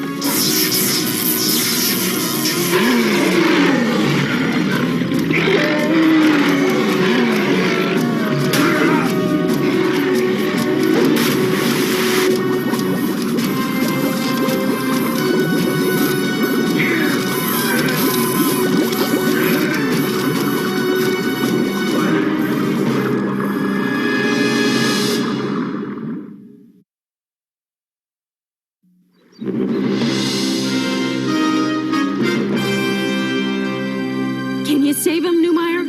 I don't know. Water. He wasn't in submersible mode when the police divers found him. His purge mechanism was... You did it. How long was I offline? About an hour. Where is the beast now? It was last seen headed east on Interstate 94. Straight for New Detroit, unless I stop it first. Whoa, partner. You can't tackle that thing alone. He won't be alone. Herman Wonk? Your nanochips are the cause of all this, aren't they? Yes, exactly. Which is why you need me to stop them.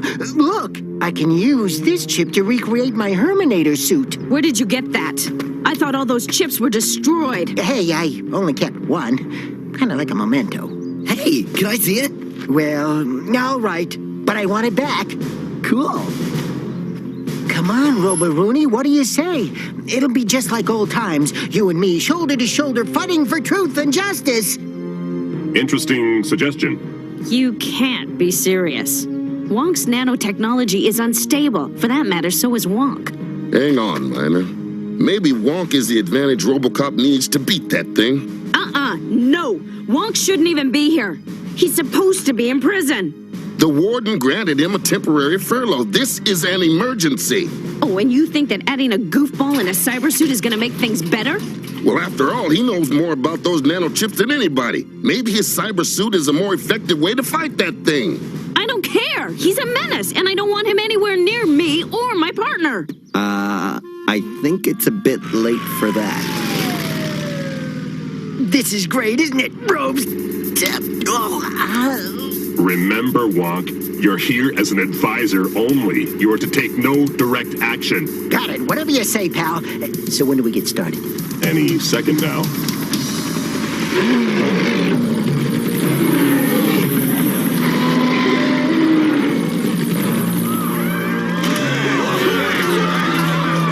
Whoa there, mister! You can't park your car on the freeway! Let him go. We have bigger fish to fry.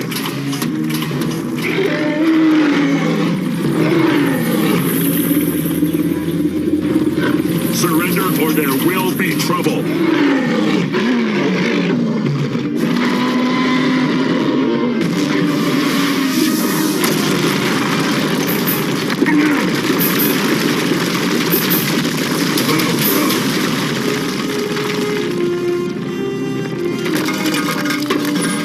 I call that resisting arrest.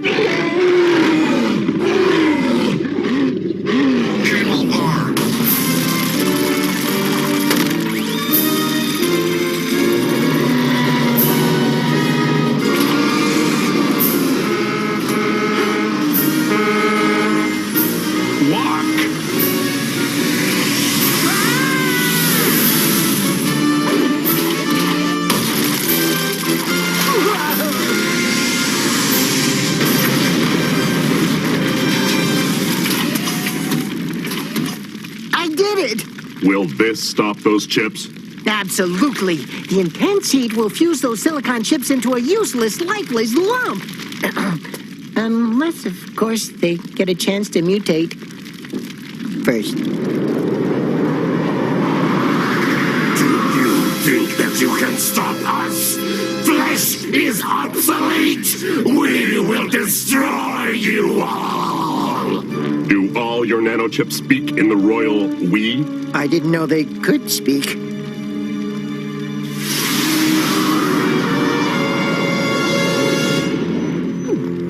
Maybe it won't come back. Optimist.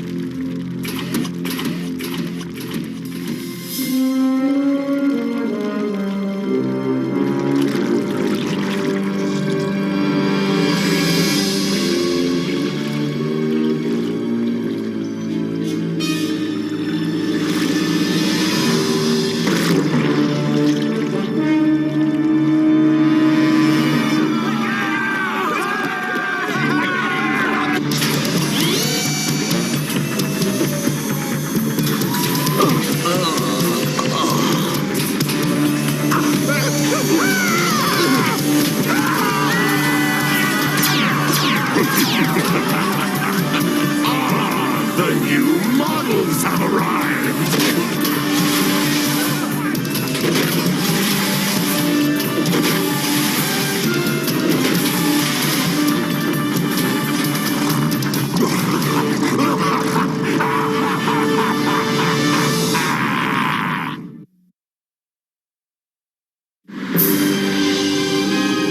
Woodward and Michigan Avenue. And hurry, I'm crunched for time.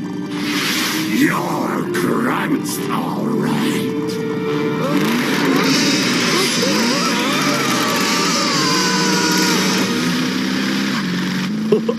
And another thing about this new model, the air conditioning is totally automatic.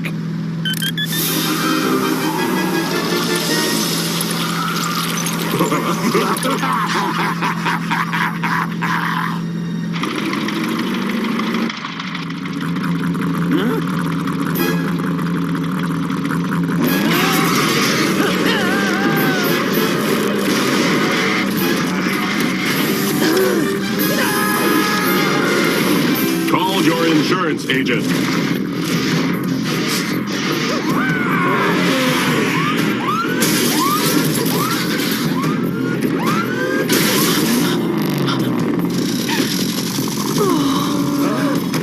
Officer requests backup. Lots of backup.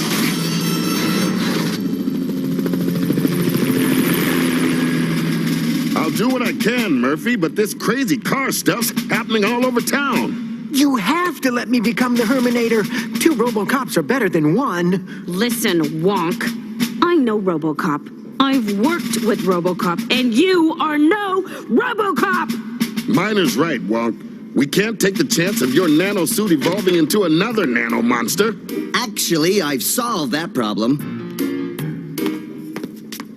I've programmed a virus into Wonk's chip. It'll automatically shut down the nanochips in 2 hours. It's too risky. Forget it. Let's hear him out, Agent Minor. Are you saying the suit will short circuit before those chips get a chance to mutate and start thinking on their own? You got it. Brilliant, Professor Newmeyer.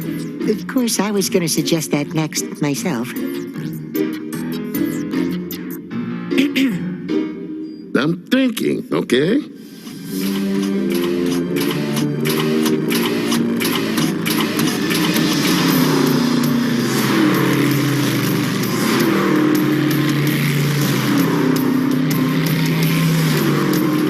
Missile launcher. Can't lock on. Moving too fast.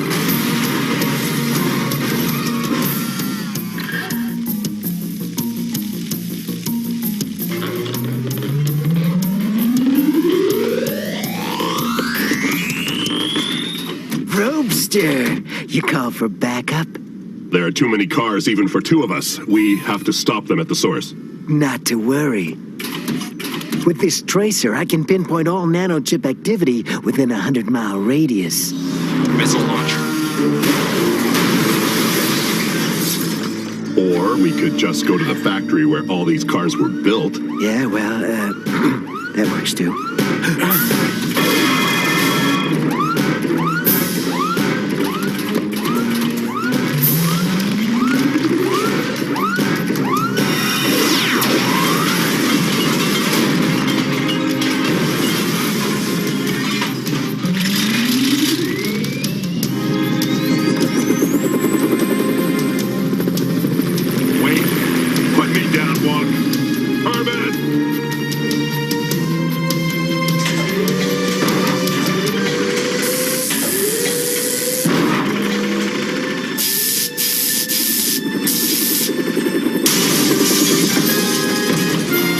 We've been expecting you, Robocop.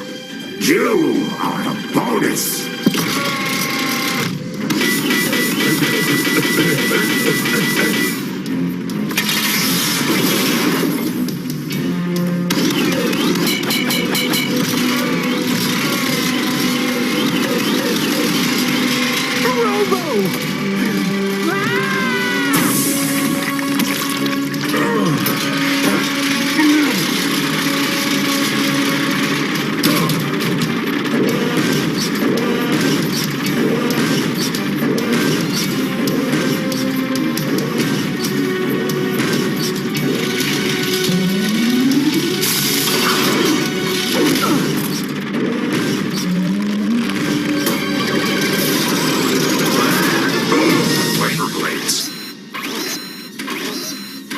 Are you okay?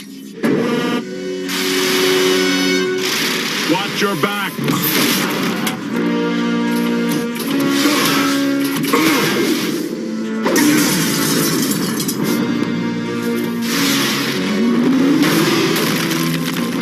Just battle.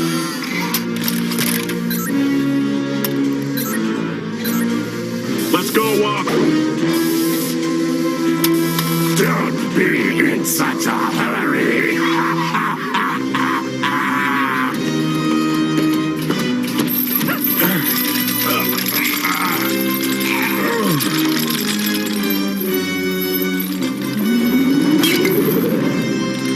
Finger laser. Time to detonation, 10 seconds. Let's go.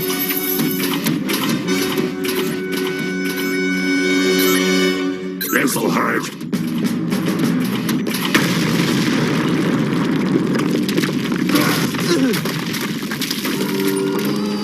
Well, I think we did it that time. What do you mean, we?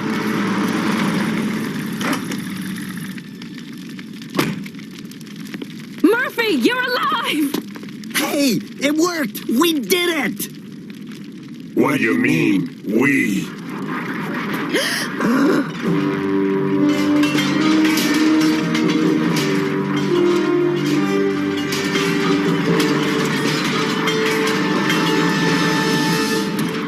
afraid of this. Mutation alert! Pathetic biological units.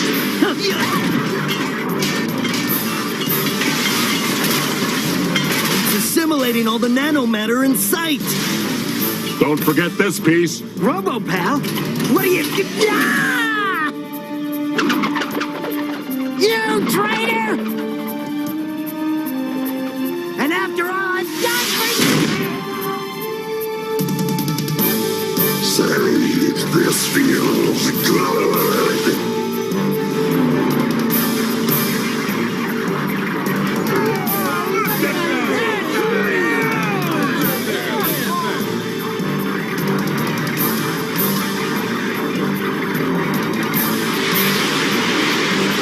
That thing will stop the city flat!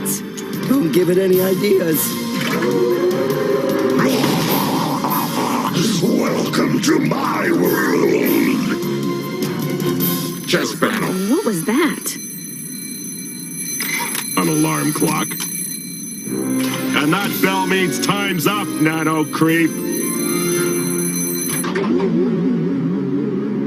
Feels strange. Weird. Aw, looks like he caught a little bug. Of course! The virus I programmed into Wong's nanochip.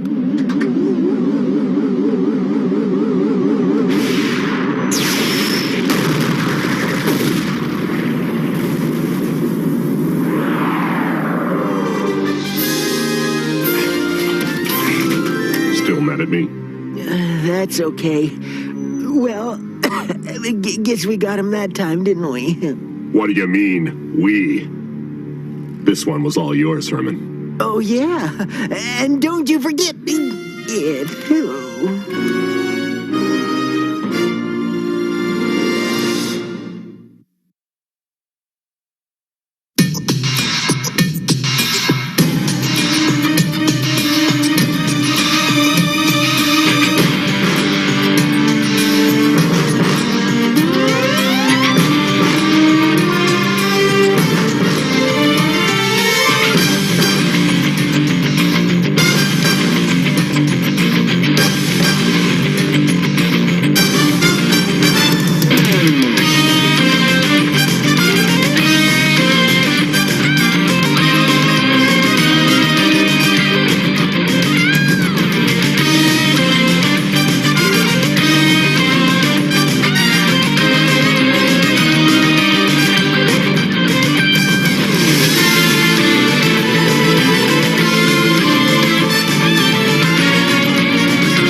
We'll return after these messages. Zeroni! You can taste the fun of make-believe with Chef Boyardee. Animal shapes! Roller coasters! You can go anywhere you want to be with Chef Boyardee. Wavy macaroni tastes great. Yeah, and good for us. Tomorrow, ABCs and 1, 2, 3s. Thank goodness For the fun of Chef Boyardee.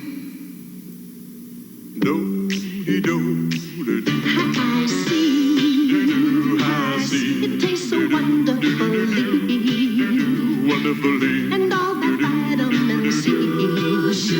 That's why you love High C. High C fruit drinks are so cool, so delicious, and come in so many real fruit flavors.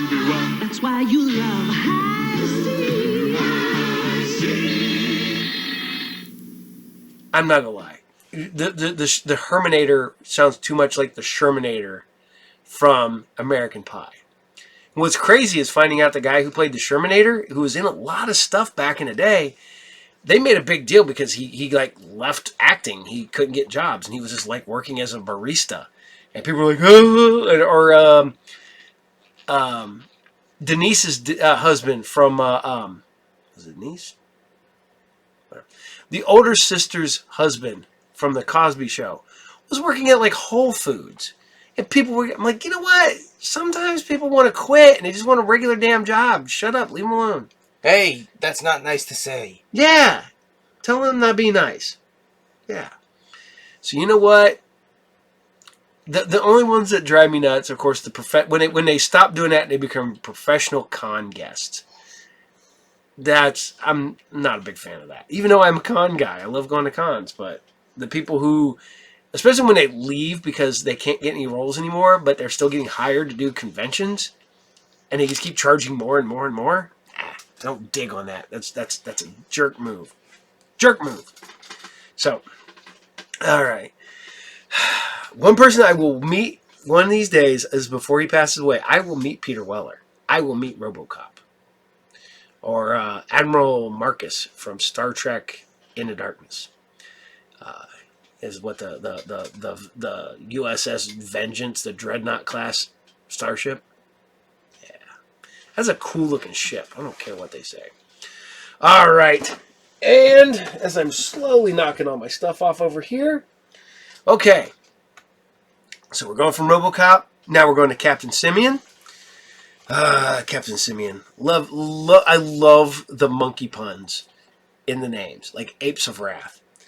And this one is Plan Ape from Outer Space. Instead of Plan... See, it'd be different if it'd been like Plan 8 from Outer Space is Plan Ape from Outer Space. But it's close enough. And the fact that they use Plan 9 as a gimmick. What kid, when Captain Simian come out, knew what the hell Plan 9 from Outer Space was? Just saying. Although I've literally seen Plan 9 in Outer Space in the theater. It was a riff track, but it was still in the theater. It's not good. Even the only way you can watch Plan 9 is on a riff track. So if you ever get a chance, watch the riff track or the Mystery Science Theater version. It's awesome. So we're going with Captain Simian, episode 13, and this is Plan Ape from Outer Space. Enjoy.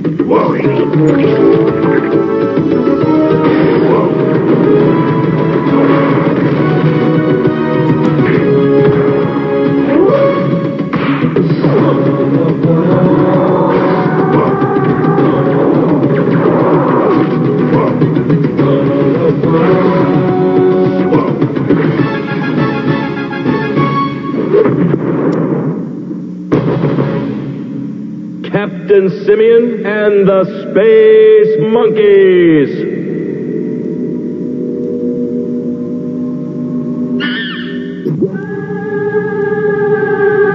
We're under attack! Indeed, Gore. The neutrophils are invading and consuming the manette. What can we do? Take 2 aspirin and call me in the morning. That bellyache of yours will be gone as soon as them there white corpuscles chow down on those bacteria critters. Is that what's on the screen? Yes, Gore. Thanks to Galunian phase microscopy, you're on stereoptical widescreen vision. But I was talking about that screen.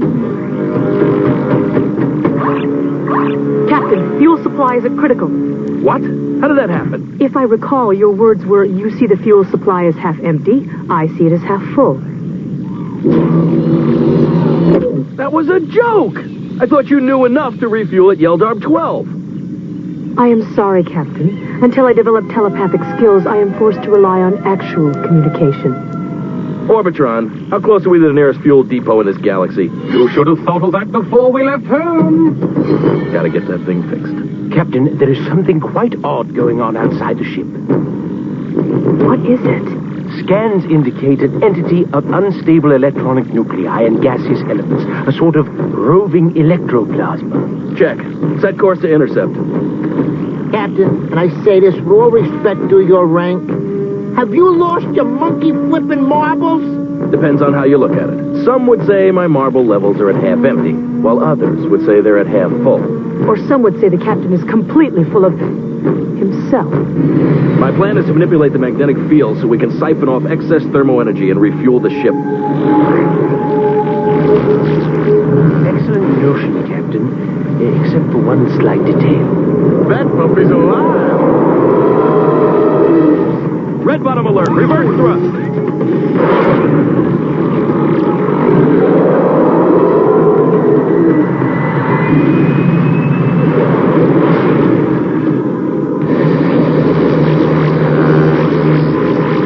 We're slowing.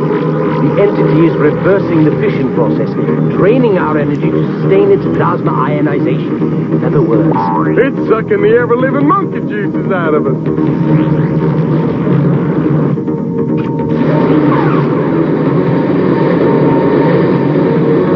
If I can put us down on that meteor and kill all power, it may not be able to track our energy trail.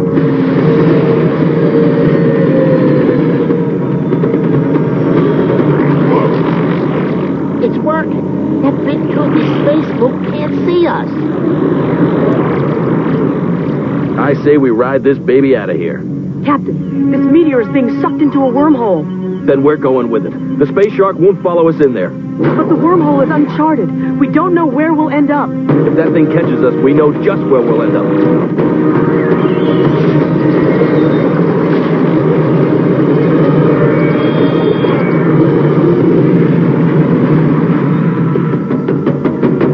It worked.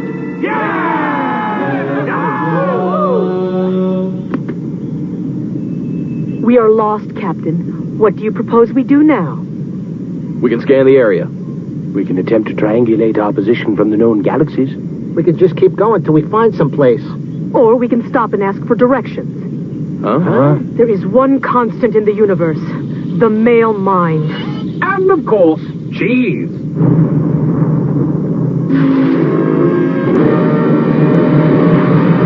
Yo, Cap. Inhabited Class 1 planet dead ahead. Check. Set a course for the planet. We'll make contact, refuel, and get directions. There's another problem, Captain. The meteor will strike the planet in exactly 43.1 minutes. Set repulsor rate of full power. We'll blast a sucker into space confetti. Captain, I'm afraid our energy is insufficient for the aggregate gyro weapon hyperfocus. What does that mean? It means we couldn't swat a Hortensian housefly off a Thulian's middle butt. Spider, hail the planet. We've got to warn them.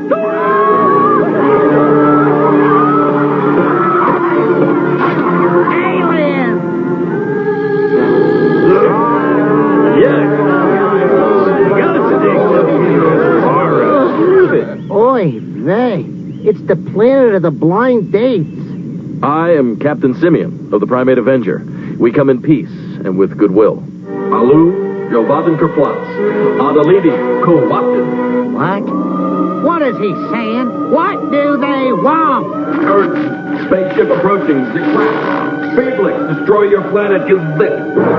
Destroy our planet, will you? Yeah, well, what do you say about that one, mister? Really do what Fennell did? What's wrong? Why can't I understand him? Captain, our universal translation module seems to be malfunctioning due to ionization overload with catastrophic bilateral linguistic crossbleeding.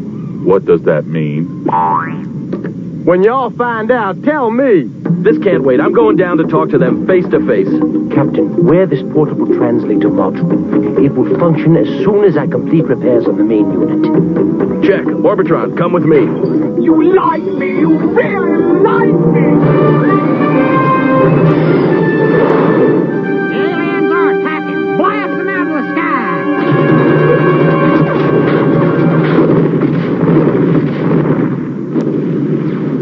What exactly is bothering you? Is it the meteor, the aliens, the constant explosions? I'll tell you what's bothering me. It's the meteors, the aliens, the constant explosions. It's the hanging upside down in your sleep.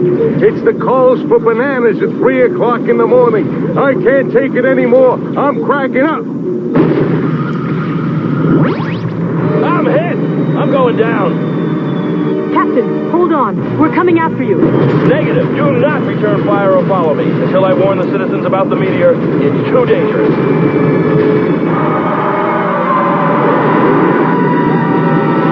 Captain, Captain, we must land where there is still sufficient fuel. Or we'll all be checking into Harlaboon heaven. Please return your seatbacks and tray tables to their upright position. Come in, Primate Avenger. Do you copy? Leb Kazoo, Imker Hatz. Wait, no! Allow me to translate, Captain. I am fluent in 3,742 languages. Ali Ki Rakid Nemo. Make that 3,741 languages.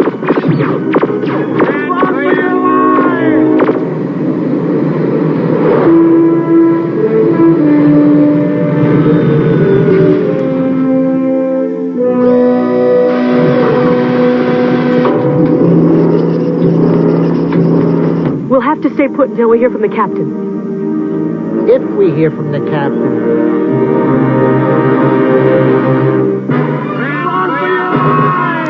Wait! I've come to help.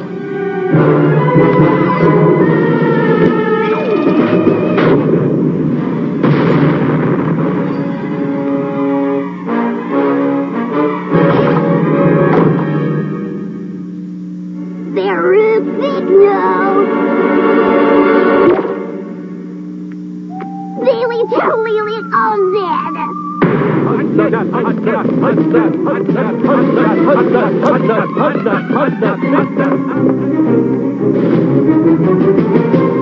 Whew, thanks, kid. Well, I never thought I'd say this, but take me to your leader.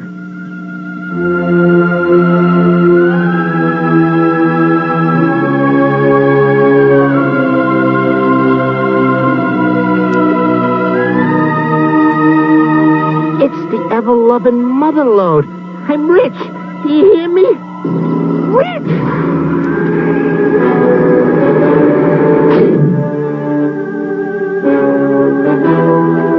Hey, we come in the name of peace. And of course, a little profit wouldn't hurt.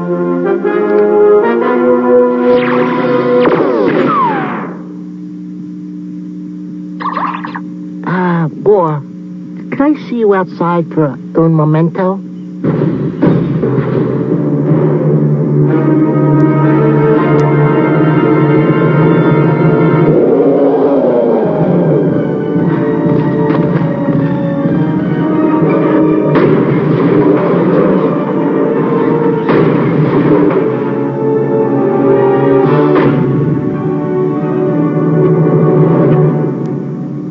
Hello. I'm sorry I broke your tanks.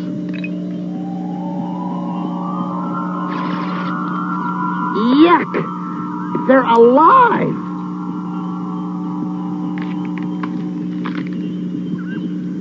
Oh, thanks, pal, but I'm trying to cut down. You shouldn't hurt his feelings.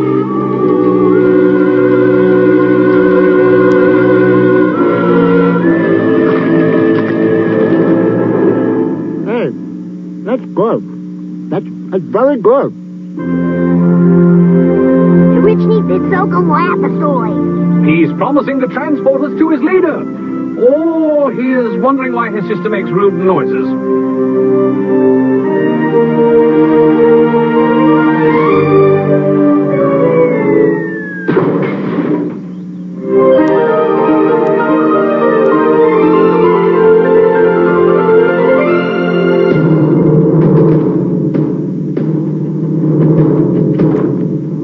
What are you doing here? Look what I found, Pop. Can I keep it, huh? No, but I can.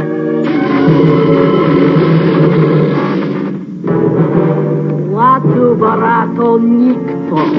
She is demanding all your cabbage. Possibly? I don't think so.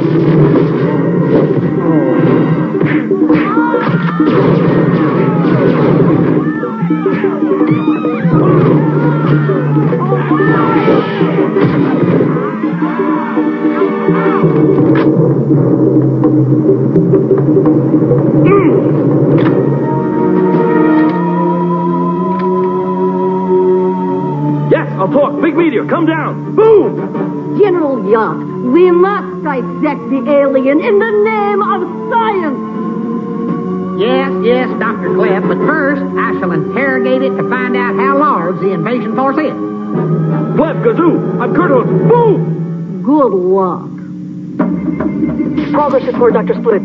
I've tapped the planet's natural gas reserves and rechanneled the energy into the ancillary proton drive. But I doubt that it will be adequate to supplant the fuel supply for very long. The meteor will destroy this planet in 17 minutes. Then I'll sap in some Go Juice, hotwire the ignition, and we're trucking. People's Play. Canute, come on. I'm sorry, I can't understand you. Follow. Dimble friend. Oh, I'll bet you say that to all the appliances. Captain, do you read me? Shaolin, I'm... Disorder plans. Ultras EB. Jitters on. Eludia quirks. Dr. Splits, you'd better finish repairs to the main translator unit as well. I've only got 4 hands. I'll do it. I can see the advertising campaign now. We'll call them sugar-frosted crawly things. A sweet, crunchy exoskeleton over tasty mucus filling. All feet on deck. Prepare for immediate takeoff.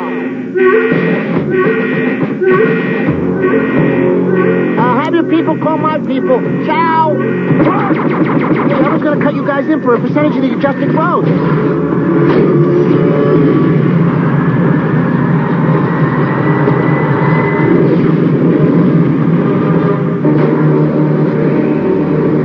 Captain Simian is directly below us. Splitsy will stay on board to finish repairs to the translator. Gore, Spider, come with me. Oh, I don't feel so good. Can I get a note to stay here, please? Negative. The captain's life depends on us. As a unit.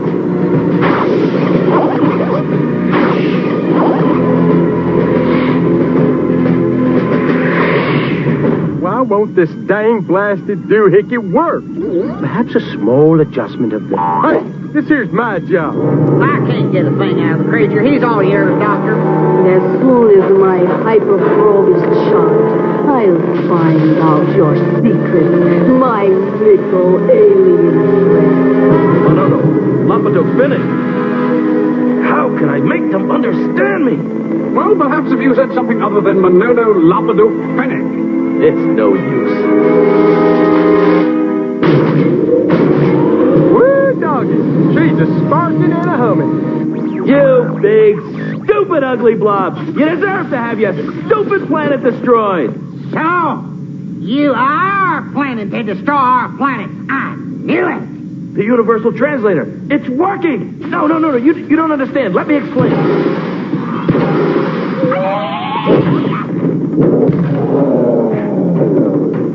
Guess who? The little one has blinded me. Get it. Shaolin, untie me. A female specimen. Excellent. I am happy to meet you, too. Oh! You're handling things nicely. It was my pleasure, Captain. Yes! I don't feel so well. Aren't we forgetting someone?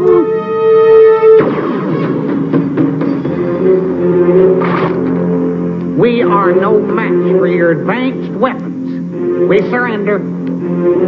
I don't want you to surrender. How can I convince you we come in peace?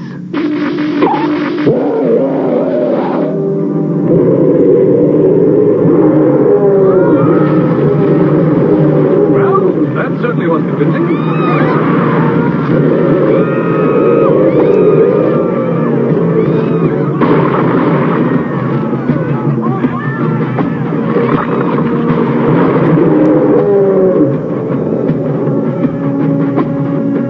We've got to find Gormungus and stop him, or these aliens will never listen to us.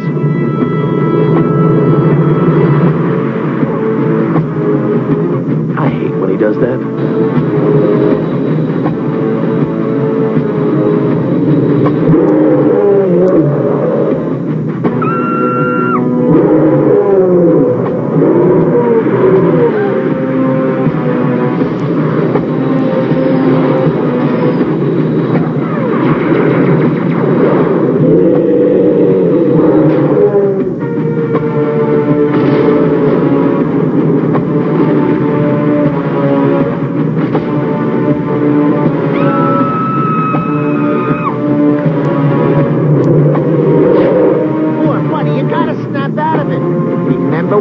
with the King Kong.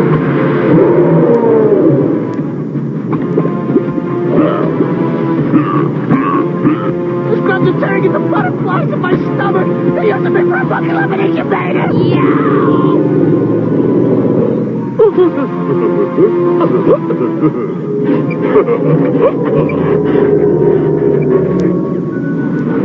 Nice going, mister. Oh, it weren't nothing. Captain, if we don't move our hindies, we're going to be squashed flatter than a possum on a... Huh? This is no time for your down-home doggerel. Splitsy, rescue maneuver, coconut tangerine blue.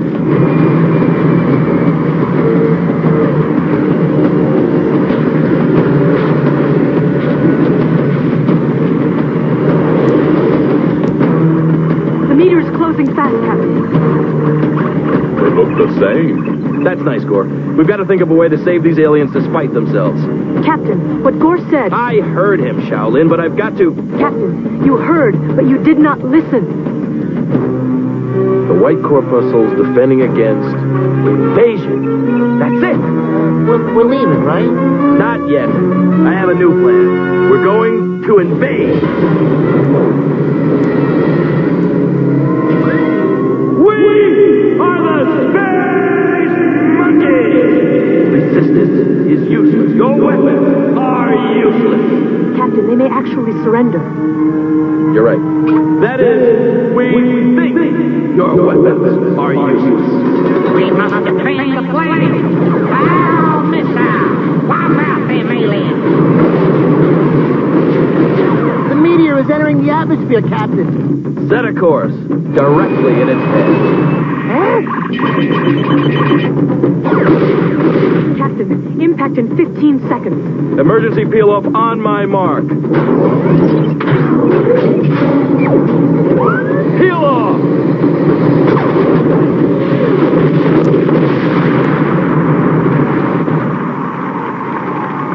I did it. I saved our planet. I'm a hero. Kiss me, you fool.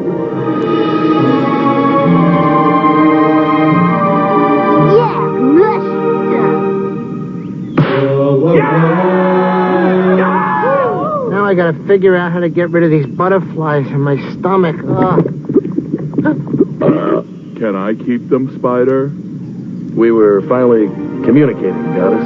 Communication is just understanding, Captain. There's something I want to tell you, and I mean this from the bottom of my heart. A go-go fleb Plattensy. What? He says the kitties are all wearing hats, and I think he means it. That dang translator's on the fritz again. There, that's better.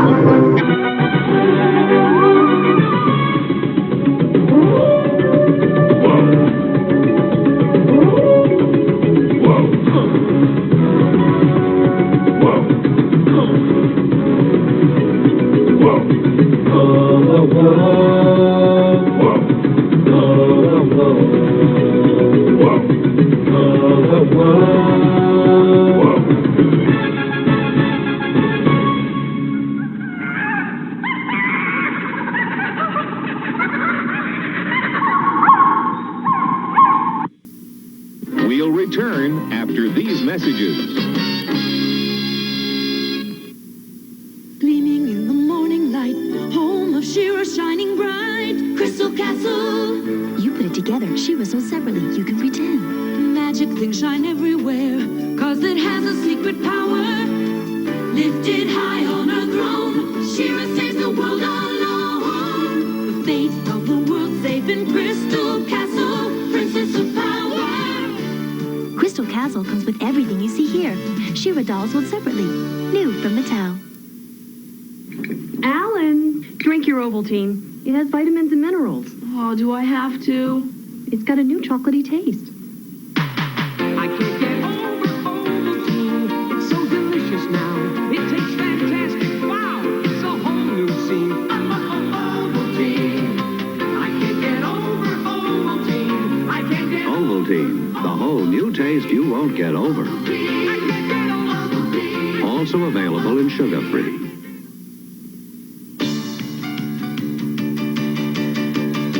A little something happens when I grab that stick. I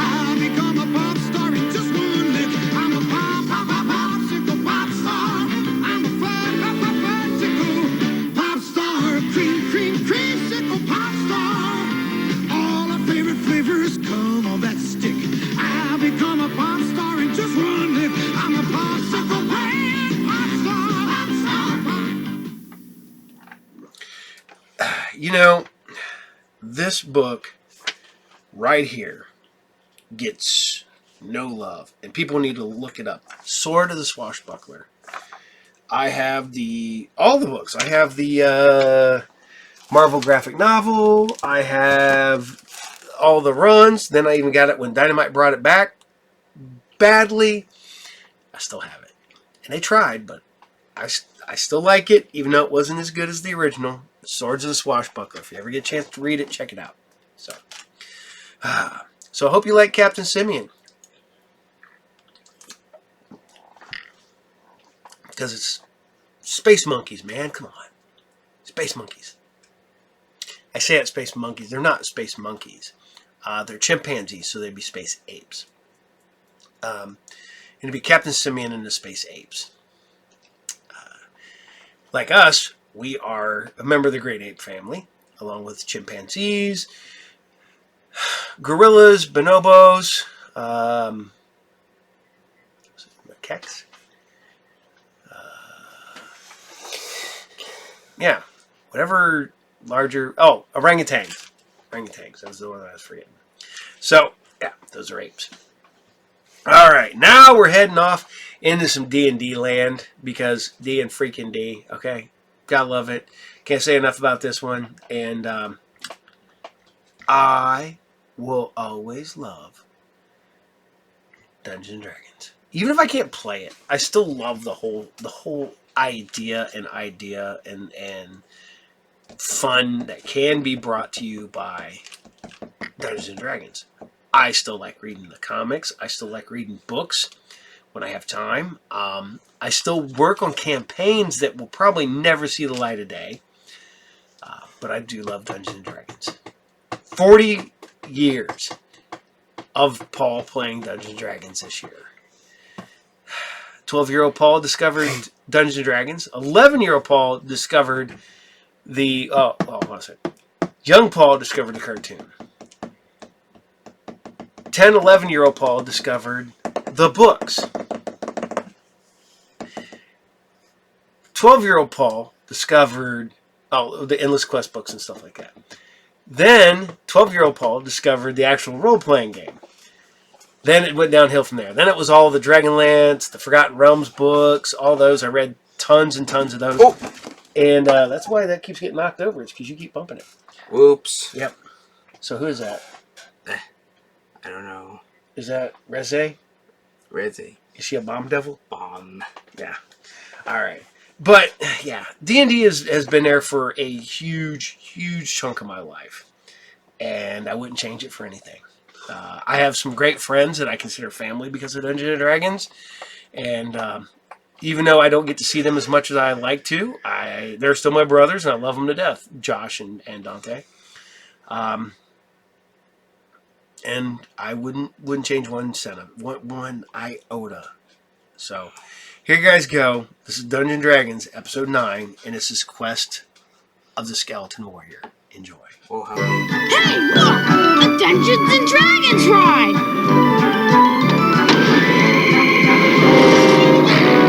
Wow, neat!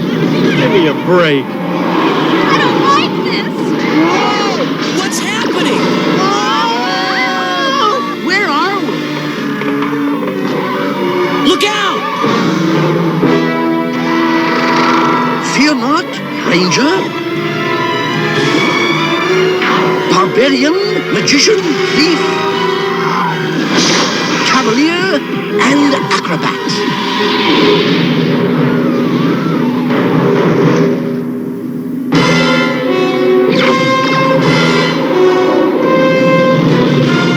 Who was that? That was Venger, the force of evil. I am Dungeon Master, your guide in the realm of Dungeons and Dragons.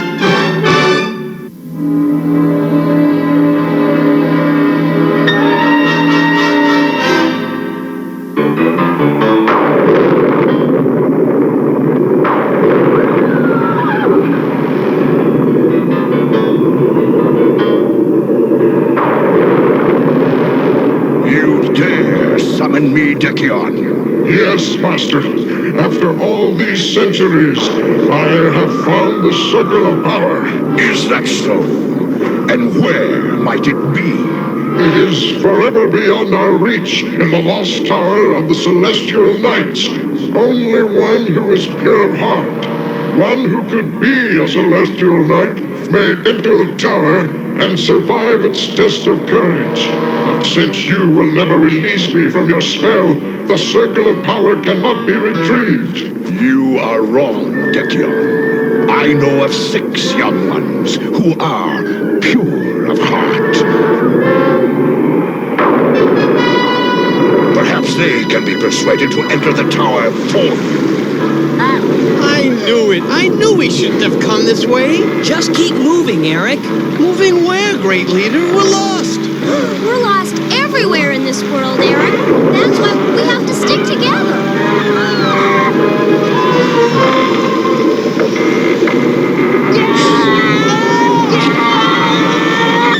Yuri, cut it out!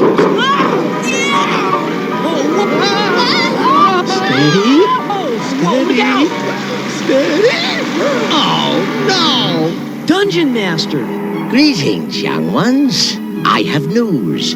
Ahead of you stands the Lost Tower, and in it you may find the power to return to your world. Oh, wow. A way back? Really? What's the catch this time, your shortness? To gain this power, you must first overcome that which you fear the most. You must defeat the enemy within yourselves. What does that mean? He's not gonna tell us, are you, Dungeon? Hey, he's gone.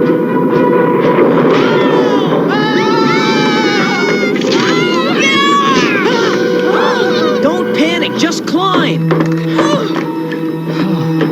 Boy, Eric, talk about rude.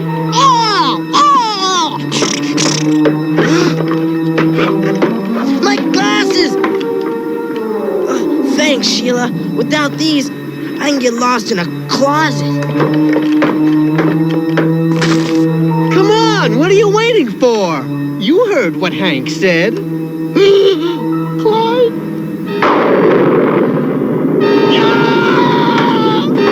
Eric? Beat it! Fuck off!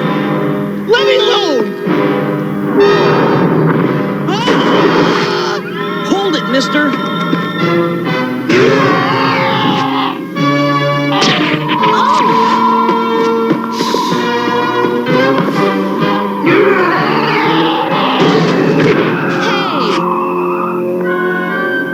My turn, huh? Alakazam! Abracadation! I cast you away by teleportation! Huh? It's for you! It's your mom! I don't think he has a mom! Okay, you bag of bones! Try picking on someone my size! Sheila! Way to go! Jump him!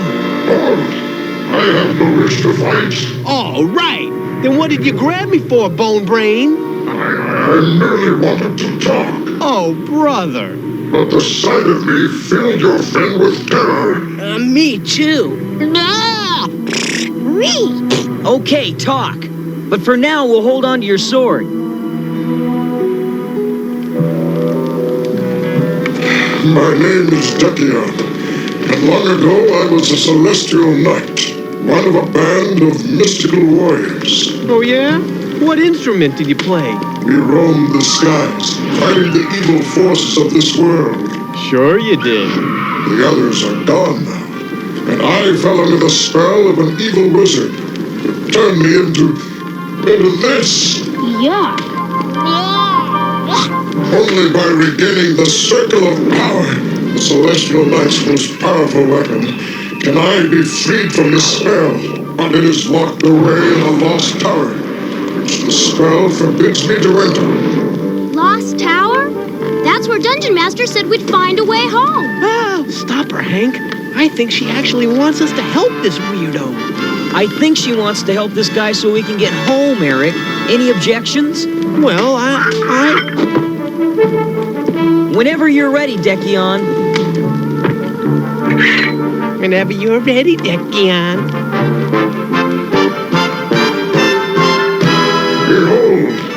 lost tower. It's so skinny. What holds it up? Magic. The same magic that forbids me to come any closer. Okay, Dekion, wish us luck. It's locked. Let's go. Wait a minute.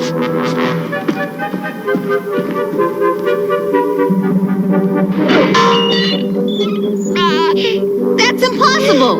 It's bigger inside than outside. Now that's magic. Ugh.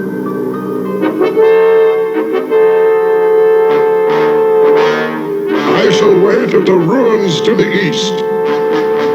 Come on, guys. The sooner we go in, the sooner we go home. You mean if old Bone Breath knows what he's talking about?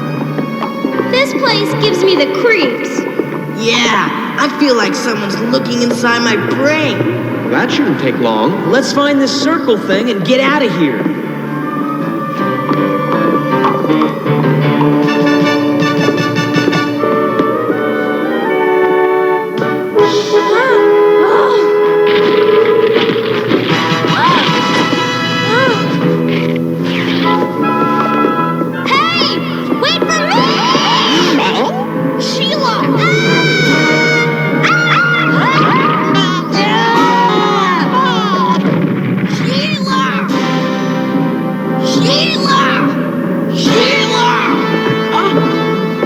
Bobby, we'll never find her that way. We gotta do something, Hank. Hank? Come on, you guys. You know I'm scared of being alone. Presto? Eric? Anybody? Sheila? Sheila? Sheila?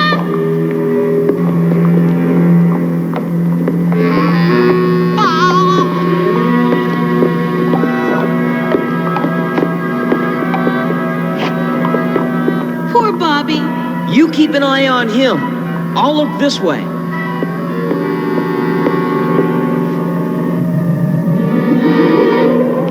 Hank! Huh? Hank's trapped on the other side. I'll get rid of that wall. Sim Sala. Huh? What?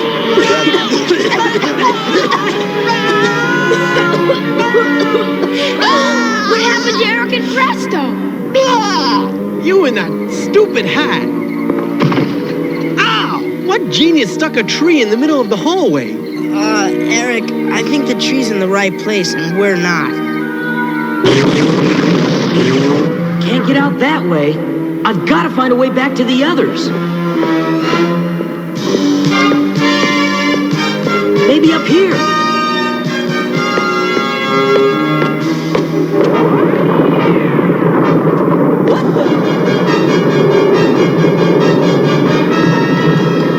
Brother, some leader I turned out to be.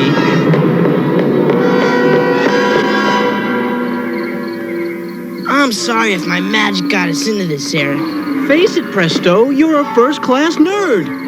That's why people are always laughing at you. You know, I'd be scared to walk out of the house if I knew I was going to get laughed at. Oh no, I'm a nerd. This isn't funny, Presto. Help me. Do something. I'll try.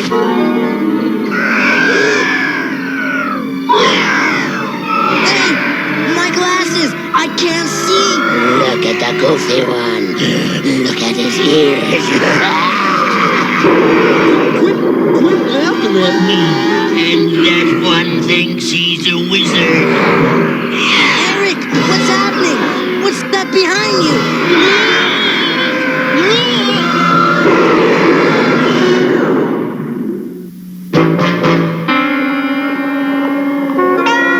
This is like being trapped in a funhouse, except without the fun.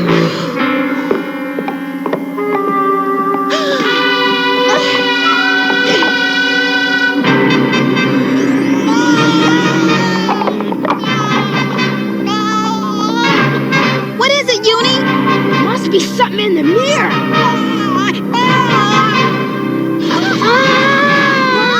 That's not us, is it? Diane! You're getting younger. I don't want to be a baby. I can't hold my javelin. I'm too weak. Go away. Leave us alone.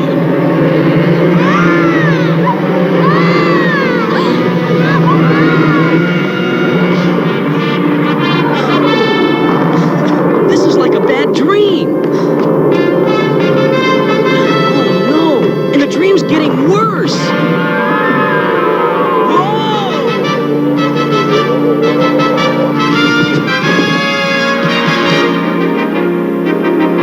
All right, the circle of power. Sure hope you were worth the trouble.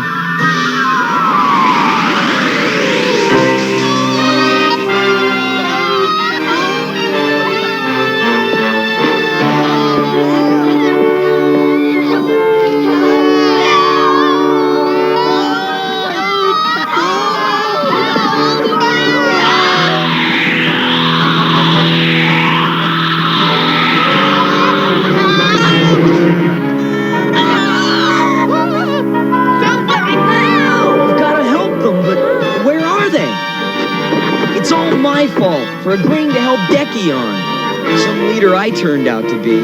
Ever since we came to this world, I've been afraid I'd fail like the... Wait! That's what Dungeon Master meant! We must defeat the enemy within ourselves.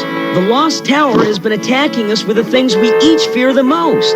We gotta refuse to be afraid. Hey, everybody, listen!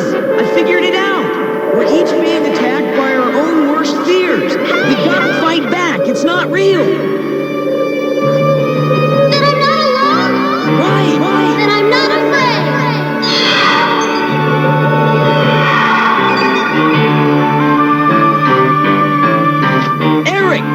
Fear is your biggest enemy.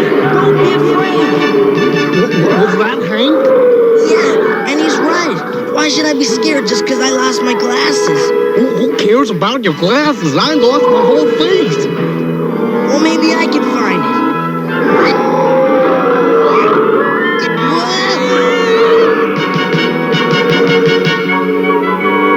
Hey, Eric, I got my glasses back. Great. Now let's find my face. Presto, quick!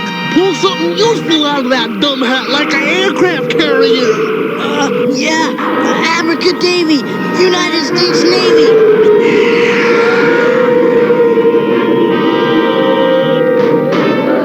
I did it! I feel better already. Well, you don't look any better. Eric!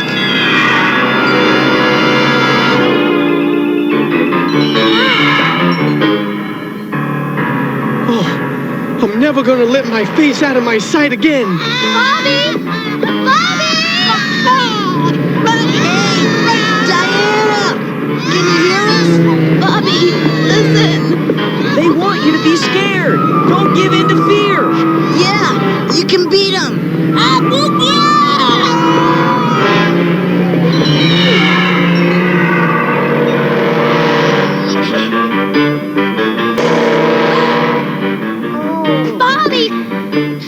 Goodness, you're all right. Here's what we came for, the circle of power.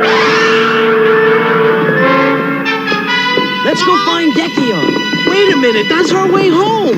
If we give it to Dekion, how do we know he'll give it back?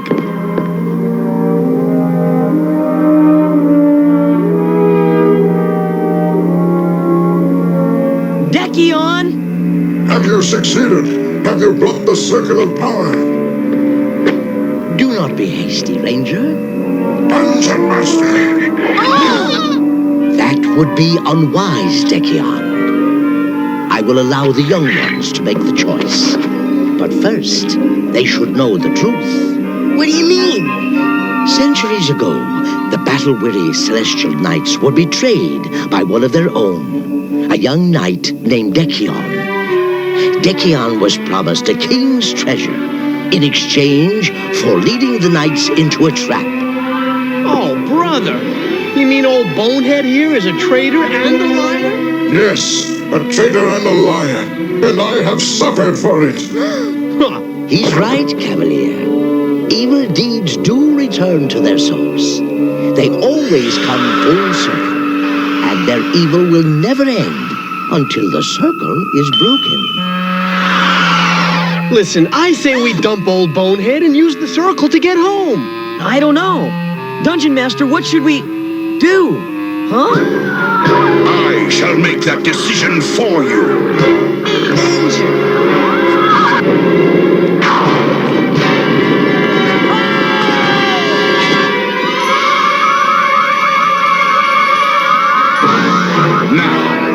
You shall feel the circle's power.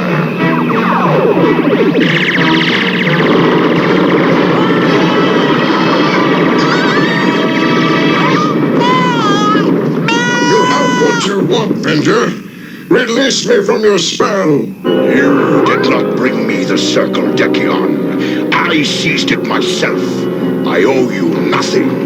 But soon you shall have 6 more skeleton warriors to keep you company.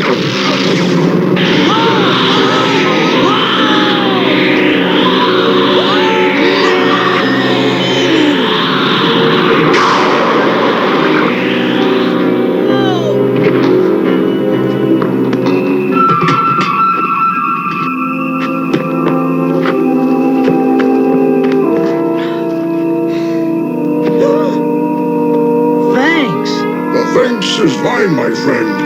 Your courage has shown me what I must do. Still something of the celestial knight in you, Dekion? Look out!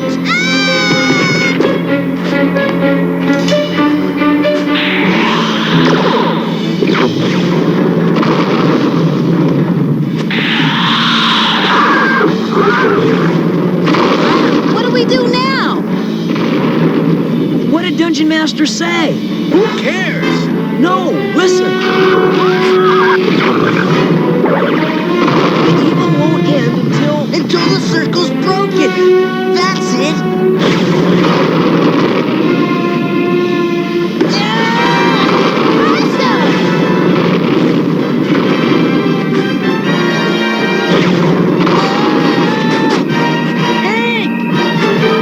Presto, are you nuts? Probably. Shoot, Hank!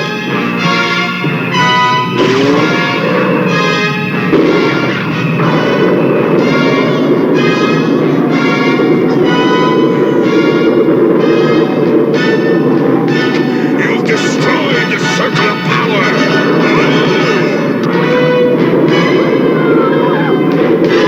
Hey, look at Dekion!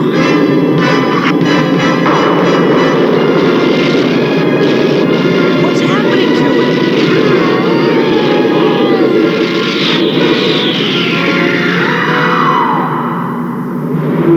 What's he doing? Look! It's a giant bird.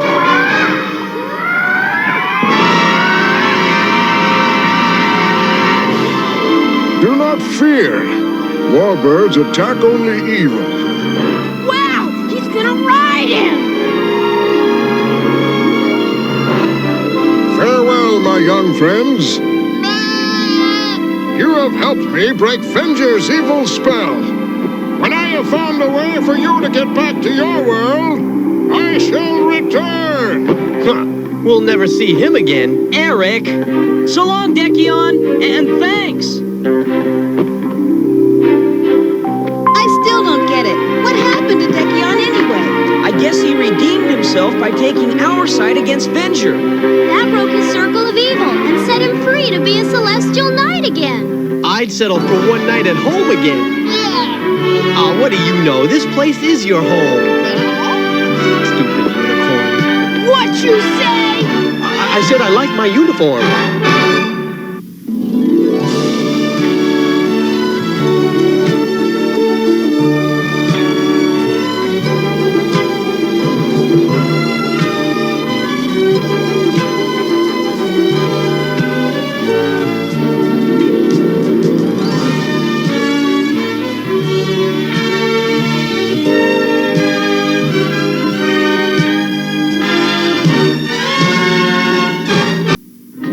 return after these messages.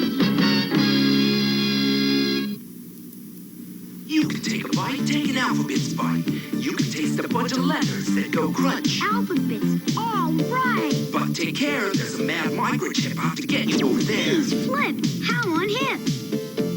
You can sip that drip when you bite the word chips. You can take a bite. Bite a C. You can take a bite. Bite an H, bite an I. You can take a bite. Bite a P. If you want to start the day with the breakfast you can play. You can take a bite of post-alphabet cereal. Part of this nutritious breakfast is yummy. Ronald McDonald in Way Out Desserts. Up on the planet of Lot, where it's always hot, kids didn't have cool desserts. That hurts, but McDonald's desserts are so cool and so neat. Even up here, they'll be a delicious treat. The kids love them all. Shake sundaes and cones. Ronald brought lots to share. And he found kids are the same everywhere. It's a good time for the great taste of McDonald's. Don't pout, check it out. Zach's gonna show you what work's about.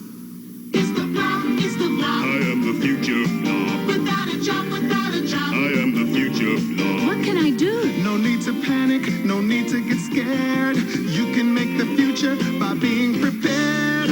Ask what do I like to do? What jobs are suited to me?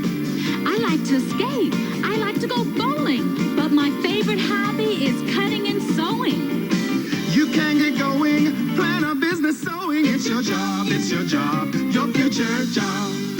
There are many jobs you can train for. Seamstress tailor, costume designer, alterations, pattern maker. I am the blob, the future blob. It's no blob when you plan for a job. Don't be afraid, make a career and get paid. Do your job, plan for a future job. And you won't fear the mean no future blob. All right. So I hope you had fun with D&D, because I guess we're staying in sword and sorcery realm. And surprisingly enough, this has not gotten a role-playing game. I can go over on my shelf over there. I can pull you Transformers. I can pull you GiJoe. I can even pull you and I got my Dune and Conan and everything. The fact that we've not gotten a HeMan role-playing game. That's it. Yeah, I is got my drums. weird. And his drums are over there. Is just mind-boggling. I was thinking about that earlier today while I was placing orders. And I'm like, real set of drums. It's a real set of drums. And I absolutely love it. I think we need a D&D role-playing type game set in Eternia or Etheria and have the He-Man. Dude, could you imagine making your own He-Man style heroes and villains? Oh. You know, like you can have you got Fisto, so you need two Fisto. You know, because you double fisting, you need double fist, double Fisto. You need a guy who has two ginormous hands. Because if you're like back in the day when you were like especially like me, you would have two adult beverages in one hand or two hands. You'd be double fisting, and I think you could have really cool D&D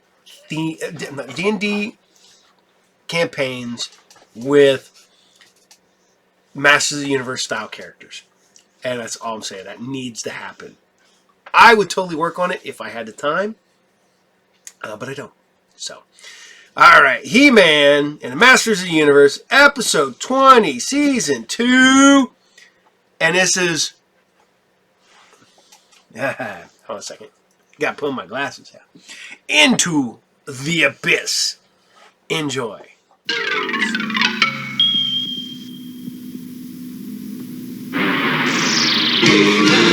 And the Masters of the Universe. I am Adam, Prince of Eternia, defender of the secrets of Castle Grayskull. This is Cringer, my fearless friend. Fabulous secret powers were revealed to me the day I held aloft my magic sword and said, "By the power of Grayskull!"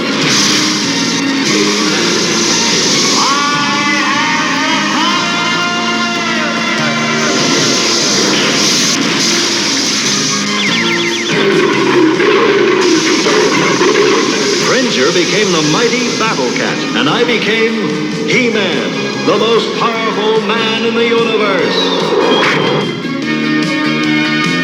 Only 3 others share this secret. Our friends, the Sorceress, Man-at-Arms, and Orko. Together, we defend Castle Grayskull from the evil forces of Skeletor.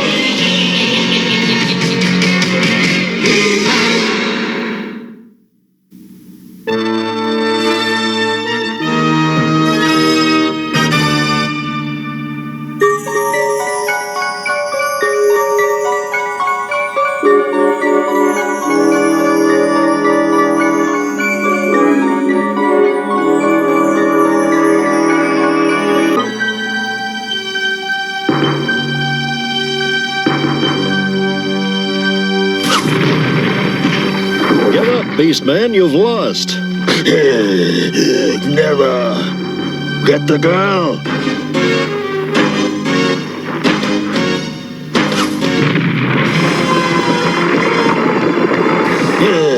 Come back here, you cowards. I command you, come back. You miserable traitors. When I get my hands... Beastman, I'll give you 10 seconds to follow your friends before I send you there myself. Mark my words, He-Man. Someday you will wish you never heard the name Beastman. I already wish I never heard it.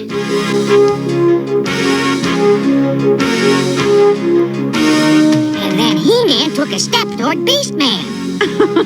Old Furface tripped 3 times trying to get out of the fortress. Thank you all for coming to the Age of the Widgets once again. We were glad to be of help. Now I must be going. And I must get back to my duties at the palace. Adam is behind in his training.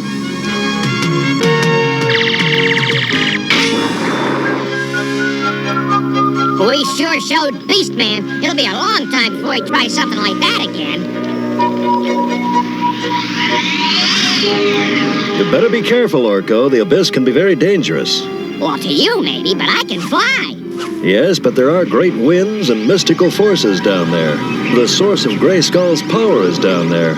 Gee, looks like it goes down a long way. It should. The abyss is bottomless.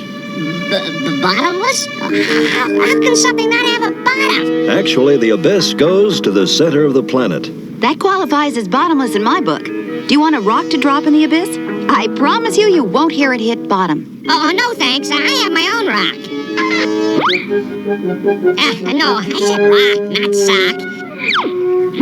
No, not clock, rock.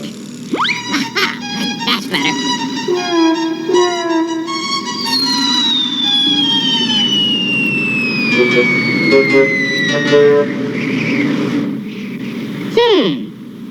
Not a sound.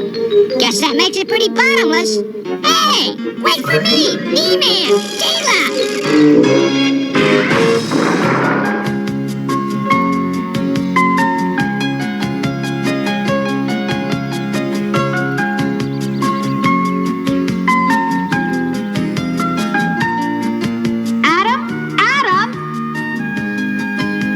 Here either. I'm getting a little tired of Adam skipping my lessons.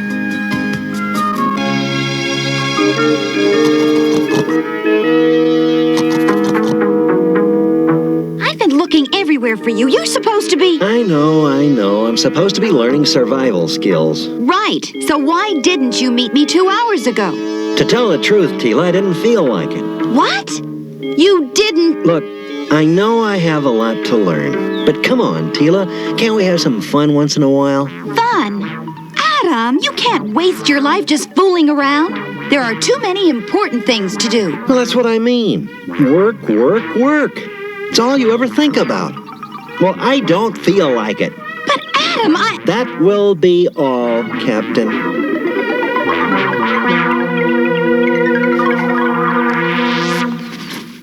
I hope you're proud of yourself. I've never heard you talk that way to Tila. Well, she's always... Oh, I don't know. I guess I'm just tired, Cringer. But you're He-Man. Yeah, he never gets tired. But Prince Adam does. It's always study this, learn that. I'm tired of it. Well, I'm tired of being Battle Cat, but as much as I hate to say this, I'm sure glad he's around when we need him. I know, old friend. You're right. I'd just like to take a break for a while. Do something relaxing for a change. Me too, but what about Tila? Don't worry, I'll say something to her. In the meantime, why don't we use this nice shady spot for a nap? Now you're talking.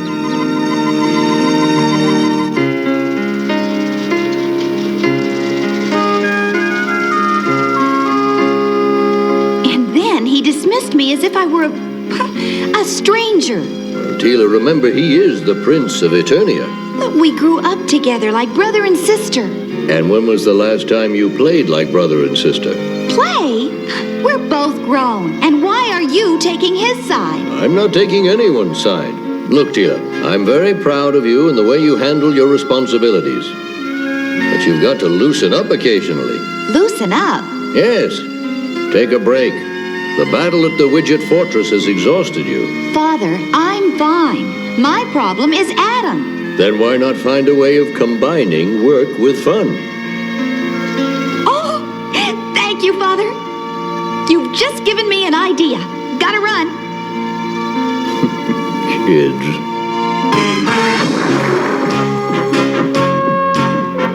Adam! Cringer, wait up! Adam, I have been thinking about what you said in the courtyard earlier, and Tila, I want to apologize for the way I spoke to you today. You see, I was... tired. Yes, I know. You don't have to apologize. You were right. It's time we had some fun for a change. Yeah. Yeah.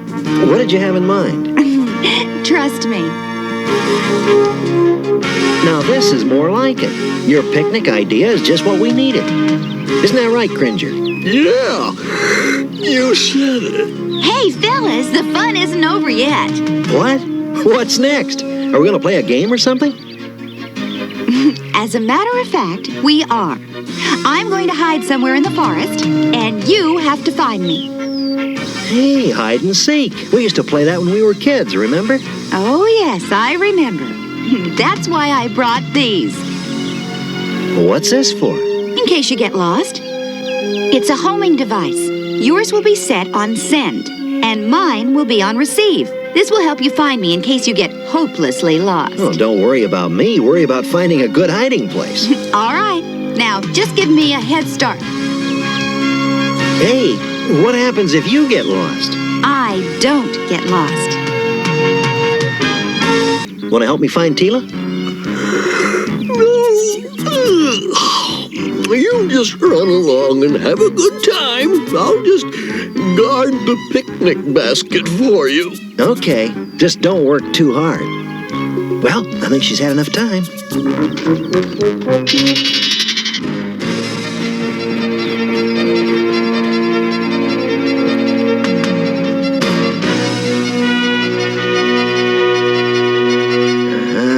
Tila, I'm hot on your trail.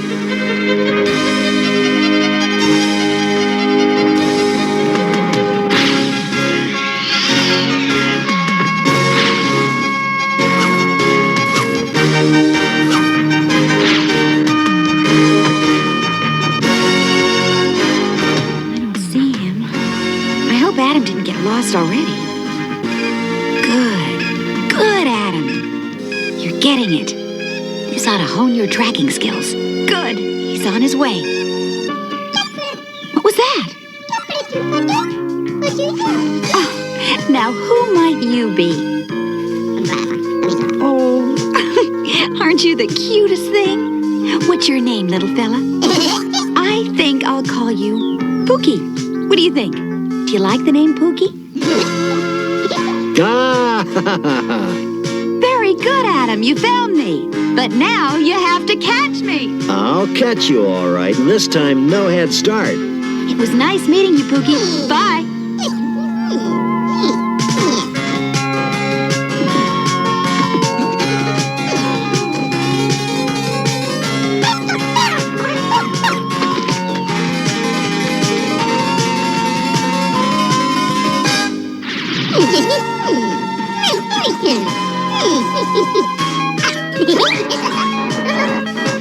Ouch. Oh, swell. What next? What do you think I am, an acrobat? What's the matter, Adam? Can't you keep up with a girl? Pookie, I'll race you to the castle. I'll show her. She's not going to get the best of me. Tila! This isn't fun anymore. Tila!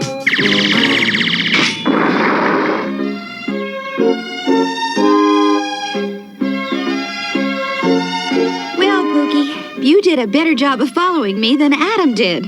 Let's see if Adam can track me here. We sure gave Adam a run for his money. Well, he needs the exercise. Right, Pookie? Pookie? Pookie! Pookie, get away from there! Ooh, that was a close one, Pookie.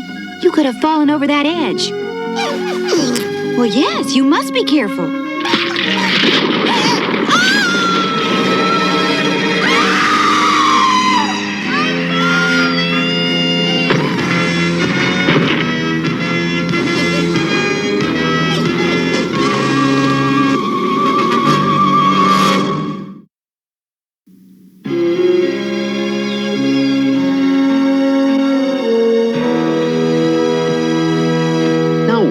She? Oh, I must have misread the tracks. I'll bet she doubled back to Cringer.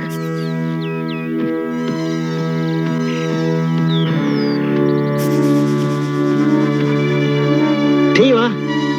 Tila?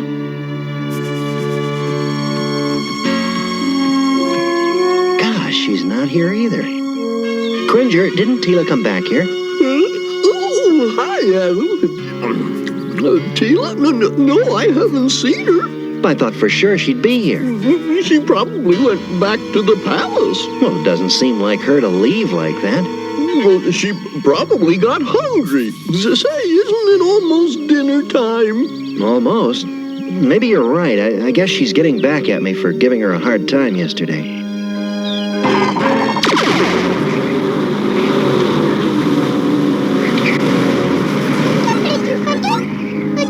Phew, that was close. Oh, my arm.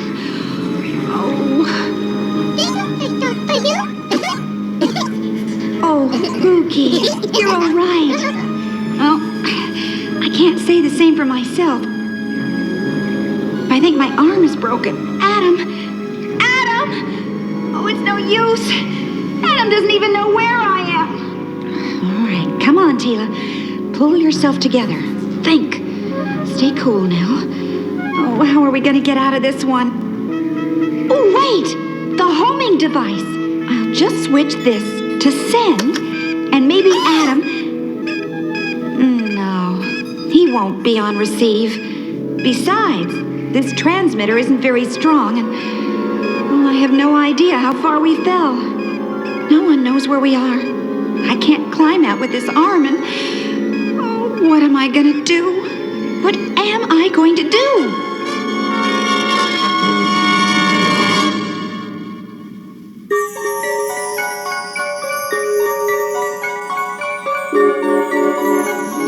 Duncan, have you seen Tila? No, she wasn't at dinner either. Did you two have another fight? No, we got separated in the forest. I'd hoped she'd come back here. How long has she been missing? Oh, almost 4 hours. Duncan, I'm worried. You know, it's not like Tila to go off by herself unprepared. Wait, Duncan, she was prepared. She gave me this homing device. It's funny. She thought I was going to get lost. Why, this is one of the signal devices I made a while back. Look, her transmitter's on. She's trying to signal us. Perhaps. This was never meant for long distances, and the evergreen forest is on the other side of the fertile plains. I'll boost the power. We'll use the city's long-range sensors to locate her. All I have to do is adjust for this frequency, and the scanner will do the rest. Is that Tila? Sure looks like it, only it's not coming from the forest. It's not? Where then? Around Castle Grayskull. Let's go. There. That will have to do. That's the way out. And we're not getting anywhere by sitting. Oh! Maybe I'd better sit.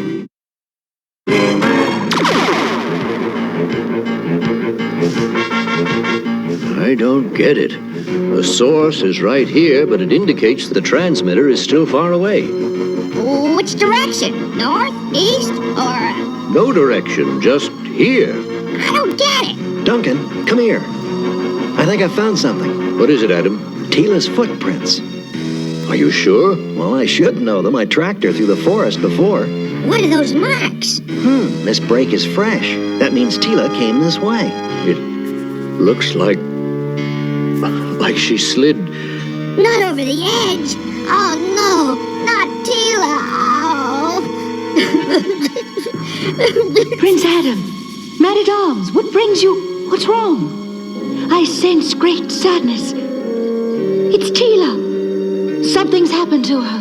We think she may have fallen into the abyss. Oh, no. Tila.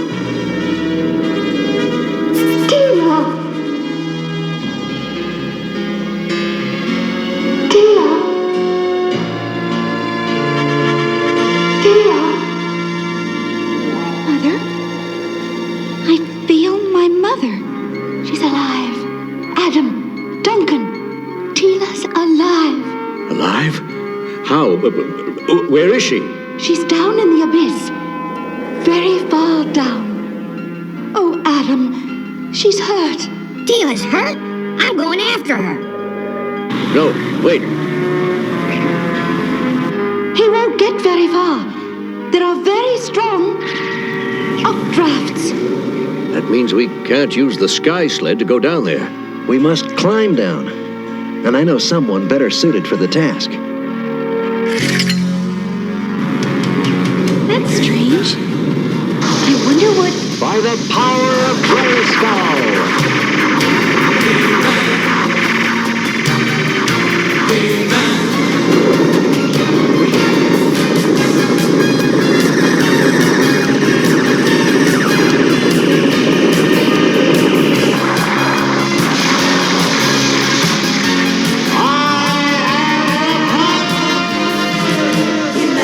Let's go. I don't know what that was, but I don't intend waiting to find out.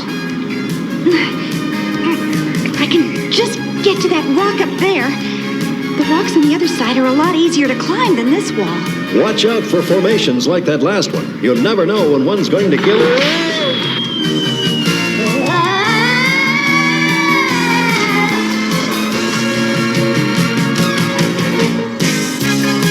Hold on, Duncan. I'll pull you up. Hold on. Thank goodness you're here, HeMan. I would never have made it without you. But we still have to find Tila and get out of here safely. Tila! There she is, Duncan. Boy, am I ever glad to see you. Orko, take the rope and tie it around Tila. Take your time, Orko. Make sure the rope is secure. All set, HeMan. Let's go.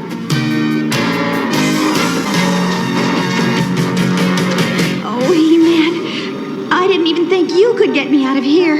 Oh, Father, I thought I'd never see you again. Everything's going to be all right now. You know, Adam is very worried about you, Tila. Let's go home.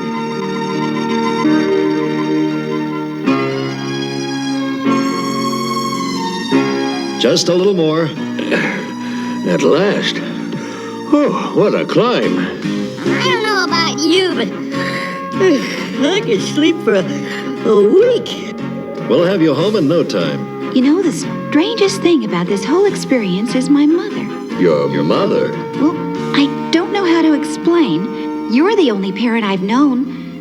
But in the middle of everything, I had this overwhelming feeling that my mother was protecting me. I felt that she loves me and wants me in her arms. She does, Tila. She does.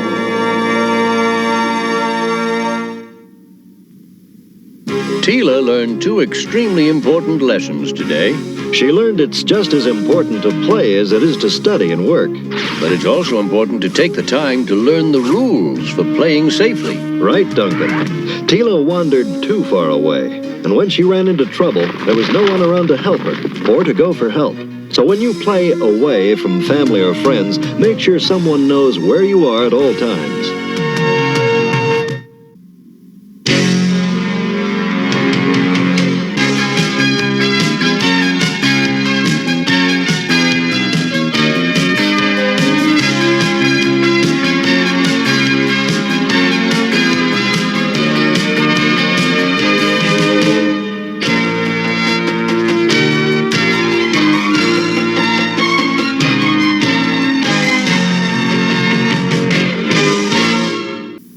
We'll return after these messages.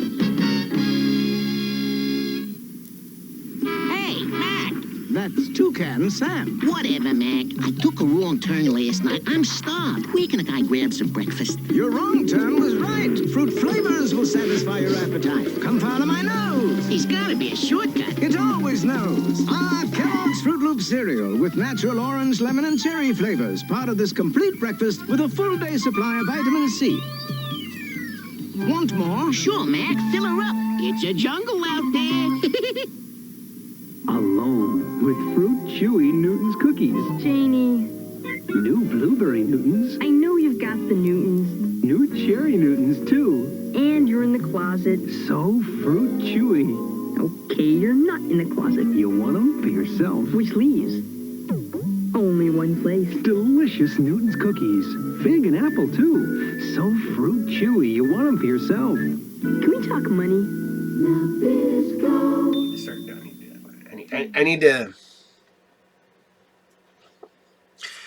I need to start doing the old CSI Miami thing. And gotta whip your glasses off. But there is the one comedian cook guy who makes stuff, and he's like, and he'll throw his glasses. I can't do that. I've already broke these glasses. I don't got no nose piece on the one side. So if you ever look, there is no nose piece on this side of my glasses. It's actually bent back and everything else. I destroy glasses for some weird reason, and I try to take care of them, don't I? I have so many pairs of glasses with all my sunglasses are broke. All of my reading glasses are broke. I want to say if you go in my shed and get in my toolboxes, I bet you I have broken safety glasses too. And I don't know why I am hell on glasses. It sucks. I usually love glasses. Yeah. Because glasses make me see better. Yeah, glasses make Daddy see better. That's how I have to look at some of my notes over here. Okay. But now we're heading to another aspect of the Hector Ramirez verse. And we're going to a G.I. Joe. The real American hero. G.I. Joe is America's God, that was supposed to come off a lot cooler. G.I. Joe is America's spatially trained, highly trained special mission force. I have screwed that up so much I'm not going to attempt to do it again. Okay. G.I. Joe is, and I got it when I was a kid. And everybody's like, oh, it's Reagan-era propaganda. It's to try to get kids to join the military and stuff like that. I was like, dude, I ain't joining the military unless I can be a ninja. And I'm pretty sure that the United States military won't let you train to be a ninja. Dude, I'd be hardball, man. Get the grenade launcher, be able to wear my hat. No. 100% though, I would probably work for Cobra. Hey, I heard Cobra has good dental. And evidently they pay good because look at how many people they got that join Cobra. You think if he just didn't pay his and got rid of his army, how much money Cobra Commander would have? And the fact that three of his friends, are arms dealers. And they're not even the same, working for the same people. You have, Extensive Enterprises, which are, Tomax and Zaymont. That's their own thing. They have their own. Destro has Mars. That's his own. Technically, Cobra Commander has something completely different. I mean, hell, Scrap Iron builds stuff for him. Major Blood was a mercenary. He's helped build up. But yeah, it's crazy. But nothing's crazier than this episode of G.I. Joe. Because it's the one episode that acknowledges that the Egyptian gods are canon in the G.I. Joe cartoon universe. That's right.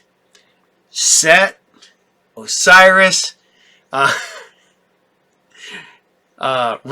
all of them, 100% real in canon in the GiJoe cartoon universe, and this cartoon confirms it.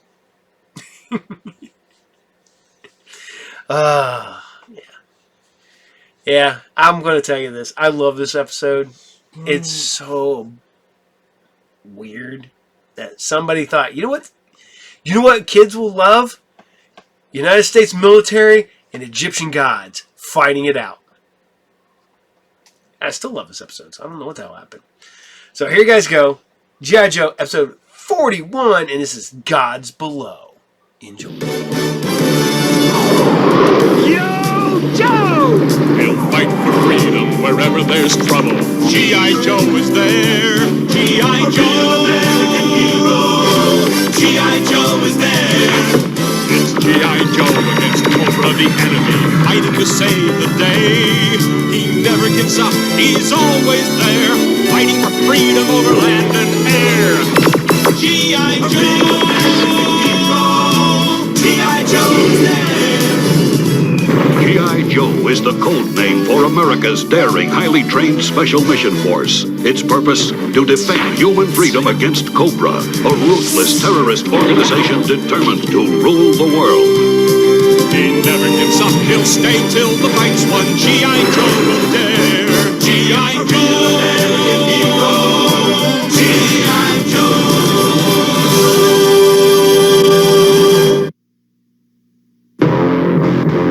You have made a very impressive find, Dr. March. The tomb of the ancient Egyptian pharaoh god, Osiris. Thank you. There is gold in this tomb, enough to buy arms for a small nation or a large terrorist group. Talk is cheap. But arms are not. That is why you are going to lead me to the treasure. You've no idea what you're asking. The tomb is a maze of tunnels burrowed deep into the earth, with traps at every turn for intruders. And a curse on the treasure as well. A terrible evil will be unleashed if it is disturbed. Is that so? Besides, by now the Egyptian government must realize I'm missing. They'll have sent a convoy to look for me. It's impossible for you to beat them to the tomb.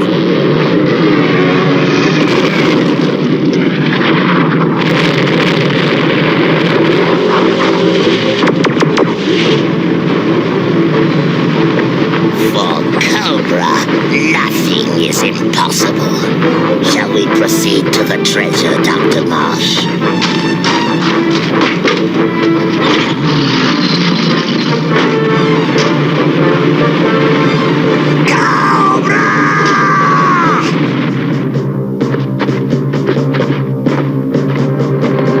Let us begin our treasure hunt. But I've no notion where the treasure would be, or if it even truly exists.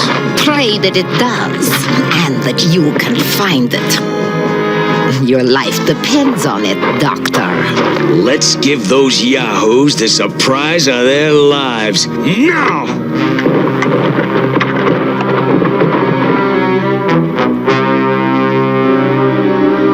Party must have moved downstairs. Then we're gonna join it. Yeah, I was afraid you'd say that.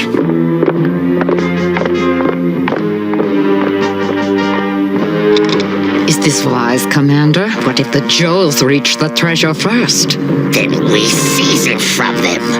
Meanwhile, they will also be the first to spring the Pharaoh's traps. It appears there's no torch left for me. But you're the fireman. You get to blow them out. Look it, funnies. Yeah, what's that stuff mean? No time to translate, but it's nothing good, I'm sure. What makes you say that? Call it intuition. Huh?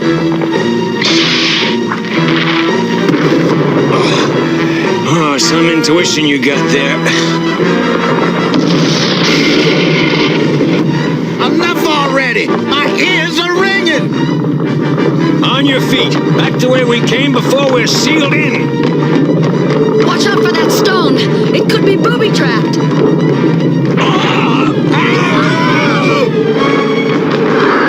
Hey, Lady J! From now on, skip the intuition, okay? At least we're... Ouch! That hurt. What do you think? Should we make this the sewing room or the nursery? Can the comedy, soldier. We gotta find a way out of here.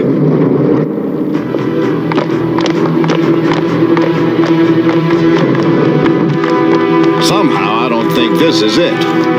Careful, don't touch that. I'm not touching anything. Amazing. I can hear every word they say. Those conduits run all through the tomb. They carried air to the workers at the lower levels and let them communicate with the surface. Then the jaws can hear us too. What was that? Maybe the Foundation's settling? After 5,000 years? So what's it say? Pretty spooky. Osiris was slain by his brother, Set, and restored to eternal life by Isis, his wife. But Osiris decided his true place was in the world of the dead, and returned there to rule. And this tomb is supposedly a gateway to Duke. Just what I need. An asp in my ear. Let's see what else is up there. Fine by me. Up is closer to out.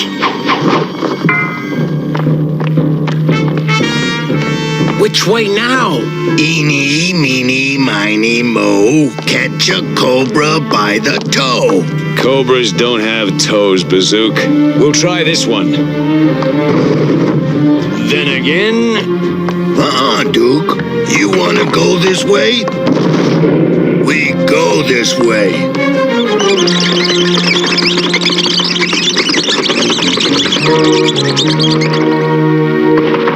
Another dead end. I'll fix that. Whoa!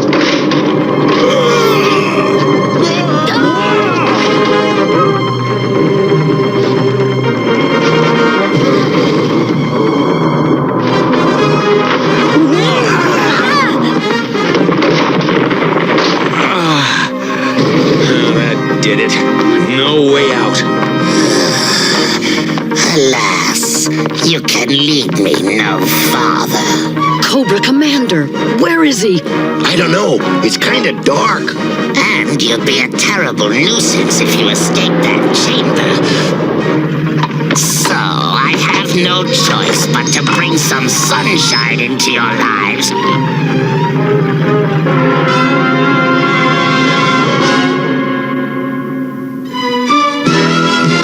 G.I. Joe will return after these messages.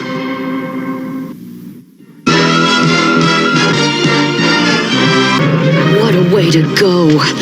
Buried alive with the treasure of Osiris. Stop! Surely you don't believe they found the treasure. I cannot take chances. You inspect that chamber and report back to me. Fire! According to the surface coordinates, the Joe should be in this room. Then where'd they go? Not very far.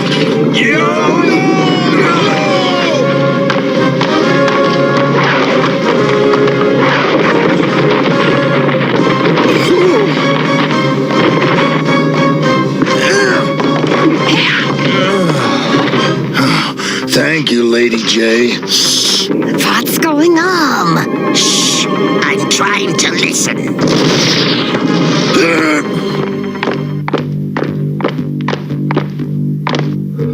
Bye, guys. Don't forget to write. What took you so long? We're outnumbered. Follow my lead. With you all the way, Duke. Well... It was a trick. The Joes were waiting for us. What? They escaped, but we got their weapons. You dare return to report this? They seem to be hiding something, Commander. You know the penalty for withholding information is severe. We discovered the real treasure. Where? How? We can take you there. Excellent. And you'll join us, Dr. Marsh. We may need you if we encounter something unexpected. How much farther is it? Not far. These are the sculptures of Osiris, god of the dead. That means we're getting closer to the treasure, doesn't it, Doctor? Yes, it does.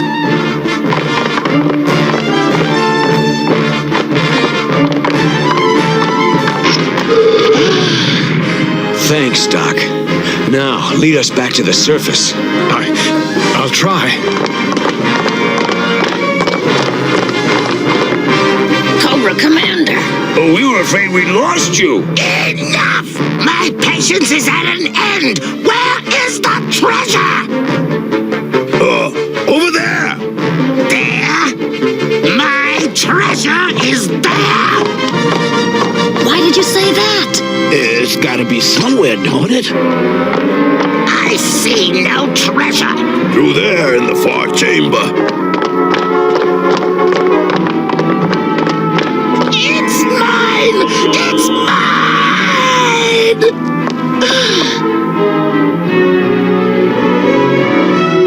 Hey, looks like I guessed right.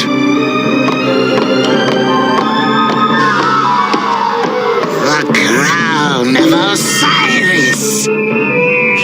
Mine!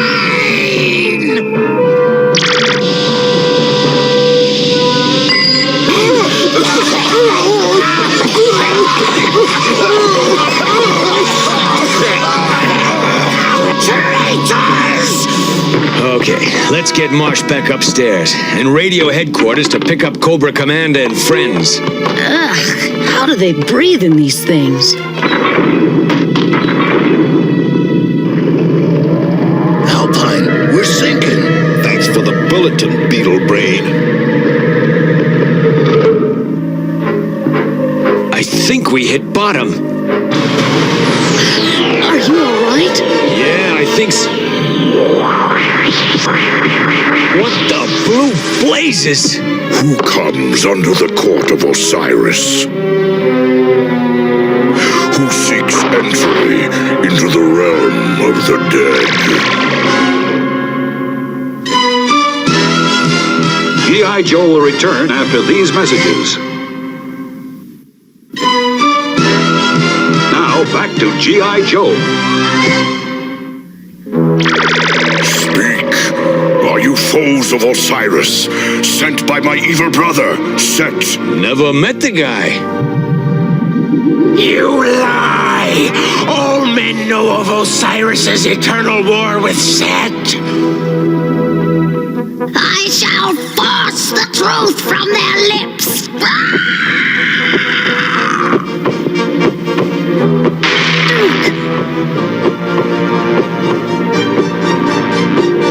Hold, Buto!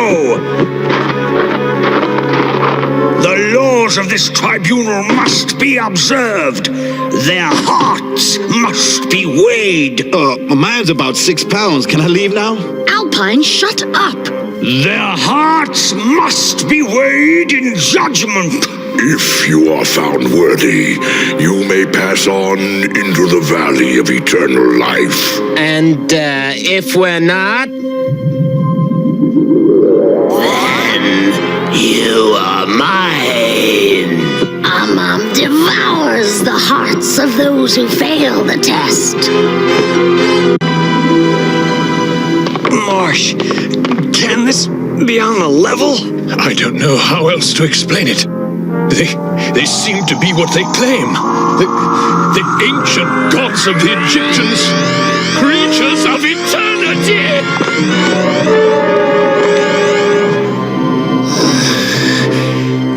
Treasure, where is the... Who intrudes upon my domain? It's Set, god of evil. He appears unimpressed, Commander. You are worshippers of the serpent? Yes, yes! You were not sent by my hated brother Osiris. No, no! He commands an army of worshippers. You are a pharaoh, then? And these, are they your followers as well? Yes, they were captured by those who serve your hated brother. Let us join your struggle. We shall crush your brother and his allies. Yes, I would find this pleasing. But first you must demonstrate your loyalty.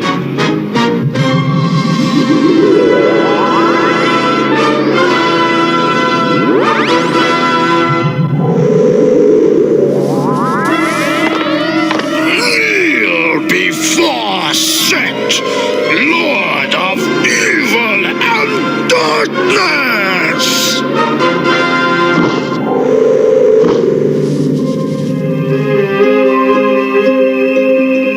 We seem to be headed straight into the sun. Alpine, I want to go home. Go ahead, it's right down there. What's supposed to happen now? A trial of some kind to ascertain whether our souls are deserving of...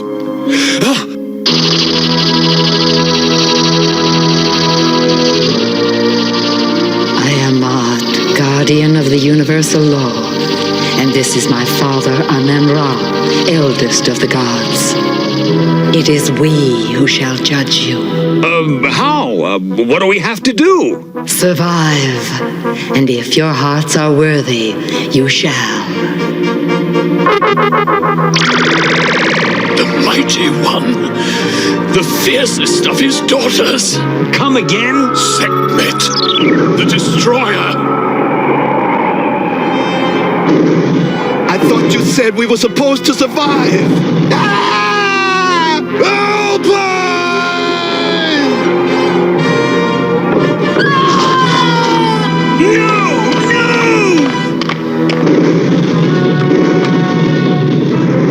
Oh no! No!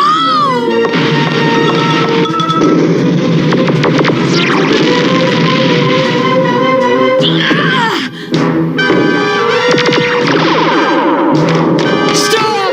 The trial is ended. Duke, thank heavens. Yeah, that's accurate. Aren't you forgetting somebody, lady?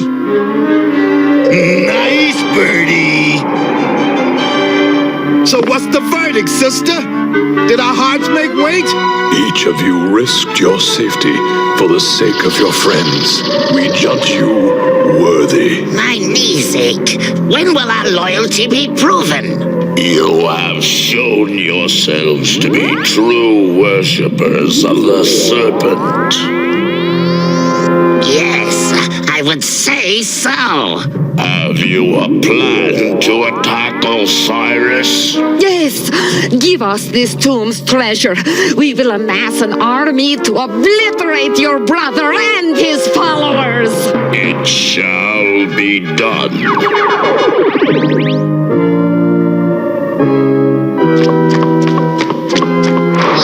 Radio the Rattler Squadron! We need help to move all this!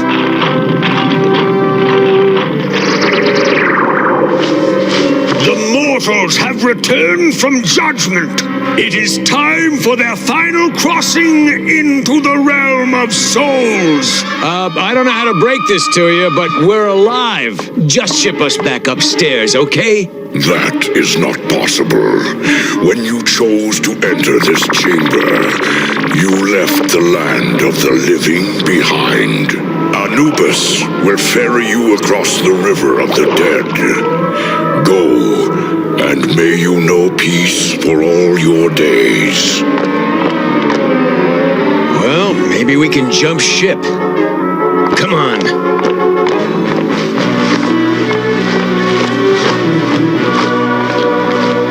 Which way? I can go no further, but this path leads back to the world of mortals. I await your return. Oh, yes. We'll be back very soon. Sooner than you imagine, you poor doomed fool. Quickly, to the plains! What is it? What is happening? No! My treasure! Oh, no! The treasure, Osiris! Someone's tampered with the treasure! What do you mean about the treasure? While it remains in place, Osiris is ruler of this realm. But if a single jewel is removed from the tomb, his kingdom falls, and Set's wrath is unleashed upon the gods and the earth. We know who did it. We can help if you can get us to the surface. I tell you, we've been tricked. We must return what's left of the treasure. Don't be stupid. It's a sudden storm, not the end of it.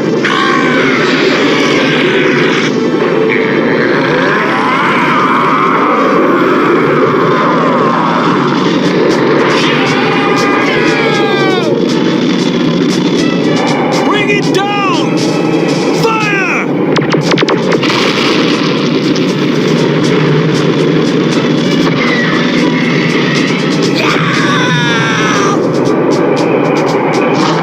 Nice catch! Take her down, dog face. Army talk. Term of endearment.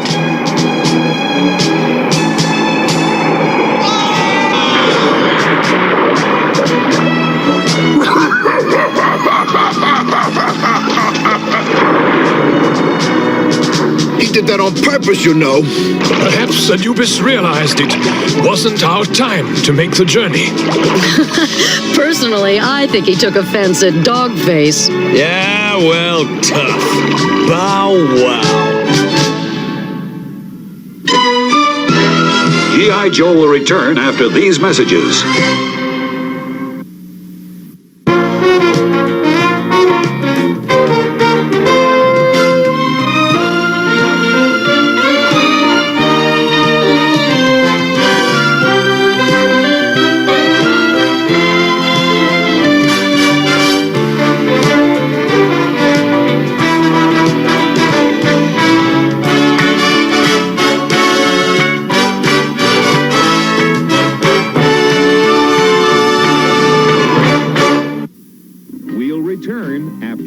messages.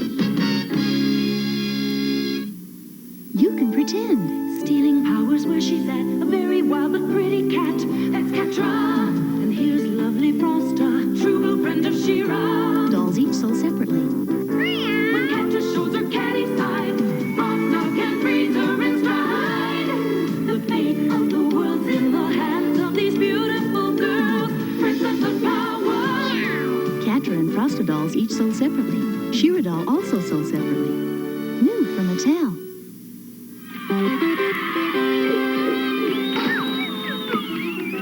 Win this one, and there's Nestle Quick for everyone. Quick? Nestle Quick? So chocolatey, so rich and thick. I gotta have you, Nestle Quick! Yeah! Quick, I'm coming home! It works every time. Can you resist Nestle Quick?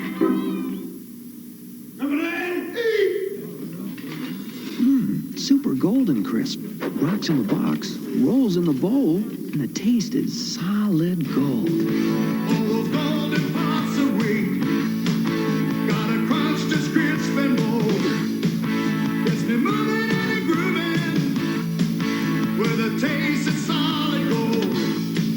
Post Super Golden Crisp cereal, part of this nutritious breakfast with a taste that's solid gold. See, I always think whenever I hear God's Below, I think of the Crime Syndicate of America universe of DC. That's on their money. Yep. Look it up. All right. So we're going to bring it, at least the cartoons, to an end. We're going to bring you more. There's going to be some more Ultraman afternoon. Some more TJPW. Some more roller games. You guys seem to like roller games. I liked it. I love me some roller derby. We used to go to roller derby twice a month down in Dayton, and they moved it. I don't even know where it's at now. It kind of sucks. I wish to watch the Gem City Roller Girls. Oh, much fun. And if I was a woman and I roller my roller derby name would be Helen Handbasket. That's right, Helen a Handbasket. Although my favorite one, that's both a drag queen name and is Sharon Needles. That's just wrong. All right, so we're gonna bring you some TJPW, some roller games, and some more learning the ropes, because literally there's only like 8 episodes that you can find, and this is like 4 episodes in. And I like it because it's got wrestling in it. And what you have post cartoons is you have kaiju, you have wrestling, you have roller derby, and you have a show about wrestling. Yeah, and that's what Saturday afternoons need. So, all right. But we're going to draw it to a close tonight. So I want to say thank you to each and every one of you for hanging out here. I want to thank K.O. Joe. I want to thank Newfie. I want to thank Autumn. I want to thank Jay and Tracy and Jody and Val and Charles and BP 77 Black Phoenix. That's a great name too, man. BP Black Phoenix. Black Phoenix would be if that is I'm going to write for him. That is a blaxploitation movie made to happen. Who are you? I'm Black Phoenix. He gets all the ladies. He is Black Phoenix. Yeah. See what I'm talking about? All right. All right. Michael, Jeff, Efog, Reyes, all you guys, man, you're all so freaking awesome. You're all hanging out here each and every week, hanging out, having fun. And I want to say thank you to all of you guys. I love you all. You're so freaking cool. But we always do that thanks. We're almost there. We're almost at 20,000 subscribers. We're like right around 40 away. So on that note, come on, man, help us out. Get us over 20,000 by the end of the weekend. That will be awesome. Remember, like, share, subscribe, hit the bell icon for notifications. Every time you put comments in, let us know about you think about the show. Or you can come over on every other Tuesday when I go live at 8 p.m. Eastern Standard Time. And you can come in here and talk to me and ask me dumb questions. I say there's no dumb questions, only dumb answers, because I will give you dumb answers. And remember, to help the channel out, go over to patreon.com/grouptherapytv. You can join over there. You can become a free member, which gets you access to the uncut episodes. If YouTube takes it down, I'll put the uncut episode over there. So you can watch shows that get taken down off of YouTube. You can watch them on Patreon. And if you pay just $5, it gets you part of the weekly shout-outs on Saturday Morning Serials. You'll see the names streaming here in a second.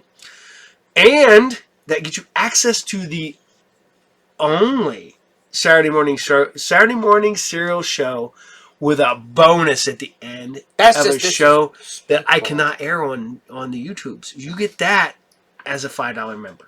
That's just disrespectful. That is disrespectful. So I want to bring it to a close today. I want to thank you, each and every one of you. I got some news coming up. Hopefully I'll be able to announce real soon. We're on the cusp, right there. I hope to be able to announce it as soon as maybe after the show drops. So maybe after the weekend. So, all right. So we want you to take care. We'll see you all there. And from the captain and the Vince, right? What do we say? Bye. Why would you do that? I just do it anyways. I just do it anyways. I think it's over. It is definitely over. This Saturday morning marked the first time that no cartoons aired on an American broadcast channel. The last channel still showing cartoons pulled the plug. Cartoons were the dominant morning program from the 1960s to the 1980s.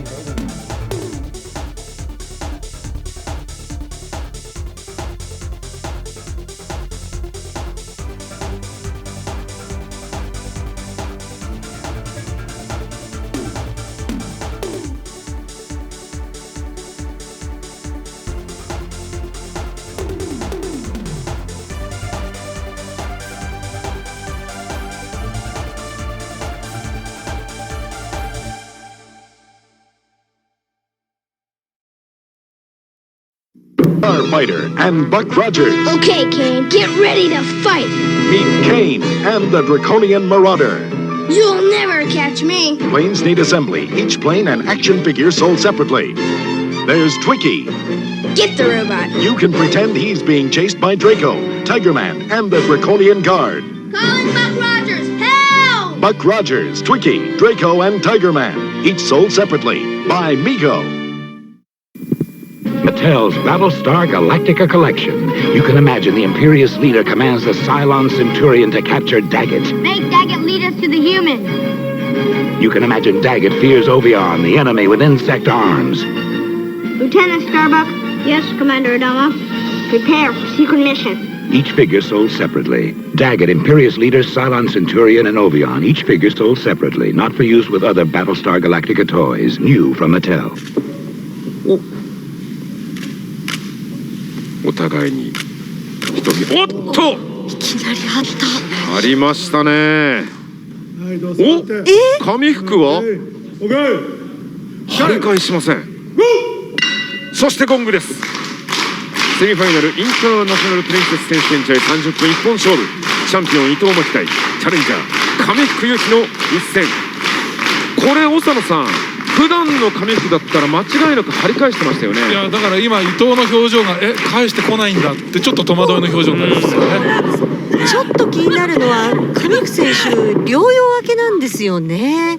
ああなるほど。なのでそれはいろいろ申し訳ない気持ちはあるんだっていう言い方は上福選手がしていて、伊藤選手は何かこう着付けのような気持ちで張ったんじゃないかと思うんですよ。頑張ってよっていうねエールのつもりもあったんじゃないかと思うんですけれども、返さなかった上福選手は多分何か返さなかった理由があるんだとは思うんですけれどもね。あとは作戦ということも考えられます。そうですね。上福もう一筋縄じゃいかないですからね、上福選手はレスラーとしてはね。まあチャレンジャーという立場だったら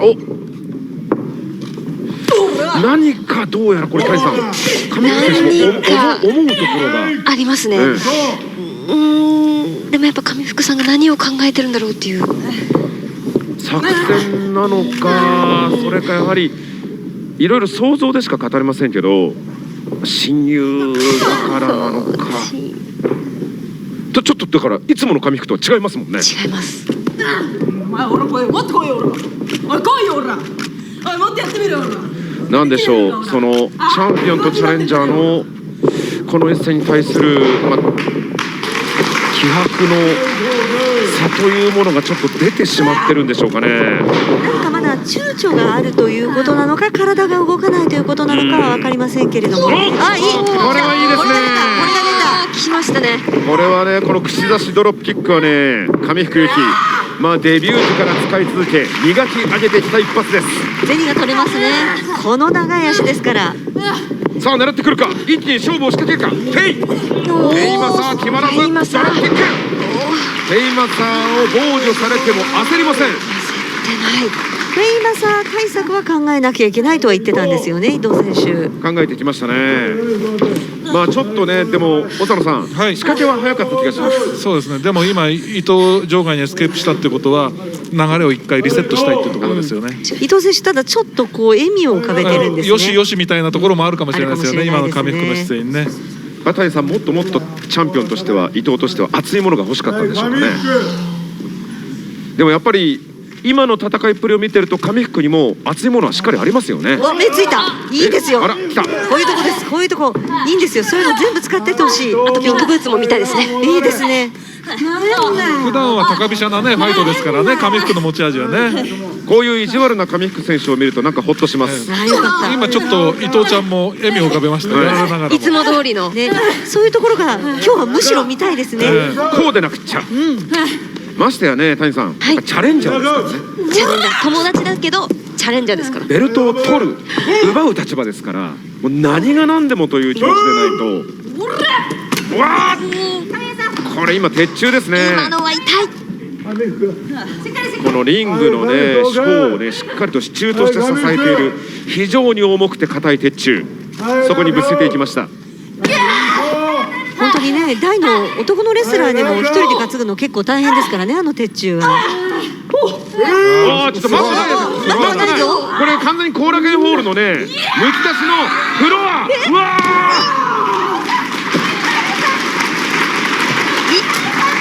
いや、これはもう明らかですね。やっぱチャンピオンの伊藤真希、完全に覚悟のスイッチ入れてますね。覚悟しか感じられません。親友であっても手加減しない。何よりリングに立ったらプロレスラーなんだという、ちょっとそこまでの準備が紙服にはできていなかったのか。あと逆に伊藤選手は相手がどういう状態でどんな選手であれ、これをタイトルマッチとしてやっぱりお客さんの前に見せなきゃいけないっていう責任感もあるんですよね。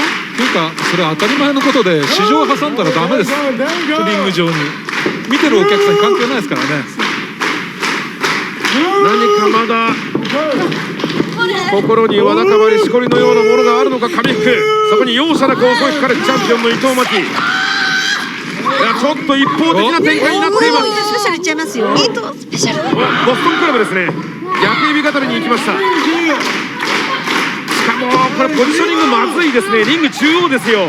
これでも紙服選手、その手足の長さで逃げられるといいですが、ちょっといいポジションですね、伊藤選手にとってこれは。まあでもここから紙服の頑張るところなんですよね。そうですね。でもなかなか動くことができません。何かもうちょっと伊藤真希がこんなもんかという、何か物足りなさそうな表情を。逃げてみろと。そうですね、伊藤選手からちょっと余裕が感じられますね。もう少しというところで腰を落としていく紙服の王座返り咲きは決められようと思えば決められたと思うんですが、あえてほどきましたね。伊藤真希チャンピオン、フライングビッグヘッドはかわした。今ですよ、紙服選手。腕を取る。そしてこの長い手足で入り方がすごいですよね。まさにこれ長野さん、オクトパスホールドですよね。普通こんな入り方できるんですよ。すごい綺麗な入り方。どっから手が出てるんだって感じですからね。タコが絡みつくように長い手足、紙服の手足が伊藤真希に絡みつく。これ体格差がある分、ここまでどっしり乗ると伊藤は辛いですよ。簡単には逃げられないはずです。いや、もう本当がっちり絡みついてますね。絞っていく紙服チャレンジャー。だが手が伸びる、右手が伸びる、右手の決まりが甘くなった。届いた。これでブレイク。さあ谷さん、紙服ちょっと盛り返してきましたかね。盛り返してきましたね。やっと友達だから遠慮しないよっていう、そういうのを入れた気がします。やっぱ気持ちですよね。気持ちがどこまで親友を倒す、自分がチャンピオンになるんだというものに持っていき、だが危ない。今のは厳しい。ロープを使っての DDT。伊藤真希チャンピオンのこの表情。紙服行きにバックエルボー、体ごといきました。そ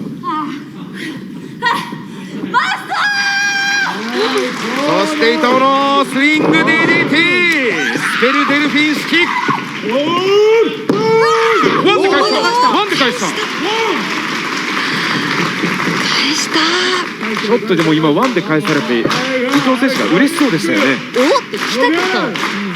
ただこれワンで返して自分で何かができるかですね。今のところね、これ必勝パターンの流れですもんね。そうなんですよ、このままいけばね。ほらほら、どんだどうだ、こんなものかと。蹴ってるちっちゃく蹴ってます。これ谷さん、引き出してますね。引き出してます。もっと来いよっていうの。確かにリングの上なんでね。もっともっと来てほしいんでしょうね、伊藤真希にしてみれば。だから最初のビンタもそうでしょうね。もう一度行くか、もう一度行くのか、顔を張るのか。紙服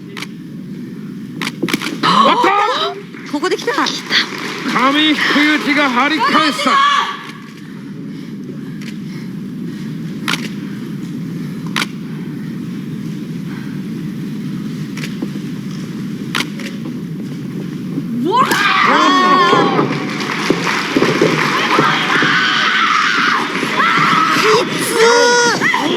伊藤真希がこの展開を待っていたと言わんばかりに、さあここで決めに来た。これパニッシュですよね。伊藤パニッシュですね。これフィニッシャーですよね、伊藤真希の。終わるのか。どうなる。紙福ゆきが覚醒したかのように伊藤真希の方を張っていきましたが、それを上回る伊藤真希の攻撃。ブレイクブレイク。なんだ桐生選手。何。もしもし。電話。はい。試合中ですよ。大丈夫。伊藤近くにいる。伊藤いるよ。どういうこと。お母さんが。いや。試合中に電話かかります。あ、でもね、谷さん言ってましたもんね、家族ぐるみだって。家族ぐるみの付き合いなんでね、この二人は。これは伊藤選手断りづらいですね。ここでお母さん登場。切れない。試合中なんで、はい、ありがとうございます。はい、でも、すみません、今すごいシリアスな試合中なんで。母のサポート。アウト2。いや、伊藤もセーフ。ああ、だが紙服が丸め込んだ。カウント2。もしかするとこれ紙服お母さんと共同してヘイマさん決まりましたよ。決まりました。十字架がため。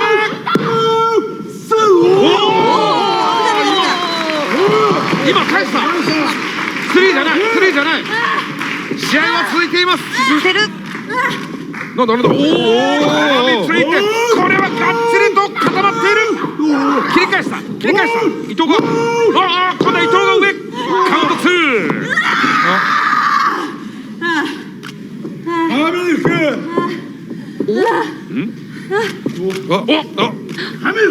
スペシャルに変えてきましたよ。スペシャル。伊藤スペシャル。さらにデラックスに行きますか。デラックスですね。最後は伊藤デラックス。紙服ゆきタップアウト。第7代インターナショナルプリンセスチャンピオン伊藤真希が初防衛に成功です。届かなかった紙服ゆき。1年3ヶ月ぶり2度目の返り咲きはならず。いやー、谷さん。はい、いや、母の電話が来た時はいけるかなって思ったんですけど。やっぱいけるかなと思いましたよね。いけるかなって思ったんですけど、やっぱ伊藤選手が勝ちましたね。いやー、でも2人の関係性、2人の戦い、本当に素晴らしかったです。まさか谷さん情報の家族ぐるみがここに繋がるとは。そうですね、まさか役に立つとは。はい。まあ。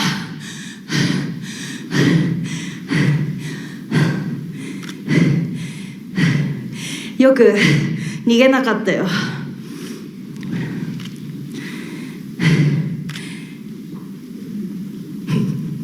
前泣くなよお前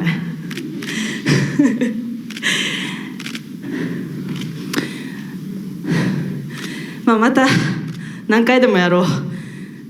これで終わりじゃないから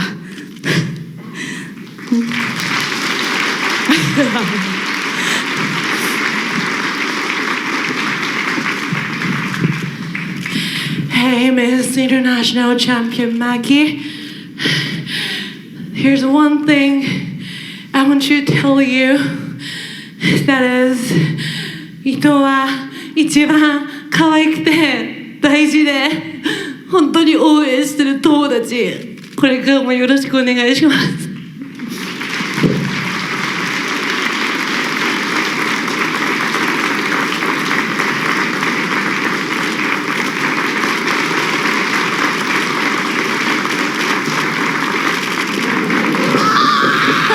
どっちが本当の神服の姿なんだか、まあどっちも本当なんでしょうね。どっちも本当ですね。涙も本当だし、本当に伊藤ちゃんが大好きで応援してるのも本当だし、最後にサミングするのも本当大丈夫ですか？かなり深く刺さったようですよ。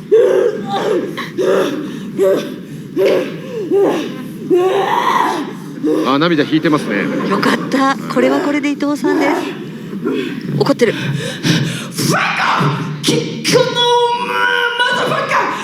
ダメダメダメ。ダメですね。伊藤が炸裂ですね。伊藤はまたこのベルト何度でも防衛して伊藤が世界に行ってやるから、誰とでも防衛してやるから、誰か防衛したやつでもいたら、じゃあ挑戦したやついたらね、誰でもかかってきていいよっていうことを伝えておくんで。どうですか？誰か来た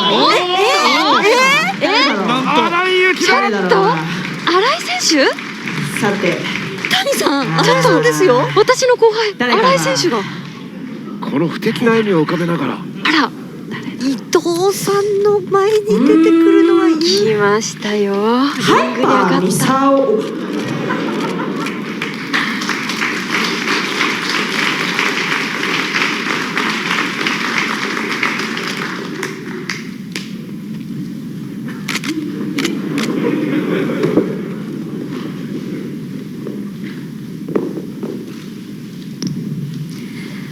伊藤さん、私にそのベルト挑戦させてください。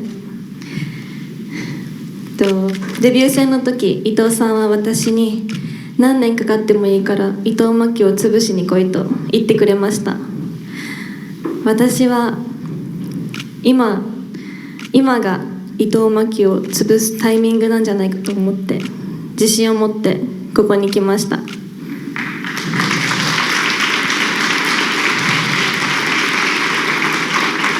私にそのベルト挑戦させてください。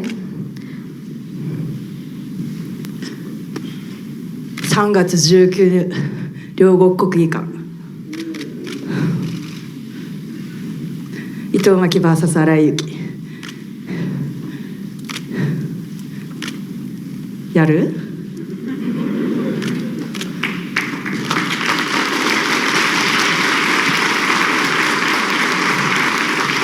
お願いします。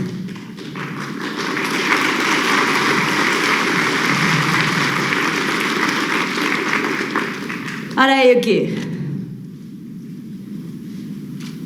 改めて言うよ。伊藤真希を潰しに来い。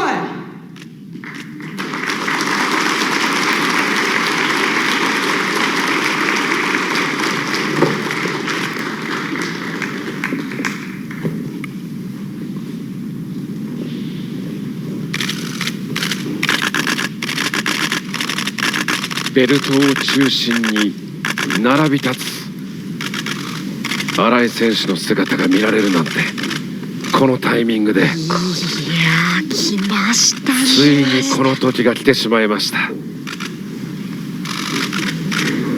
タイトルマッチです。 3.19 両国で新井由紀タイトルマッチです。 3.19。また一つ大きなステップを踏んだ荒雪。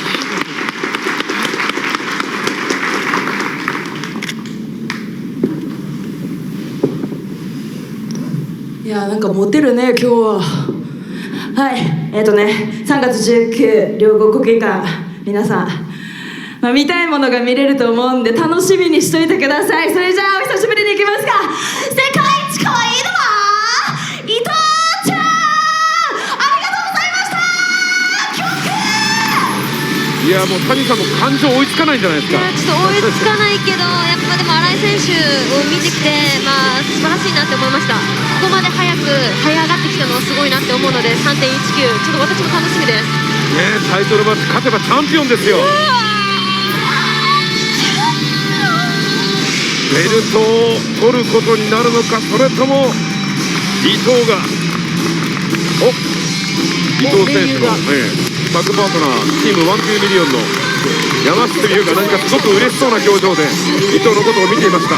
今のやり手をどんな気持ちで、そしてどんな言葉で表しているんでしょうか。山下選手の言葉を聞いてみたい気がしますが、さあ 3.19 両国インターナショナル王座電撃決定です。Trouble in the metropolis. Oh no! The Corgi Batmobile is poised on the brink of disaster. Phew! Thank goodness for the Corgi Batcopter. Meanwhile, as the Corgi Intergalactic Squadron sleeps, Buck Rogers test fires his missiles. Kapow! And prepares to leave. Go, Buck! Back on the streets, the Corgi Batbike patrols the night as James Bond splows an unwanted passenger. Thanks to Corgi Action Toys, the city will sleep safe tonight. Attention shoppers, the new Atari cartridge game is in. Excuse me. Uh-oh. George again. Atari's ASCII Battle. It comes with 27 games, but that's just for starters. You can get 9 cartridges, 187 games. Blackjack. I'd like an Atari. Sorry, only our demonstrators left. Mine! No, George.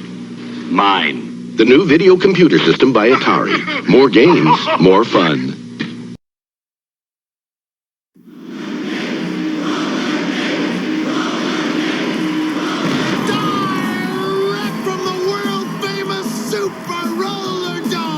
It's Rollergames! Where tonight bad attitudes taking on Hot Flash!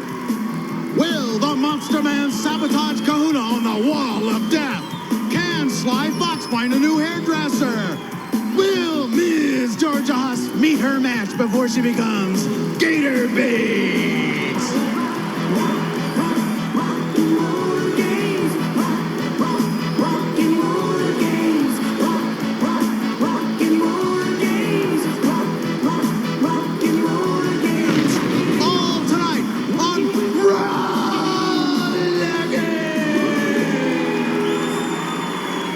Hello again, everyone, from the Super Roller Dome. With David Sams, I'm Chuck Underwood to witness tonight what might be the first mismatch of the season. Bad Attitude and Hot Flash. Well, you know, normally, Chuck, I would say that the Bad Attitudes would just cream these guys. But the bottom line is that the Monster Man is somewhat handicapped this week simply because last week, Monster Man caught a case of the big chill from the icebox when the box used his now famous deep freeze play on him. There it is right there. I talked to the Monster Man just a couple of days ago, Chuck, and he told me that he was still trying to defrost.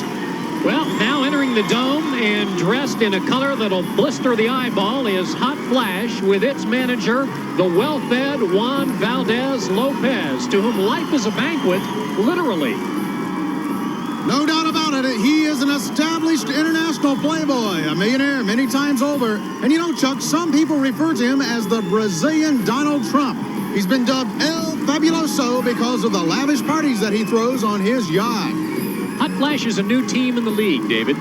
Led by Flash Futura, from the streets of Hollywood they come, super stylish, blow-dried warriors. They are Team Hot Flash. Let's go down to the infield now, and Shelley. I think we're in for a good time tonight with Hollywood Hot Flash. The team members are fun. They're glamorous, aspiring young actors and actresses. They may not be so serious about skating, but they're going to have a good time, and so are we. You saw their manager out there bopping around. Juan Valdez Lopez, he loves to party, and so does his team members. So hang loose tonight. It's going to be a great time. Well, and now the thunder and lightning of Bad Attitude.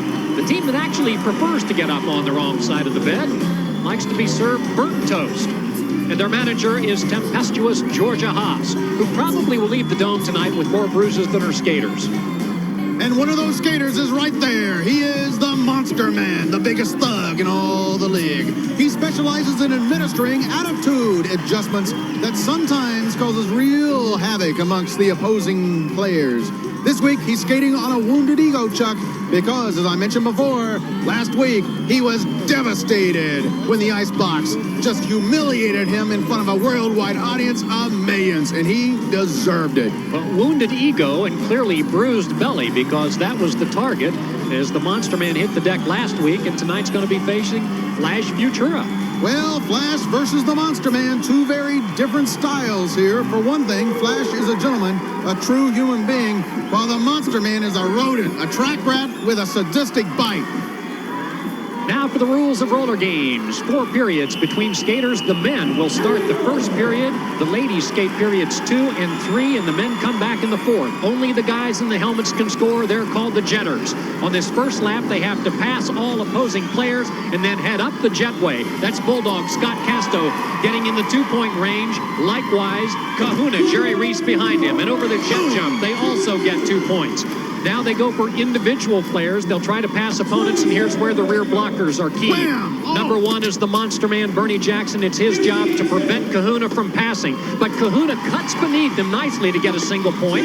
Tangos around another and still another black jersey. Defensemen are spinning as the Kahuna cha-chas his way to 4 quick points with less than 5 seconds in the cycle. And it's a dandy for the underdogs, Hot Flash. Well, many times, Hot Flash has been accused of being the show-off team. Whoa! Come on! Like I was saying, this team right here has been accused of being the flash in the pan kind of team, but I'll tell you, they are coming on strong tonight against this bad attitude team. That's Kahuna down and a bit wobbly. Valdez Lopez out to the rescue. 7-4 is the score. Hot Flash leads Bad Attitude. Remember, in each period, you try to squeeze in as many 45-second scoring cycles as possible. And that 6-minute period clock never stops. New jetters, it'll be the Iceman, Harold Caldwell, in the hot pink of Hot Flash. And Dr. Fu, David Ares Mendez for Bad Attitude. There's the whistle that starts the cycle. Again, in that first lap, they weave through the pack and then head for the jetway. A whip on behalf of the Iceman. He heads up the crease, gets only 2 points, as does Dr. Fu behind him. Over the jump, not enough distance to get the full 6. They each get 2 as well. Monster Man remains the rear blocker, and he sends Harold Caldwell to the rail. Dr. Fu is going to try to get around Flash Futura, get some help from the Monster Man, and he's now going to coattail the Monster Man quickly around those pink jerseys, and he stops the cycle by tapping his head. There's the Bad Attitude lineup. Once again, it's the most disgusting lineup in the entire league, led by the Monster Man. Valdez Lopez had a gripe, delivers it to referee Paul Gallegos, and then clears out to the infield. And again, a change of helmets. It's pretty exhausting being a jetter. That's why you see new jetters nearly every cycle. The long, lanky one there in the hot pink is perhaps a rookie of the year. Cass, Robert McEntee. Behind him is the Bulldog, jetting again. 2 points as they get above only that lower line on the wall. They also get 2. Cass is hot dogging to the crowd and gets barbecued by Bulldog. Now he's trying to catch up, and he's off balance. So much for theater. Down goes one pink jersey. Bulldog races past another, stops the cycle by tapping his head, and celebrates a good cycle for his Bad Attitude. It's a 1-point game. And on another venue, we have that grudge to watch squaring off. On your left, Monster Man, and on your right, Flash Futura. Both of them are veterans in the sport. Now let's take a look at how you score on the Wall of Death. 6 points above the top line, 2 points below the top line. And the same goes on the jump. 6 points over that 12-foot marker and 2 points behind it. And if you just land safely, you get 2 points. And very few skaters in the league are able to execute that full 12-foot distance line on the jump. New jetters, Flash Futura, a 10-year veteran in the pink. There he goes, first up the Wall of Death. Behind him is Ninja Pete Christensen. 2 and 2 on the wall, and 2 points and 2 points on the jump. I don't know. That was a close one. I think he got the 6. Futura tried to get around the Monster Man. Excellent rear blocker. That's Kahuna Jerry Reich dropping Ninja, and Ninja struggling to get back up. Now down goes Flash Futura. That opens it up, and the Monster Man opens it up even more. And he's now going to allow Ninja to coattail him. Look at him pick up the individual points as he passes those individual pink jerseys. Less than 10 seconds left in the cycle in a very close game. Monster Man is going to ride Flash Futura over the rail. The cycle ends as Bulldog dives past Futura for a final single point, and there's Flash. Chuck, I just learned that the T-Bird twins are in the Super Roller Dome tonight, and they, of course, are in double trouble now because Georgia Haas wants to split them up. She wants to get them off the T-Birds and send them to 2 opposing teams. She claims that they were improperly drafted as one entity. We'll go to Shelley in just a minute for an update. Meanwhile, up high on the wall of death is Jerry Reese, Kahuna, but he didn't get 3 steps above that top line, so he only gets 2 points. Look at him leapfrog the Monster Man for a single point. That's a bit humiliating. Passing still more black jerseys. Good cycle for his Hot Flash. Few seconds left. Monster Man ready to wind up and deck it, and Kahuna takes the subway. Celebration by the Hawaiian-born Kahuna. Here's another look. Well, there you see. He does the leapfrog. He gets him high, and then he turns around and gets him low. End of the period. Let's go to Shelley Jameson with the Twins. I'm here with the T-Bird twins, Christine and Jennifer Van Gelder. Has the commission decided whether you'll be taken off the team? No, they haven't decided yet. Are you going to be split up? Hopefully not. I mean, we've tried so hard all our lives to be on the T-Birds, and apparently the Violators and the Maniacs. The word is you'll go to the Violators and the Maniacs. No, I mean, they're a different way of life than we are. I mean, they're violent. You'd never make it on that team. No, I wouldn't. I don't know how we Georgia could do it. Haas has it in for you. Listen, I told you, you are going to be on the Maniacs, and you are going to be on the Violators. And take it, you understand? Oh, is she bad or what? She's one nasty lady. Well, I guess the Iron Maiden of Rollergames has spoken. Egads, now what? Georgia continues her assault. Bad Attitude trails Hot Flash by 6. Second period coming up will feature the ladies. You'll also see Wally George give somebody the heave-ho. And, of course, DC GiJoe will be rocking the house with Rock and Roller Games. Stay with us.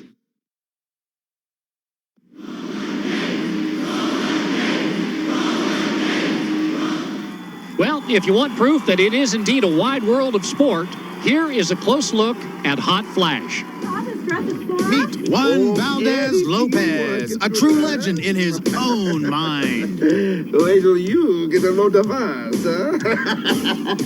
In Juan's team, Hot Flash, everybody is a star. Tight, bright, exciting.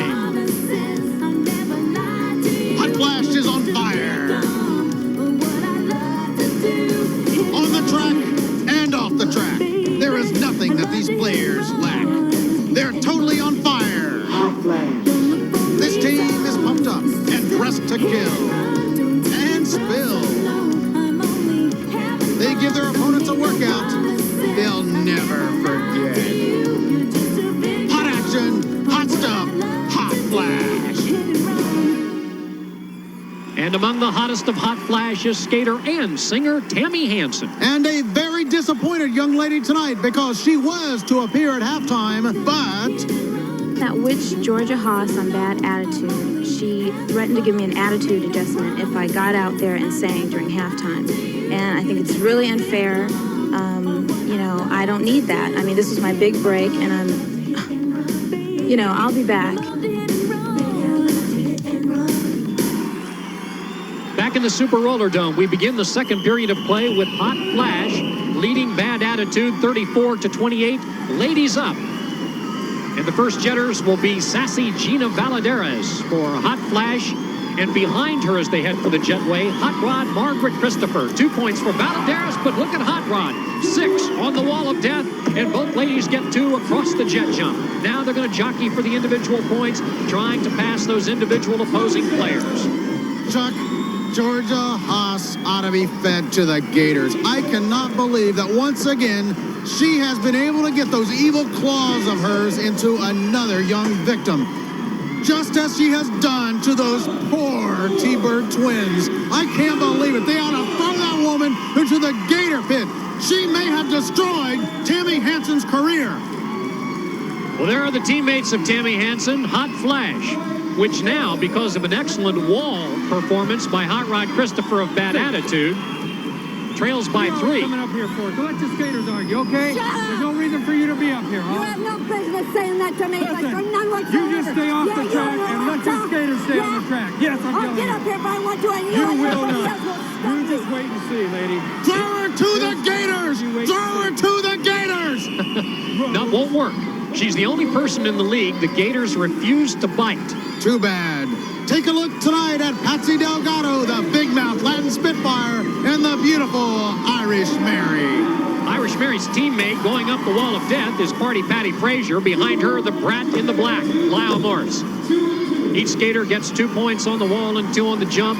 And at the moment, anyway, it's a very close game as the brat winds up and rails Party Patty, who has to skate down to a lower portion of the track to re-enter. There's the bopper, Gail Bowers, knocking 1 and now 2 and now 3. Hot Flash players to the side as the brat clears everyone, has a good scoring cycle, and pulls Bad Attitude into a tie at 43 all.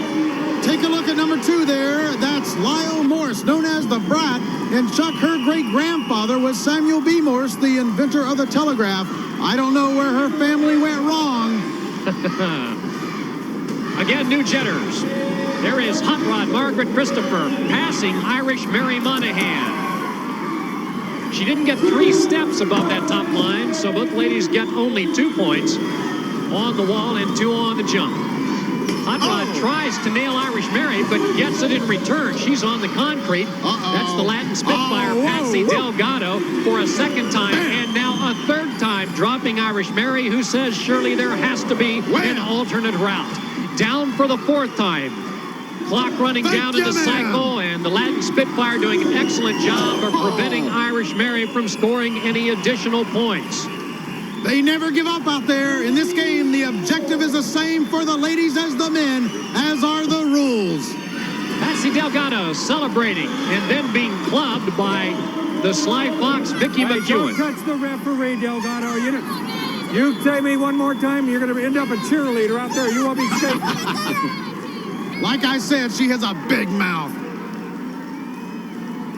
Well, hands on hips and disappointed in the argument, but not in the score. Bad Attitude, the favorite in this game, now has a 4-point lead. It is struggling with these new kids on the block. Hot Flash. Sassy Gina Valadares is going to be jetting for Hot Flash. There she goes. Behind her is the brat Lyle Morse. And yes, Gina Valadares is the daughter of Ralphie Valadares, the 30-year legend of the sport. No, the living legend. They're still skating, unless Georgia has her way. And that saga continues off the track. 2 points for both ladies on the wall and the jump. And there goes Gina, and there goes her helmet. Meanwhile, the Sly Fox, Vicky McEwen, is going to try to slow down the brat, but she heads for row 3. And look at the brat go. Can she get around Party Patty? Well, yes, with a little help from her friends.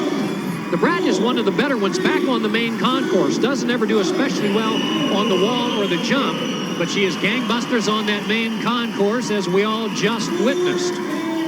She gives her team now an even greater lead.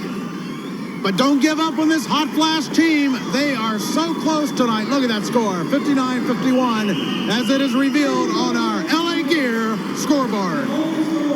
There goes the new jetter, Vicky McEwen, and alone because the Latin Spitfire, Patsy Delgado, is tied up in the pack and she's way behind. Bottom of your screen, you see the Sly Fox, McEwen, and now late comes Patsy Delgado, and off the jump, she gets decked as McEwen takes her down.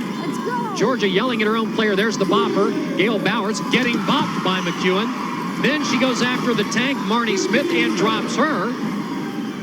And ahead of her, that is Sadie Cressman, and she's in trouble, and it's a tour de force by the lady with the pink hair.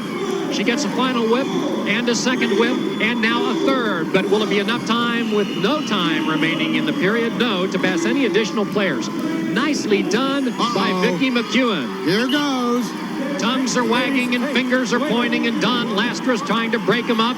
And here comes Georgia Haas, and right behind is Juan Valdez Lopez.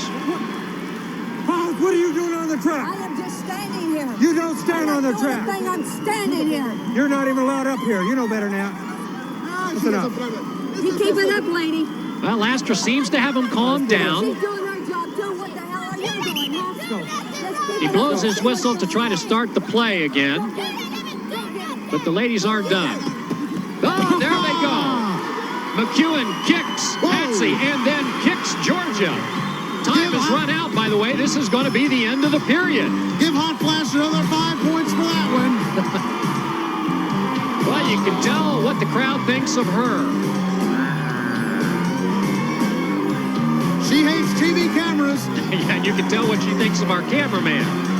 In the Super Roller Dome, we have reached the halftime break.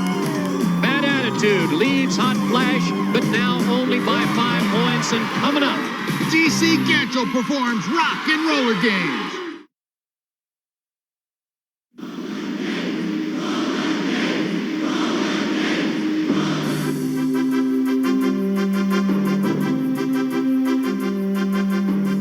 Wally George here at Roller Sports Central.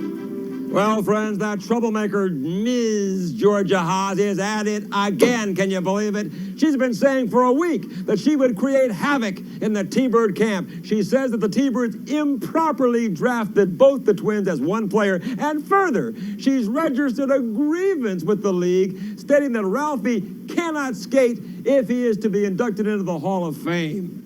Joining us live from the T-Bird training camp is the T-Bird owner, Bill Griffith Jr., and that living legend, Ralphie Valadares. Thanks, Wally. You know, it's really been a lot of trouble for the T-Birds with this Georgia Haas. She has been on our tail for year after year after year.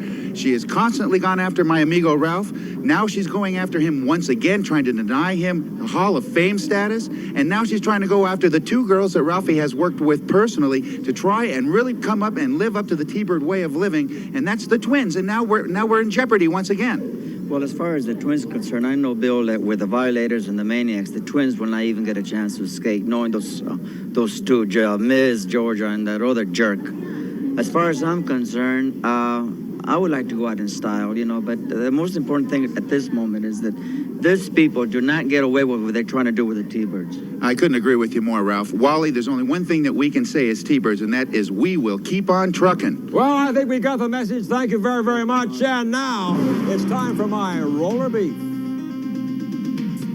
From the 1920s to the 1950s, the golden age of American sport, the great sports franchises all had one thing in common. They were all owned by men. That's right. Likewise, the greatest team in roller games history, the incredible T-Birds. But look at the league now, if you dare. I'm talking about Ms. Georgia Haas of the Bad Attitude. She should be where she belongs, at home, doing the laundry, or scrubbing the bathroom floor, but certainly not mucking about in sports. She just doesn't have what it takes, folks, to compete. It's another example of women's lip running amok. I say the commissioner should pass a bylaw into the roller games rules that says, ban Georgia Haas. I want Georgia out of the locker room and back in the dining room serving some love-starved jerk his Monday meatloaf. I'm Wally George. I appreciate your comments. Well, it's become an audience favorite. Here's DC GiJoe with Rock and Roller Games.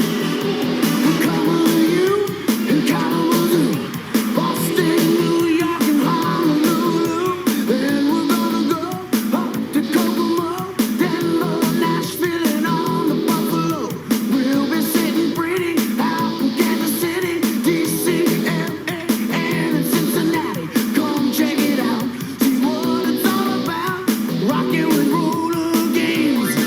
I want my rock, rock, rock and roll.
escaped. What will Georgia Haas be up to next? And now, War's coverage of roller games continues. It is a sport that began in the 1930s in the city of Chicago. And although the track has changed dramatically, the pursuit of the gold has not. And here are the 6 teams who week in and week out will be lining up this season, chasing the championship. Tonight in the Dome, it's Hot Flash and Bad Attitude. And as we begin the 3rd period of play, Bad Attitude enjoys a 5-point lead on Hot Flash. And the Hot Flash jetter is going to be Gina Valadares in the hot pink, and Gail Bowers, the popper, behind her in the black. To the 14-foot high wall of death they go. No points for their rear jetter, Bowers, but Gina got 2. They both get 2 on the jump, and now they'll try to pass some individuals as the popper sends Gina teetering on the rail, but she recovers. Now with perhaps some help from Patsy Delgado, she'll try to pass the pink hair of Vicki McEwen. But she can't do it. She's tied up. Meanwhile, Gina is back on the track and trailing and slips quickly around all 4 players for a quick 4 points.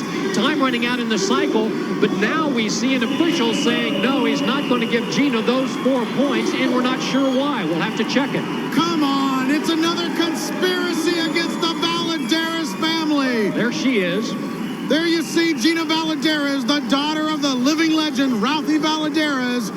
And he, of course, is the arch enemy of Ms. Georgia Haas. And I'll bet, Chuck, that she has paid off the ref tonight. Nothing seems to be above Georgia. New jetters, Hot Rod, Margaret Christopher in the black. And it will be Party Patty Frazier ahead of her. Christopher up high, but she didn't get 3 steps above that top line. So both ladies get 2 only on the wall, and they each get 2 on the jump. And Hot Rod now sends Party Patty skidding out of control and to the edge of the cliff. There's the Sly Fox, Vicki McEwen, who is blocking Hot Rod pretty effectively. Hot Rod's going to pick up some help now, and she's going to coattail the bopper. There she gets around Vicki McEwen and passes still another pink jersey and still another, and she's getting the individual points. Less than 5 seconds left in the cycle, and it will end with Hot Rod on her back on the concrete. Chuck, I know I'm going to take a lot of heat for that Oh, wait a minute. Let's take a look now at roller motion. As you can see, when you approach that wall of death, you must get above the top line and make 3 big strides, or you do not get the 6 points. And Hot Rod Christopher did not get those 3 steps above the top line. Chuck, I know I'm going to take a lot of heat for that statement I made about the refs being bought off, and I really don't mean it. Don Laster and his crew are doing a great job. But you know something? I am sick and I am tired of that Georgia Haas being at the center of controversy every time you turn around. Number 1, she's trying to keep Ralphie Valadares off the track because she says if he is to go into the Hall of Fame, he cannot skate. Number 2, she is trying to separate the T-Bird twins. You cannot separate those 2 girls. Number 3, she is trying to keep little poor Tammy Hansen off the Rollergames stage at halftime, and the girl is just trying to make a living. Well, you're watching Patsy Delgado in what should be a pretty good scoring cycle for Bad Attitude. What you're not watching is my trying to pull David Sams off the ceiling. I suppose you think, oh, now we got this to contend with.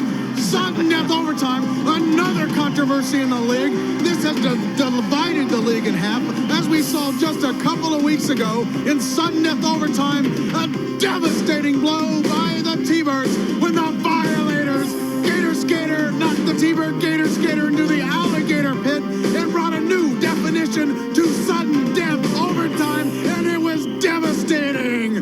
Well, and that was the overtime that really fanned the flames of this controversy. Should alligators be included in this sport or not? The rules in roller games are normally made by the managers of the 6 teams, and on this issue, it's a divided house. The 3 on top favor the use of the gators. Those on the bottom do not like their inclusion. And the keeper of the gators is that fellow, Animal, with whom David spoke. Animal, the alligator controversy continues. Now they're telling me that you should take your alligators back to the jungle. And I don't understand what all this is all about. The alligators, my pets, which I treat with respect, and I think everybody else should as well. That's all I'm asking for. But they've been called man-eating vicious beasts. They've been called this, they've been called that, which is not true. I don't understand what it's all about, and they're my pets. I care about them. If this goes on, I will just take them back to the jungle, and that will be it. Well, back live in the Dome, should tonight's game end in a tie, the Gators would be brought out in a sudden death overtime. Wait a minute. What are they doing down there? It's Guru Drew the Maniacs and the Violators Skull. I don't believe it. They're not even playing tonight, and they're interrupting the action. Something fishy is going on. This will likely be the last cycle of the third period. The men are on the infield, and they will await the fourth period. There is Vicky McEwen ahead of Patsy Delgado, who goes down. And now the Sly Fox is looking for more. Can she get around excellent rear blocker Gail Bowers, the bomber? Yes, by slashing underneath her. That's a single point. She now passes 2 and 3, decking Marnie Smith the Tank. Time running out in this period, and she is going to pull Hot Flash to within 3 as she stops the cycle. And let us now go down to the infield and hear from Shelley. I'm here with Skull and Guru Drew. These two would also like to see the T-Birds twins split up. Why, gentlemen? Because old man Valadares has gotten senile and cannot fill out paperwork right. So me and John tossed a coin. I get one, he gets the other. Well, these are good girls, gentlemen. Anything that walks the street is good. However, she will be improved. I will go to a seance. I will have her absolved of all sins. She'll be what I want her to be. And We better stand by for this one. Who knows what's going to happen to those poor twins, but I feel sorry for them. Guru Drew and Skull, two guys who have given airport toilet seats a bad name. Fourth period coming up.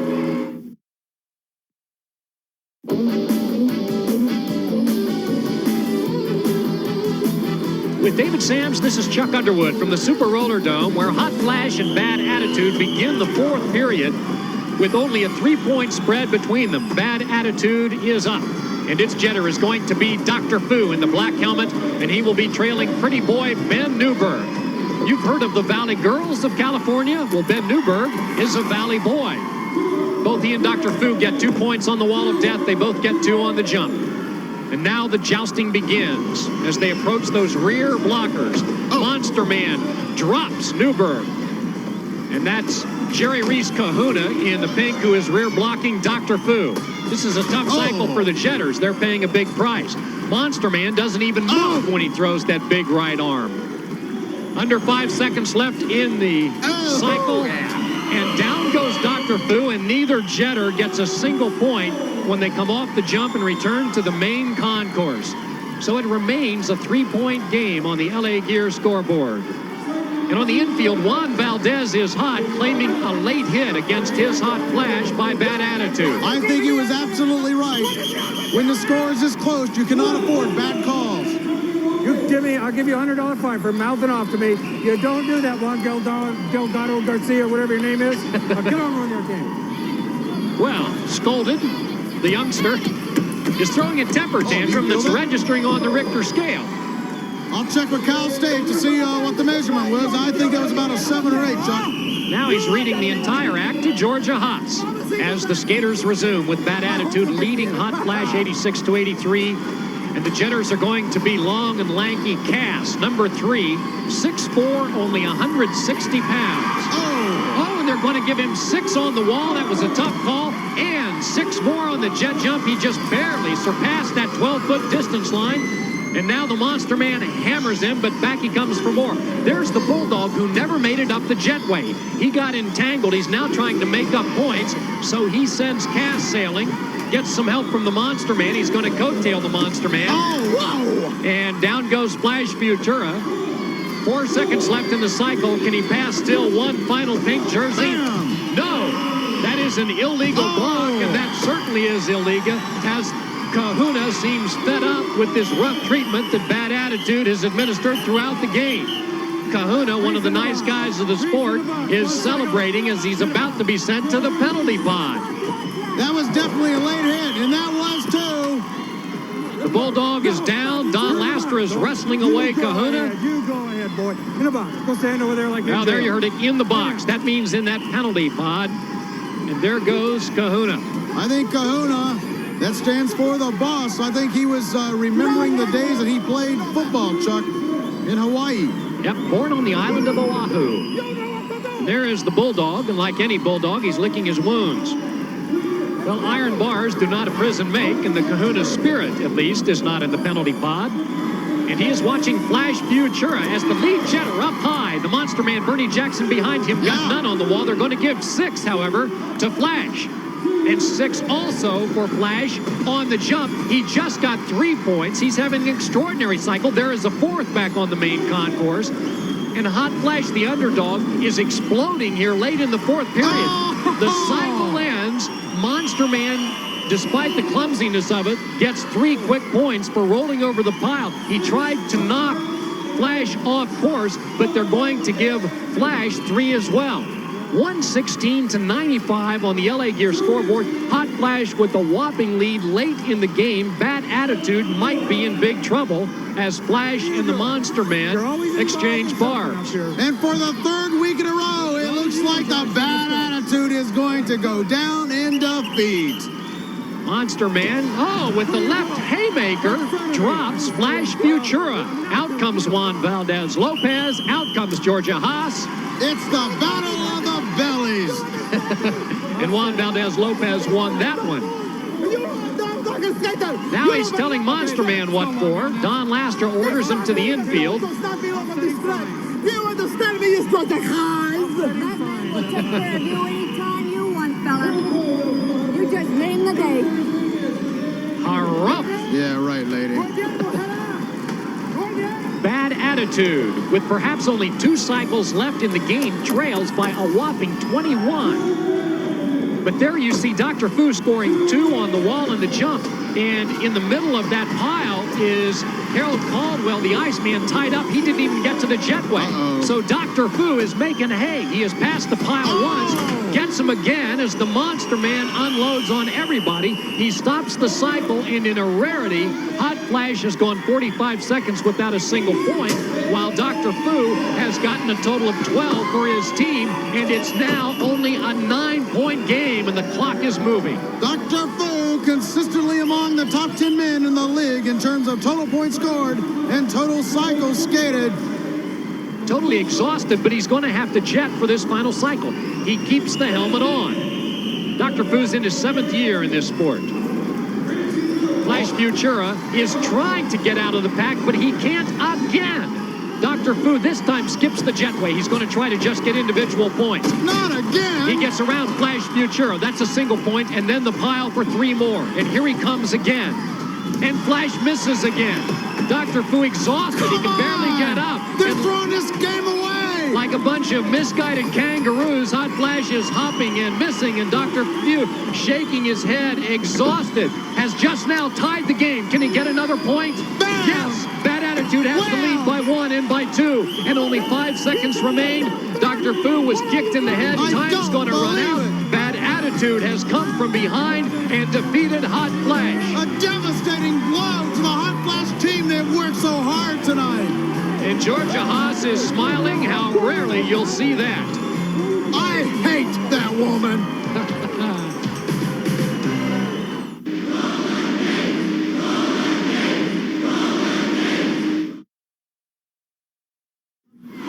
In an extraordinary comeback, Bad Attitude, which trailed by 21, ends up defeating Hot Flash 118-116. So now we turn our attention off the track.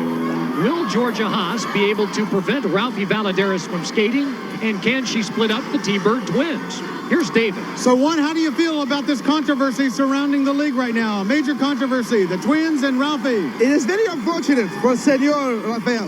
He is a very respected man in this business and in other circles. What is happening with the twins, that is disgraceful. I do not see why this woman would do these kind of actions. You know what I mean? I think I do know what you mean. Hey, wait a minute now. I want to tell you something. There are 6 teams in this league. I have 3. I only need 1 more to take care of all of this. I don't think you're going to get his support. I am sure I will get his support because somewhere in those bylaws, Mr. Juan Valdez Lopez, it states there will be no foreign managers in this league. Have you got it? You take that to the bankbuster and you think about it a while, and I will be back with you. Something to think about, Juan. Back to you, Chuck. All right, David. So Georgia now is threatening blackmail to get a much-needed vote. Egads, what next? Perhaps we'll learn next week.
the new Star Wars Death Star space station that you put together. Action figures each sold separately. Darth Vader's firing a laser cannon. It's been hit. He's after Luke. Take the elevator. Hurry. Now cross the light bridge. You won't escape me. Jump, Luke. Oh, no. The trash compactor. There's a trash monster. The wall's closing. Save. Kenner's new Star Wars Death Star space station. Action figures each sold separately. It's the $6 Million Man and Bigfoot the Bionic Beast. Drag Race Dynamite. New from Kenner, the TTP dual-launch drag set. With a $6 Million Man and his Bionic Mission Cycle against Bionic Bigfoot Jet-Style Ice Cycle. One start trigger turns them loose. Come on, Steve. It's Bionic Bigfoot against the $6 Million Man. Come on, Bigfoot. Let's do it again. TTP dual-launch drag set. Some assembly required. Alpha Team in danger. Code Red. Liftoff. This is Space 1999 Eagle 1 spaceship. Alpha Control, we have contact. You can jettison the cockpit and engines, then link them up. It's Mini Eagle 1 in visual contact. Alpha Control hookup is a go.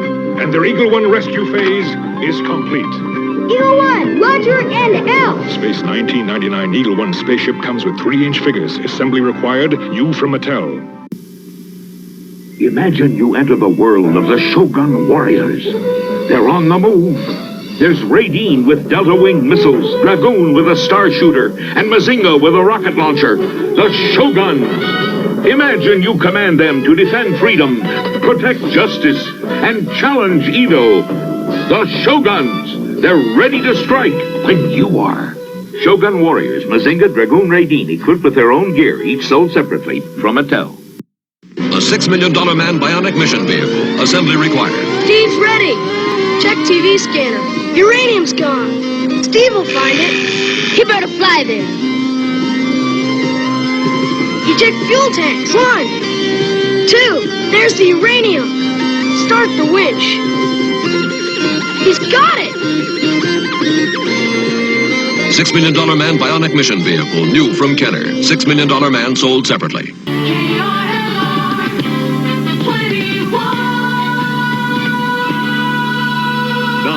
Team. What do you think of the Masked Maniac? Oh, I think he's great, almost as good as Freddy Krueger. Is he related to the Lone Ranger? I think he needs Tonto.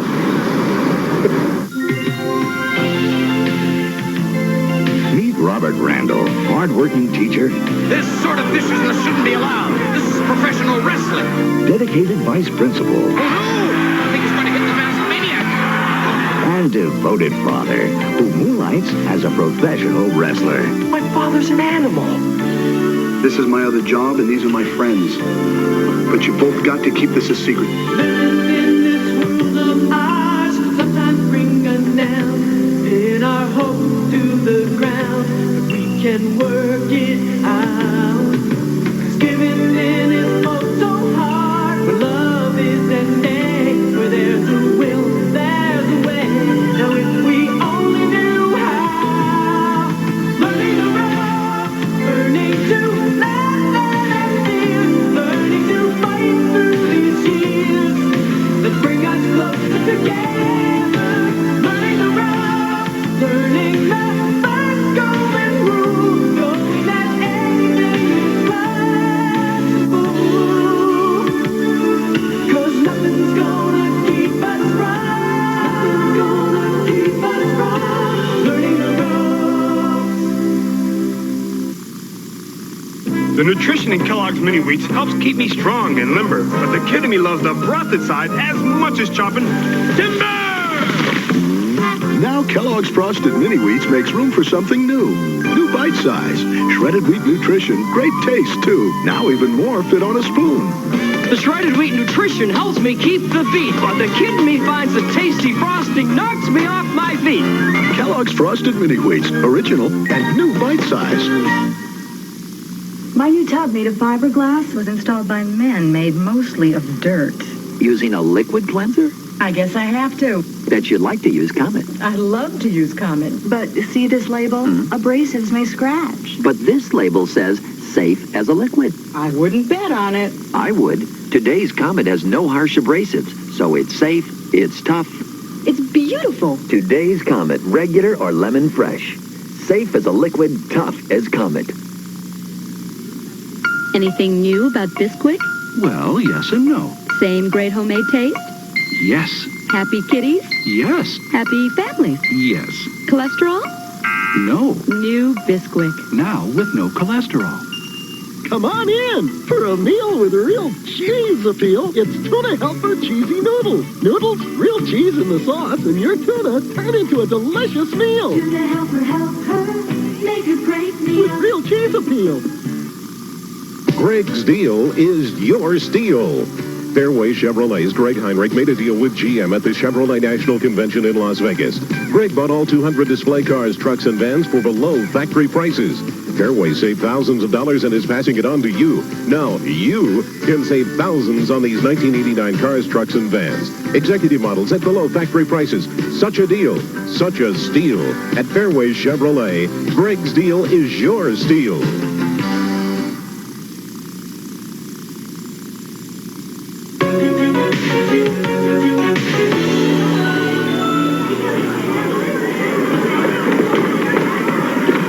Did you see that? Look! Look! Oh. Calm down, Brad. That's a girl. That is not a girl. That's beyond girl. Well, if you like her, go up and say something to her. What should I say? How about something clever, like hello? You see, you know all the good lines. Watch this. Tiffany, you know you look more and more beautiful every time I see you. Your eyes are like shimmering pools of water. Listen, how about coming with me to the Burger Palace Saturday night? You really think my eyes are like pools of water? A man could drown in them. 7:30, okay?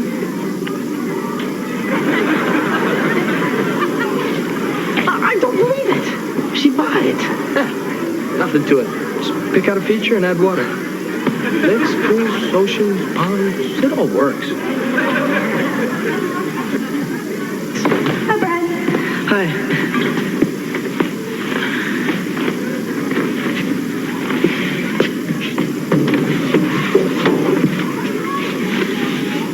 Are you okay?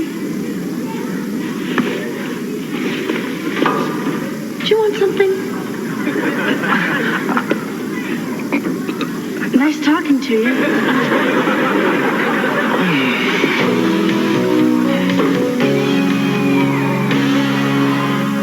Jimmy, do you have any special strategy for this match tonight? Bertie, baby, I have been giving this a lot of thought, and I gotta do two things to beat the masked maniac. What are they? Number one, I gotta walk to the ring. Number two, I gotta stay awake. That could be Jimmy's biggest challenge to date. Hey, what do you mean, baby? I mean, what do you mean? Gorgeous. Do you have any final words for our viewers, Jimmy? Kids, it's time to put your parents to sleep because what you're about to see is not going to be a very pretty sight. In fact, I'm going to reach inside that overstuffed wuss. I'm going to yank out his heart. I'm going to tie it around his eyes. And then I'm going to take what's left over of that mask has-been and I'm going to sprinkle him like rain around the ring. Thanks, Jimmy, and good luck.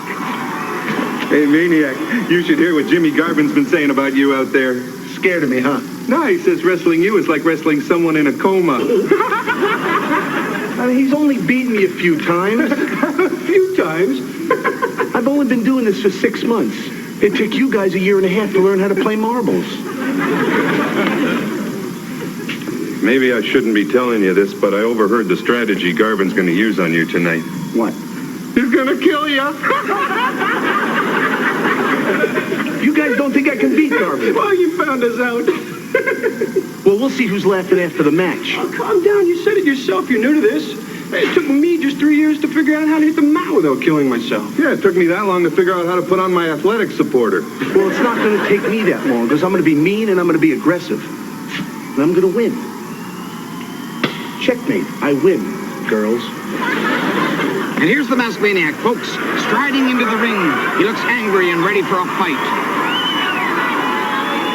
And now Jimmy Garvin, gorgeous Jimmy Garvin, walking determined into the ring. There he is, folks.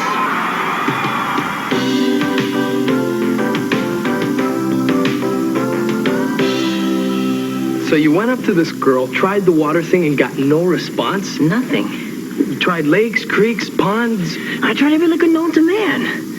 I'm just useless with girls. Well, there's my sister. Let's pretend she's a girl. Go on, go say hi.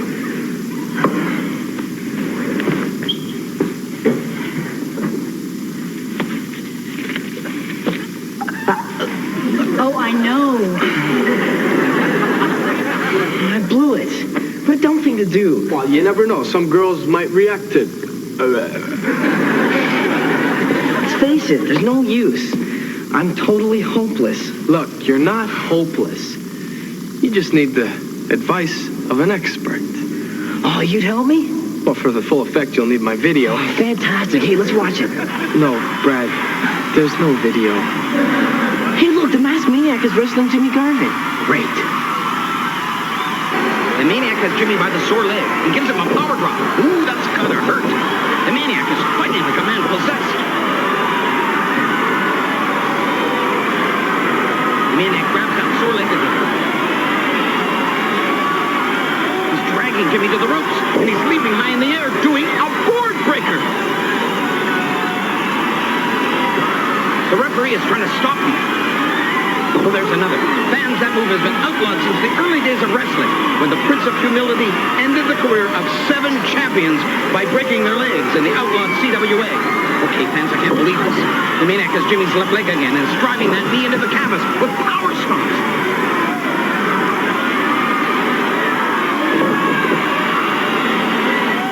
The maniac is calling to the fans.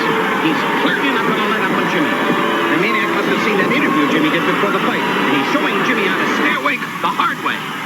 Oh no! The maniac has Jimmy's leg again and drags him over to the apron. He's slamming Jimmy's knee onto the apron. What's going on? What is this? He's really hurting Jimmy. The maniac is back into the ring. He's taunting Jimmy to get up.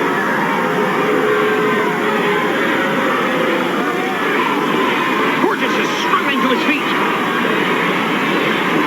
Oh, the maniac has just kicked Jimmy's leg from under him. I'm worried about that leg, fans. Now the maniac is picking Jimmy up, and he hurls him under the ring over the top rope. That'll be a disqualification. Precious is running to Jimmy. He's not getting up. Fans, Precious is calling for a stretcher. Oh, do you think Garvin's really hurt? Believe it. No way, the masked maniac couldn't hurt Mother Teresa. Now, can we get on with my life, please? What are those? Icebreakers. Guaranteed to open lines of communication with the babes. Oh, boy, are you organized? You know, I had no idea you were this far advanced. Pick a card, any card. Whenever you're near, I'm left speechless by your beauty. Wow, that's heavy. Will it work? Of course it'll work. That's why it's in the file. What'll she say? She'll say, "That's the most wonderful thing anyone's ever said to me. I want to have your child." Get out of here. That's the other thing she might say. Hey, what's the red card say? Whoa, whoa, whoa. Not so fast. When you get to the red card, you don't need the red card. Boy. What's next? Are you feeling the same hunger that I'm feeling? That's my favorite. Will she say yes? Of course she'll say yes. Oh, this is great. I think I'm ready. Put me in, Coach. Put me in. Okay, we'll take you to the Burger Palace tonight and give you a test run. But first, let me get some of my killer cologne.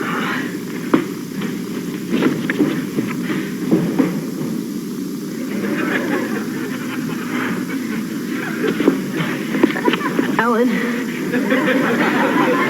Whenever you're near, I'm left speechless by your beauty. That's the most wonderful thing anyone's ever said to me. Look, if it's all the same to you, I don't want any kids. Neither do I. Are you feeling the same hunger that I'm feeling? Yeah, I am. Let's go somewhere and stuff our faces. Marks. Oh, boy.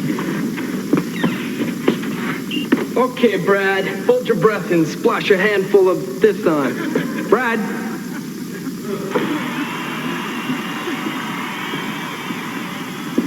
Oh, watch out! Here he comes! Call 911! Take it easy on me, maniac. I'm already an endangered species. I can't believe what happened out there.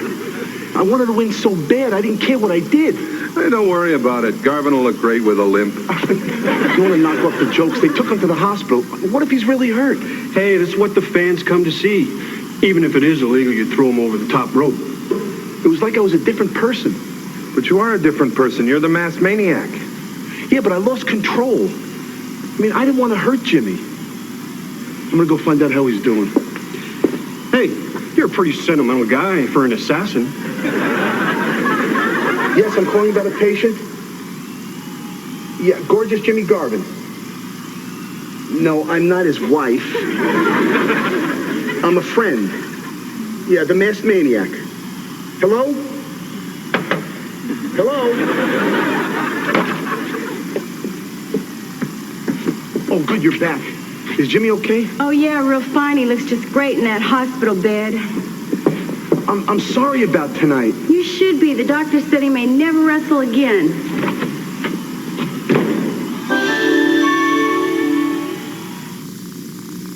Charmin's Living Colors. What a perfect match. Charmin says colors that match. That's what you'll find. New seafoam green. Colors so fine. New English rose. We like those. New sunburst peach. The matching shows. So if you'd like to match your towels and tiles with the perfect match for your bath and your style, you love Charmin's New Living Colors. The perfect match. Oh, this is great. No fruits, no nuts, no marshmallows. You call this a cereal? Looks like a bestseller to me. I mean, there's nothing here but flakes. It's so simple. I like it. Hey, maybe that's the point. I mean, they'd mess it up if they added other stuff to it. Nice cereal.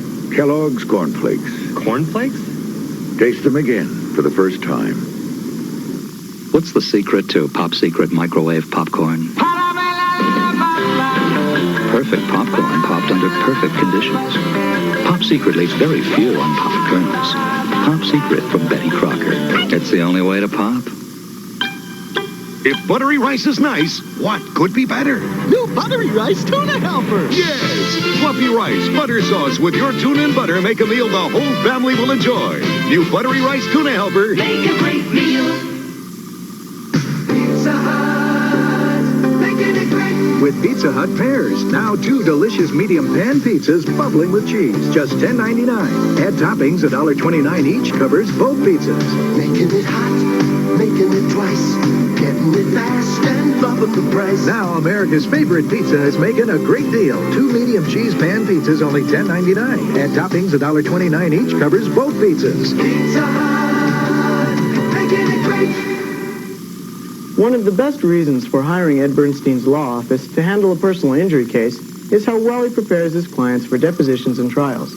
He has special video equipment in his office so that his client can actually see himself on camera, being questioned by one of Ed's own lawyers, playing like he was the other person's attorney. That's a very important step to me. Edward M. Bernstein and Associates, attorneys at law. The first step in a personal injury case. Take the first step.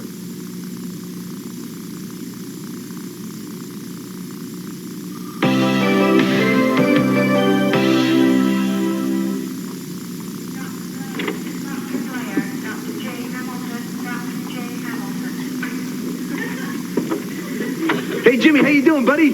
Oh, great. What are you doing? Coming by to see what's left of me? You know, it's your color. Yeah, thanks to you, I'll be wearing a lot of it. What a bummer. I'm going to go down in history as the only wrestler ever to be hurt by the masked maniac. Give me a little credit here. I almost beat you last night. Hey, you get credit for ruining my career. I had a future. Now what am I going to do? Well, a guy like you must have a lot of things to go into. Oh, yeah. They got a room and one slipper waiting for me at the one-legged wrestler's retirement home. Well, it sounds to me like you're feeling sorry for yourself. Hey, it sounds to me like you're feeling a little guilty, too. Yeah, I feel guilty because I'm a nice guy. Look, you were going to give up wrestling eventually anyway. What were you going to do then? Well, I wasn't exactly planning my retirement. I mean, after all, I was at the peak of my career. Well, what are you good at besides being gorgeous? Nothing. Look, maybe I can help you. What did you study in school? Well, I wanted to be a veterinarian. Then I got into wrestling, so I figure, why be a vet? I'm already working with animals. Can you go back to school and finish up? Nah, it takes too long. Well, I'll help you. Hey, you've helped enough already. You've taken away my livelihood. Well, I've got to do something. What were you going to fall back on? What was I going to fall back on? With this leg, I'm going to be falling back on everything.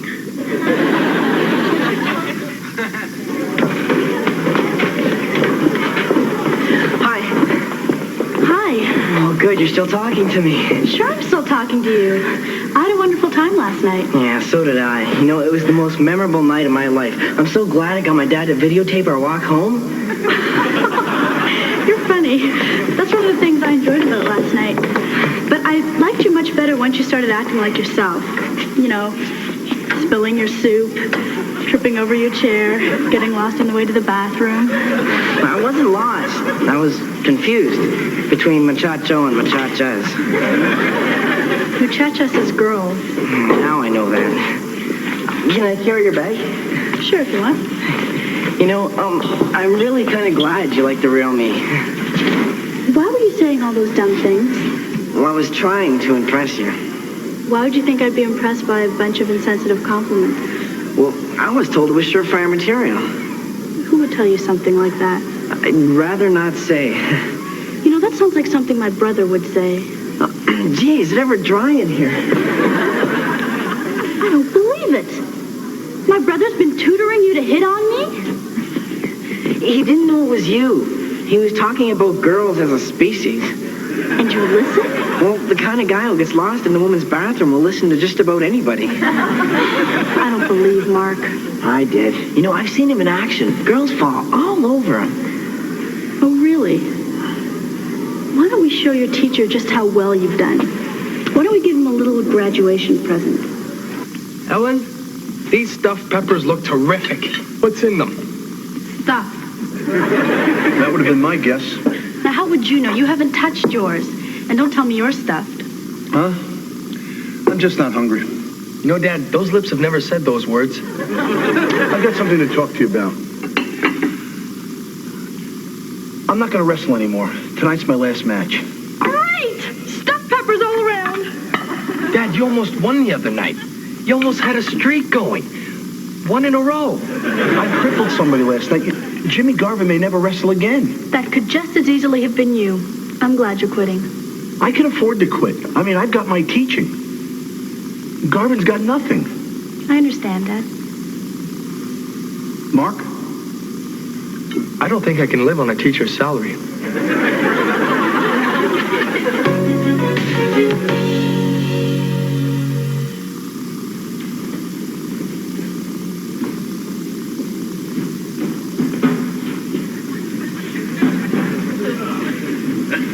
Where are you going? Oh, nowhere special. I'm just eloping. Great. Pick me up some ice cream on your way back. I won't be coming back. I said I'm eloping. What do you mean? Elope, as in run away to get married. Get out of here. That's right. I am getting out of here. What is this, a joke? You can't elope. Why not? Because you're only 15. Girls mature younger. They won't give you a license without Dad's permission, and you can bet you won't get that. So then we'll just live together. You're my sister. I won't let you live with someone. But I'm in love. There's no stopping me. All right, who is this jerk? He's the most romantic man I've ever met. He makes me feel like a woman. I know I'm going to hate myself for saying this, but I'm not letting you do this. There's no stopping a woman filled with burning desire. Are you running a fever? There's my beloved now. Oh, my darling. Oh, my dearest. Oh, my God. Fill my senses with your wonderful compliment. Your eyes are like moonlit pools. Your ears are like a shimmering pond. Oh, I just melt when you talk that way. Come in, my darling. I can't wait for us to be together. Ellen, you can't be serious. Of course course I am. How can I resist him? He's filled with romance and passion. He's filled with baloney. You're just jealous because you can't think of those things to say. My 10-speed awaits you. Wait a minute. What are you two gonna do? Pedal off into the sunset? Love is all that matters. You can't marry him. That'll kill you. And then he'll kill me. I'm powerless to deny him. Your hair is like cascading surf falling onto the pure white beach of your face. See? How can you believe that crap? I wrote it. What do you mean? I gave him a bunch of dumb lines to say. Dumb? You said they'd work. They can't work. They never worked for me. Sure, got them to the Burger Palace. The only thing I ever took home was the mustard and the relish. So that's it. You were bragging to Brad, right? You told him you were a big hit with all the ladies and you made all of this up. You're not really a big hit at all, are you? Well, I do have a certain reputation. Yeah, all talk, no action. You heard that one, huh? So just admit you haven't had any more experience than Brad has. Actually, he's had more. I never got a girl to elope with me. That was just a put-on to teach you a lesson. Oh. We're not eloping. We're not? Maniac has no fight at all tonight. There's a blow to the midsection. The Maniac is hurt. A kick to the back of the head. No! Blanchard has the Maniac up and gives him a brutal body slam. Blanchard is up and drops a vicious elbow on the Maniac. And there's another. And another. Oh, what's this? Blanchard is setting the Maniac up for his patented slingshot off the ropes. And there it is, fans.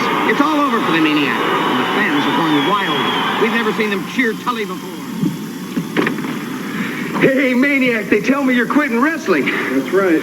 What, are you worried I'll tear you apart when I come back? Yeah. When you come back? Yeah, they did some orthoscopic surgery on my knee. It says it's going to be good as new. Whoa! Let me help you. Just a hand, just a hand. Yep, I'm going to be back wrestling in about 6 weeks. I may even keep the cast. It'll make a great club. You know, you did me a big favor. Busting your knee's a favor? You were right. I was feeling sorry for myself. Oh, you know, I shouldn't have said that. No, you were right. I mean, you're smart, and we all look up to you. Just smart? I thought I was kind of cute, too. Be happy with smart, okay? I mean, if you were real smart, too, you might not quit wrestling because you're good at it. Yeah, you know I am. Just be a little more careful in the future. Next time I'll just break your nose. Not if I break yours first. No, I'm going back to school part-time. I'm going to be a vet. That's terrific, Jimmy. Yeah, thanks. I think I hurt my paw. There's your first patient.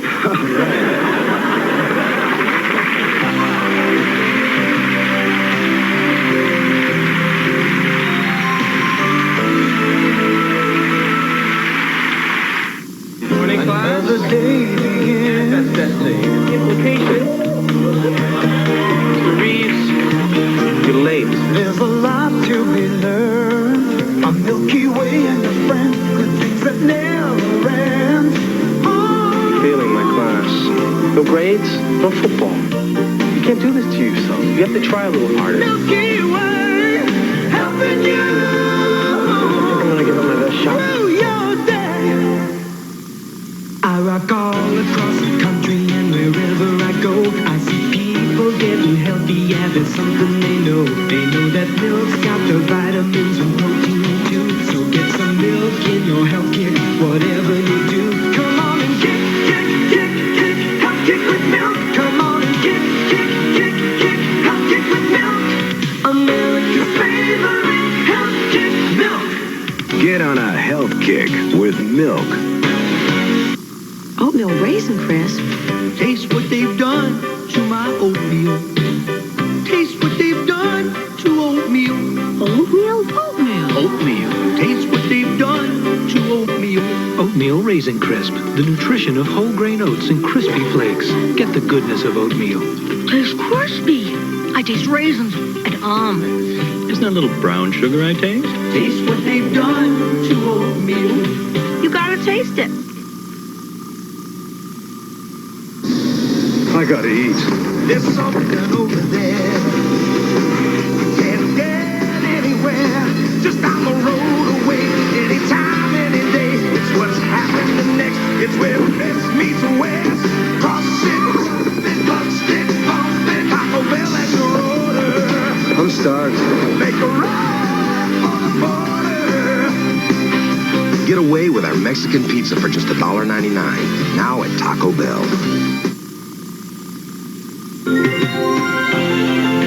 Every weeknight at 8, catch Jack Lord as the top cop in the Aloha State as Steve McGarrett on Hawaii Five-0. Now stay tuned for all the hard-hitting action of NWA Wrestling. Next on KRLR TV 21, Cable 2.